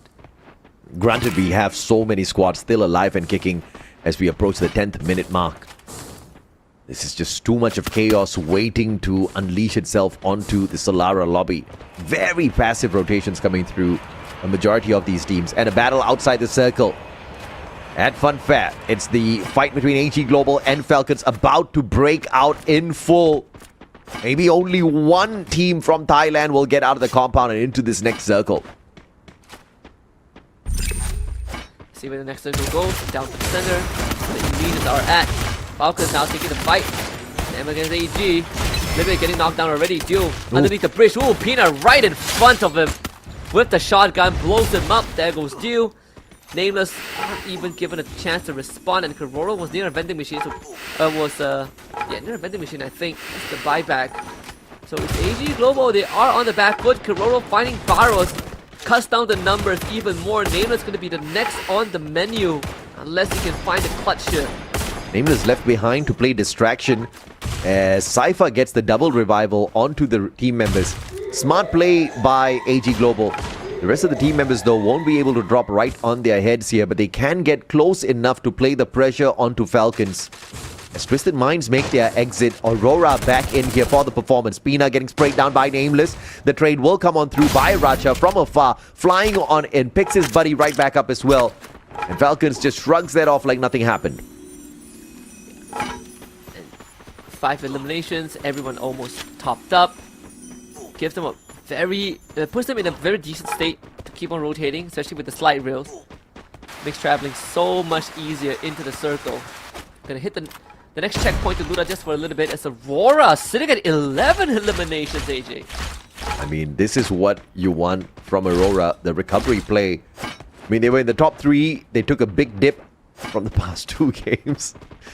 Still couldn't get Yunsul's translations and questions out of their minds. Jun had to shrug that off. Maybe too much of bad thoughts coming through from the other teams that might have thought that the answers were a tad bit overconfident. But Aurora deserves to be confident on the mic. They've had a great run here so far. Dude's finding Axel. That's a big blow. The sniper's going to get picked right back up though. Good recovery by Aurora. Here comes Jun with the Trogon. Cypher alive and kicking. And it looks like this is the end for the AG Global player as Jun gets the 180. Good stuff there. That's going to be the 12th point. Falcons now joins the fray. Of course, Falcons are gunning for the safe zone first so that they can gatekeep Aurora. Aurora's not going to make it easy. Seems like they are looking to fight back. Team Flash out in 10th spot. Here comes the Blue Wall Melter. Falcons are basically together. Riptide by Axel from afar. What was that? Coach Yu actually was the one that finds Falcons. There was a third party around, and Aurora realizing man. that Falcons aren't alone, now gets to readjust their rotations, and EVOS will claim the entirety of Falcons. Yeah, I mean, Aurora with the pressure and EVOS with the reaping of souls there. Points all in the pockets of EVOS, picking up the 7 elimination points for themselves already. Scanning out AG Global with the binoculars. Also keeping an eye on Aurora as they make that rotation. But EVOS is more focused on AG. Well, as I say that, they turn their attention over to Aurora instantaneously. Axel has to defend up against this double Riptide Rhythm. Man has been sprayed down to the ground. Zuez trying his best to crawl to his buddy and shoot his backpack. Good glue ball. And that save might have been perfect there. Aurora will keep their player on their side, alive and kicking on his feet. And Russia also decides to back off there because he has drawn enough attention. Doesn't need more than that. So that gives Aurora a second chance at life. But more importantly, a chance to rotate into the circle, which unfortunately now has shrunk even further away from everyone else, and only WH and BTR are sitting inside the safe zone. Oh, about to get shot down there, Rasia. Smart play to make sure he does not take the middle launcher and quickly find the reposition. Now sends somebody else instead to set up those glue walls and then follow up in a little bit. Dew's going to get caught out here if he's not careful. As he looks for a position inside the next circle with the vehicle. EVOS Divine making their way there as well, but on the landing won't be caught out by LBT, who gets a double, gets a triple. LBT pulling in the big numbers here, and Buriram wiping out the players of EVOS, stealing all of the hard work and the points off of LBT. Unfortunately, Aurora also not having a good time as well. They are getting wiped out and have been wiped out by RRQ Kazu. BTR probably heard all the noises. RRQ Kazu comes flying in. AG Global doing the same as well. This is going to be extremely crowded with BRU 3 monster truck and the glue on top of the roof there. RRQ unfortunately losing one of their members from the get-go thanks to WAG. BTR on the ground floor. AG Global Nameless hiding behind his own vehicle. Esports as well having narrow in the vicinity. This is going to be extremely messy. Monster truck on top of Tekka Cafe. I'm wondering who's gonna go pick it up. Nobody will be able to get to it. Dew with a monster headshot onto Dudes. Recovery is gonna be fairly impossible here. Bay and Ma'al too far away from their buddies. Nameless. Riptide Rhythm breaks down his defenses, but nobody's there for the follow-up. He survives for the time being. Buriram looking for more. WAG booking the appointment up against yet another Bigatron player. Dix barricades himself in with those glue walls, but Joel will be found. And on the other side, Koja, Bigatron by Vitality, being dismantled one after the other. Esports and WAG are also finding the AG players one after the other. WAG fit so many squads involved in the exact same battle here. Dix holding on for his dear life. Glue wall after glue wall. Surrounded by 4 WAG players, there was just no getting out of that one, and Bigatron finally falters. Now in 6th spot, WAG, 12 eliminations, looking far better than they have since the start of the day. Even AG Global, down to just 1 member. There isn't really much left in the tank there for AG. Jonah looking good. Only BRU and WAG have the full squad left alive, and BRU are circling that ground floor as well. Dew will just have to try his best to hold on and maybe get a couple of extra points before they eventually snuff him out. BRU under heavy fire from WAG, and this could make the difference in who wins out the final circle. If BRU's numbers get thin out here, WAG will have an even better chance of becoming the weakness. Yeah, absolutely, man. We have talked about how this map is definitely on the side of Buriram in a very big way.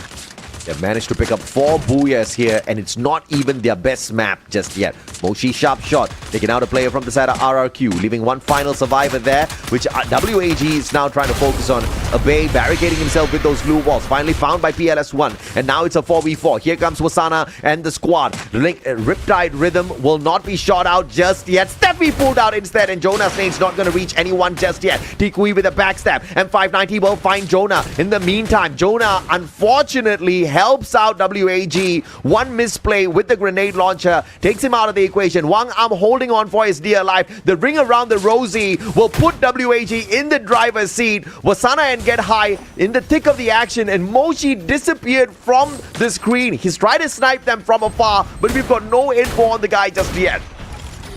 The grenade trying to flush him out. I think they almost guessed right. Moshi will have to relocate just a little bit. That Riptide Rhythm might help out Moshi and clears out the line of sight. Takes a shot misses PLS1. WAG, just like Esports in the previous round, have a very good chance of winning just because they have numbers. They just have to make good use of that. Riptide Rhythm from Moshi as a response. And it seems like for WAG, they do the same as well. They clear out the middle of the battlefield. Is Moshi gonna take any shots? Seems like he will. They trade. Wasana dashes in. PLS1 needs to win this. Get high behind him. PLS1 completely isolated, but he boxed himself in to trap Wasana in case of the blue zone. But PLS1 ends up losing. BRU, unfortunately for WAG, BRU are storming forward. They find a trade in. Another step he popped as well, and that was what took Jonah out of the equation. A well-timed painted refuge, keeping the WAG players strong, and now the glue wave is laid out as well by Buriram, boosting up all of their glue walls. Wasana down on the ground. Get High could not bring him back up with the electrotherapy. 1v2, Get High barricading himself up, could not pick up Wasana, and WAG finally recovers from the very bottom. They were dead last on the leaderboard. They pull a booyah to at least end the day on a high. Do they get any points at all for themselves for the bonus to start the grand finals? And that's something that we will have to wait in the overall leaderboard. But hey, maybe the blessings came in, it came in late, but better than never. Yeah. Here for WAG, something to be happy about. Big numbers in terms of eliminations. That should give them a good enough boost. No doubt about that at all, sir. And this was that recovery play, WAG, secret WAG. With that booyah, should be able to climb up a few spots. But how many is the question? Because again, they were dead last. To make a play for any sort of bonus points to start the grand finals would need a monstrous round from them, which I don't think WAG had gotten for themselves. The bigger question would be, did AG manage to get enough points to stay at the top? Bigatron by Vitality, we saw them kind of struggle to hang on. They were definitely trying to play the circle a little bit more, aggressing through those eliminations a little bit. But the biggest climb, I have to say, would be from the Indonesians. RRQ Kazu, EWAS Divine, they preyed on each other, but they definitely climbed the leaderboard. Yeah, they definitely did. I think they had some very good rounds, and even though it looked quite messy and chaotic, thanks to all these teams getting caught mid rotation. RQ Kazu and EVOS, they still finished quite strong, right? They still had some pretty good points in terms of eliminations. Yeah, absolutely, man. And the teams were not too far away from each other. And the two squads that got a majority of the eliminations were fairly down low on the leaderboard. We're talking about Aurora and we're talking about WAG. What a time to wake up, right? Aurora, after being nerfed by Yunsul, finally waking up, shaking off the fact that they were mesmerized by her beauty and her presence. They managed to step it right back up. But unfortunately, they only could do it when it came to those eliminations. Placement points-wise, Aurora could not get far this time. Yeah, I see a bit of that, reverting to a bit of that phase 2 state where they're good in elimination points, but they just couldn't find the decent placements after placing, top 5 in the first 3 rounds. Second half, definitely look a bit shakier, but at least they kept up in terms of the eliminations, which was something that we have been asking for some of these teams to struggle to make it to the late game. At least get extra numbers under your belt so that you make up for lost points, and that's what Aurora did. Absolutely, man. Still, this is point rush. You've already called it, Husky. It's not the be-all, end-all. Just because you don't perform here does not mean you're not going to be the champion tomorrow. Teams can walk into grand finals with no bonus points and still walk away with a trophy and $100,000 in their pocket. Everything needs to be done right tomorrow. We've got 90 points to race to, and then the booyah that they need to gear up for. A little bit of luck will definitely play its role in the overall grand scheme of things. Yeah, and I think for the teams, especially those that felt like they didn't do well today, they have some time to think about tomorrow, to kind of do some studying and readjust, for what's to come. And the good thing about, the bad thing, first of all, about Point Rush and Grand Finals is that you literally have less than 24 hours. The good thing is that you're playing against the same team, and if history has told us anything, today's result doesn't mean the big picture, but it does serve as a good of a guideline for what teams might bring in tomorrow, and whether the teams who are doing well have more tricks up their sleeves. We saw a couple of hot drops. We saw a couple of tense situations there. You know, very early engagements. Teams only started becoming more careful, and the circles started to.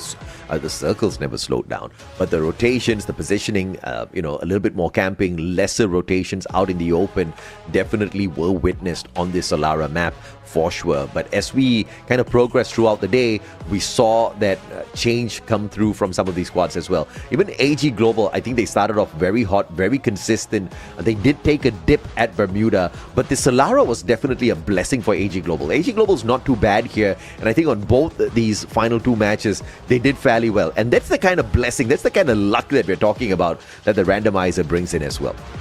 Yeah, gives you a second chance at some of the maps that you might not have performed well or that you already performed great on. But for WAG, this map was definitely Tikui's map. 6 eliminations, almost 3.1k total damage. Again, one of the youngest and greatest rushes we've seen, at least in the new generation of Vietnamese players. At the height, at the peak of WAG, Tikui was all people can talk about. Even right now, his fan base is pretty huge. They talk about him as one of the best, and I still think he delivers, right? Like him, 6 eliminations, 9 with 6 as well, LBT with 5, Vietnam on top in the last round. Yeah, Vietnam this time trying to pepper the top 5 eliminations with their flag, but Aurora and AG is not just going to give them all the spotlight. Zuez squeezes himself in there, doing well for the side of AG this time around in terms of the numbers. But of course, WAG, this was a big game for them, and I think they were the heaviest hitters on this lobby. And it wasn't a very aggressive lobby. It was not a elimination heavy lobby for sure. They performed well through all of that chaos though. It's good to see WAG play this recovery after struggling 5 games in a row. Yeah, it's not easy to find, to really reset yourself mentally. And even though it's a little too late, at least this is, again, just point rush. There is time to recover tomorrow, and I think for WAG, that's a lesson that they will take home. But this is going to be their loadout. A lot of the Vietnamese teams, they go for more defensive, more utility-based loadout. As compared to teams like RQ Kazu, they go for a defensive-esque loadout, but they have ways to respond to. Whereas for Vietnam, it's all about keeping themselves safe and then exhausting your resources. I think that's the core difference. Yeah, man. And Nan7 is definitely my personal MVP because it was because of his Painted Refuge, the Steppy that he brought in that prevented the squad from being dismantled by Buradam in one of those sequences. And they definitely expected a flurry of grenades in that final circle, and they were well prepared for it.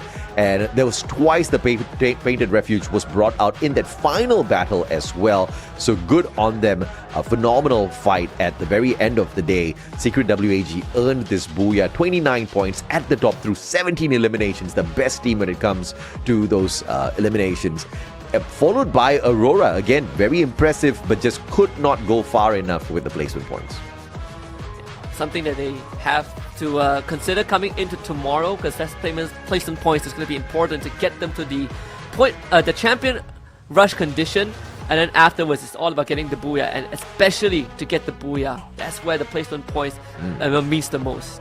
Absolutely. And of course, after you get all of the points that you're looking for to activate your champion rush condition, you have to get the booyah again. You got to guarantee it for yourself, because if you can't get the job done, if you can't get the booyah when you most definitely require it, somebody else is going to steal it away. We have seen many championships stolen away as teams lag behind, unable to find the final piece to their race towards the championship. But the point rush standing, ladies and gentlemen, will have AG Global, Bigotron by Vitality, and RRQ at the top, grabbing the biggest points possible. Even, for Esports, right, they recovered pretty well. They overtook Aurora just towards the very end, just because they got a bit of a booyah, and Aurora wasn't able to stick it through in round 5. So that puts them in 6th place. Aurora, too shabby, right? Just 1 point behind PE Sports in 7th. Even WAG recovered a little bit, but just as expected, Gao and Flash, fortunately, just not showing much today. Even Twisted Minds and Falcons, which felt like they've done enough, actually did very less. Here are the teams that have gotten some points for themselves. AG Global with 10 Headstart Points, Bigotron by Vitality with 7, RQ Kazu with 5, Evos Divine 3, BRU 2, PE Sports gets 1, and everyone else from 7th to 12th spot will start tomorrow with a clean slate. Absolutely nothing.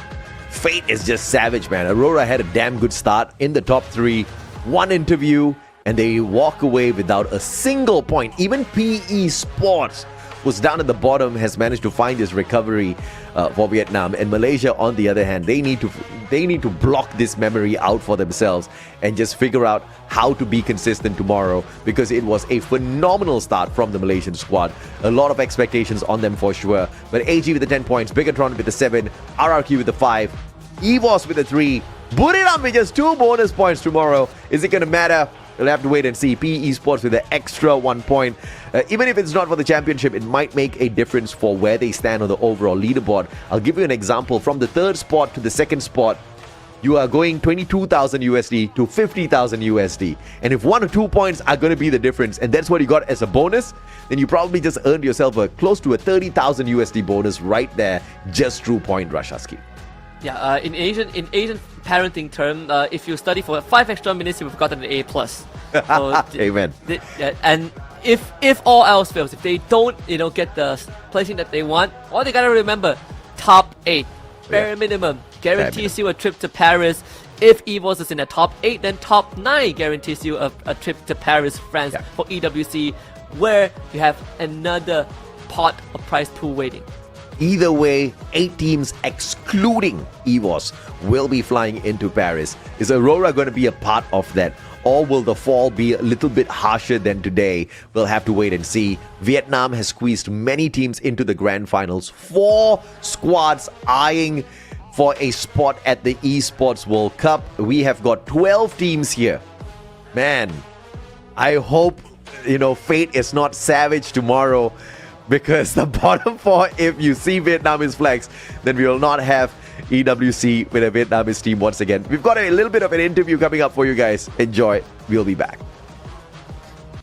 Các bạn thân mến, vậy là các đội tuyển của chúng ta đã hoàn thành xong nhiệm vụ xuất sắc của vòng thi Power của ngày hôm nay với tất cả là 6 trận đấu. Và ngay bây giờ đứng bên cạnh Quốc Bảo là một đại diện của một đội tuyển phải nói là đang tạm thời giữ top 1 của ngày hôm nay, rất là tuyệt vời, và đó chính là Deal. Và ngày hôm nay thì Quốc Bảo cũng như là rất là nhiều các bạn khán giả đang rất là muốn lắng nghe những cảm xúc của Deal cùng với là đội tuyển của mình. Đầu tiên là không biết cảm xúc của Deal và tất cả những đồng đội của mình như thế nào sau khi đã hoàn thành xong tất cả là 6 trận game của ngày hôm nay ạ. Alright, our survivors, we have finished our first day, which is the point rush day.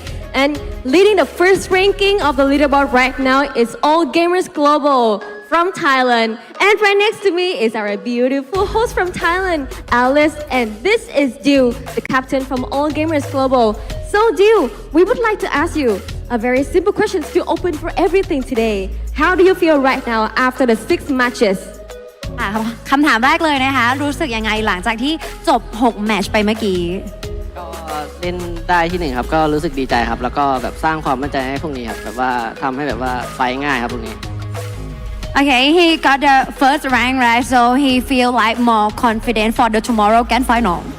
Bởi vì là đội tuyển của họ đã giành được vị trí đầu tiên, cho nên là cũng vì như thế mà củng cố thêm cái sự tự tin cho Deal và cả thành viên của mình ở trong đội vào ngày thi đấu ngày mai ạ.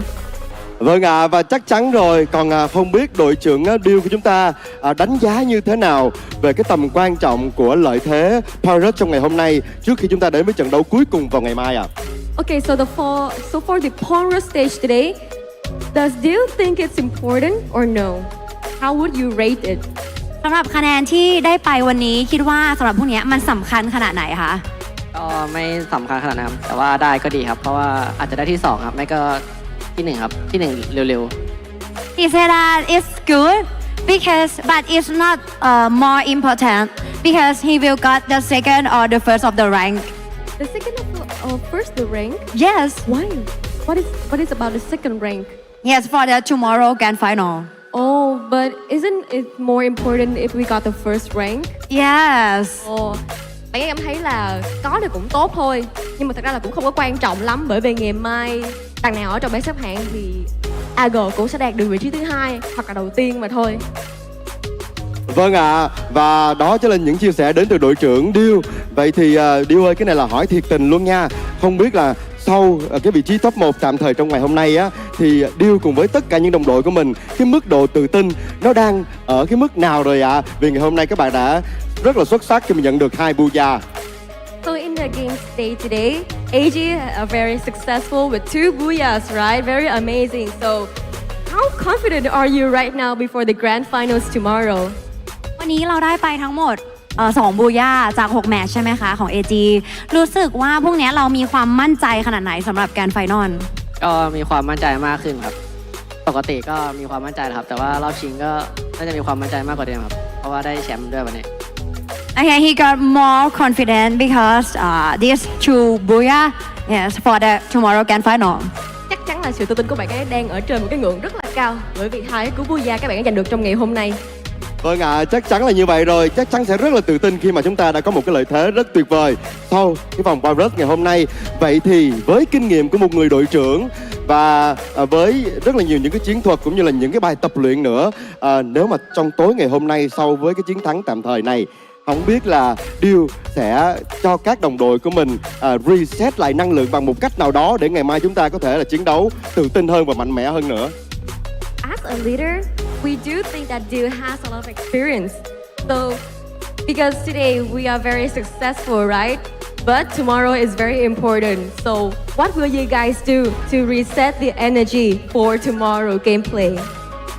วันนี้ AG ทำได้ดีมากๆใช่ไหมคะแล้วพรุ่งนี้ก็เป็นการไฟนอลแล้วด้วยเย็นนี้มีแพลนที่จะไปรีเซ็ตตัวเองยังไงบ้างไหมคะกลับไปครับก็กินข้าวเสร็จปุ๊บแล้วก็แช่อ่างแล้วก็ดูอนิเมะต่อแล้วก็นอนตื่นมาก็ดูอนิเมะต่อครับจะได้เบียวๆจะได้Okay, so tonight he will have a dinner and also after that take a shower and then before go to sleep he will watching some anime, some movie. So nothing related to the game. Yes. Wow.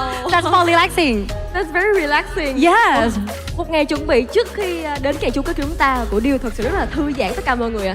Tất nhiên là đầu tiên có thực mới vượt được đạo là phải ăn trước cái đã. Rồi sau đó là mọi người sẽ đi tắm cho nó thư giãn. Những nhu cầu rất là cơ bản phải không nào? Những nhu cầu rất là cơ bản. Và thực sự rất là tự do, thoải mái và thư giãn. Nhưng mà còn một cái nữa. Yusu cứ tưởng là mọi người sẽ chuẩn bị xem lại replay game hồi trước để mà chuẩn bị bài vở cho nó cho ngày mai, nhưng mà không. Trước khi đi ngủ, Deal sẽ coi anime. Yeah. Vâng, xin được cảm ơn những chia sẻ của Deal rất là nhiều. Và thưa quý vị và các bạn, xin được cảm ơn tất cả mọi người đã luôn đồng hành cùng với những đội tuyển của chúng ta xuất sắc, đã vượt qua cái nhiệm vụ đầu tiên trong ngày thi đấu thứ nhất. Và chúng ta vẫn còn một cái trận đấu rất là quan trọng, đó chính là trận đấu quyết định vào ngày mai. Một lần nữa xin được cảm ơn các bạn rất là nhiều nha. Còn bây giờ thì chúng ta sẽ cùng quay trở lại với bàn caster. And my beloved survivors, we have finished our first day, which is the Point Rush Day. And we are so excited to see all of you here on tomorrow, our grand finals day. So have a rest and we will see you guys again tomorrow. Thank you so much for listening and let's head back to the casters.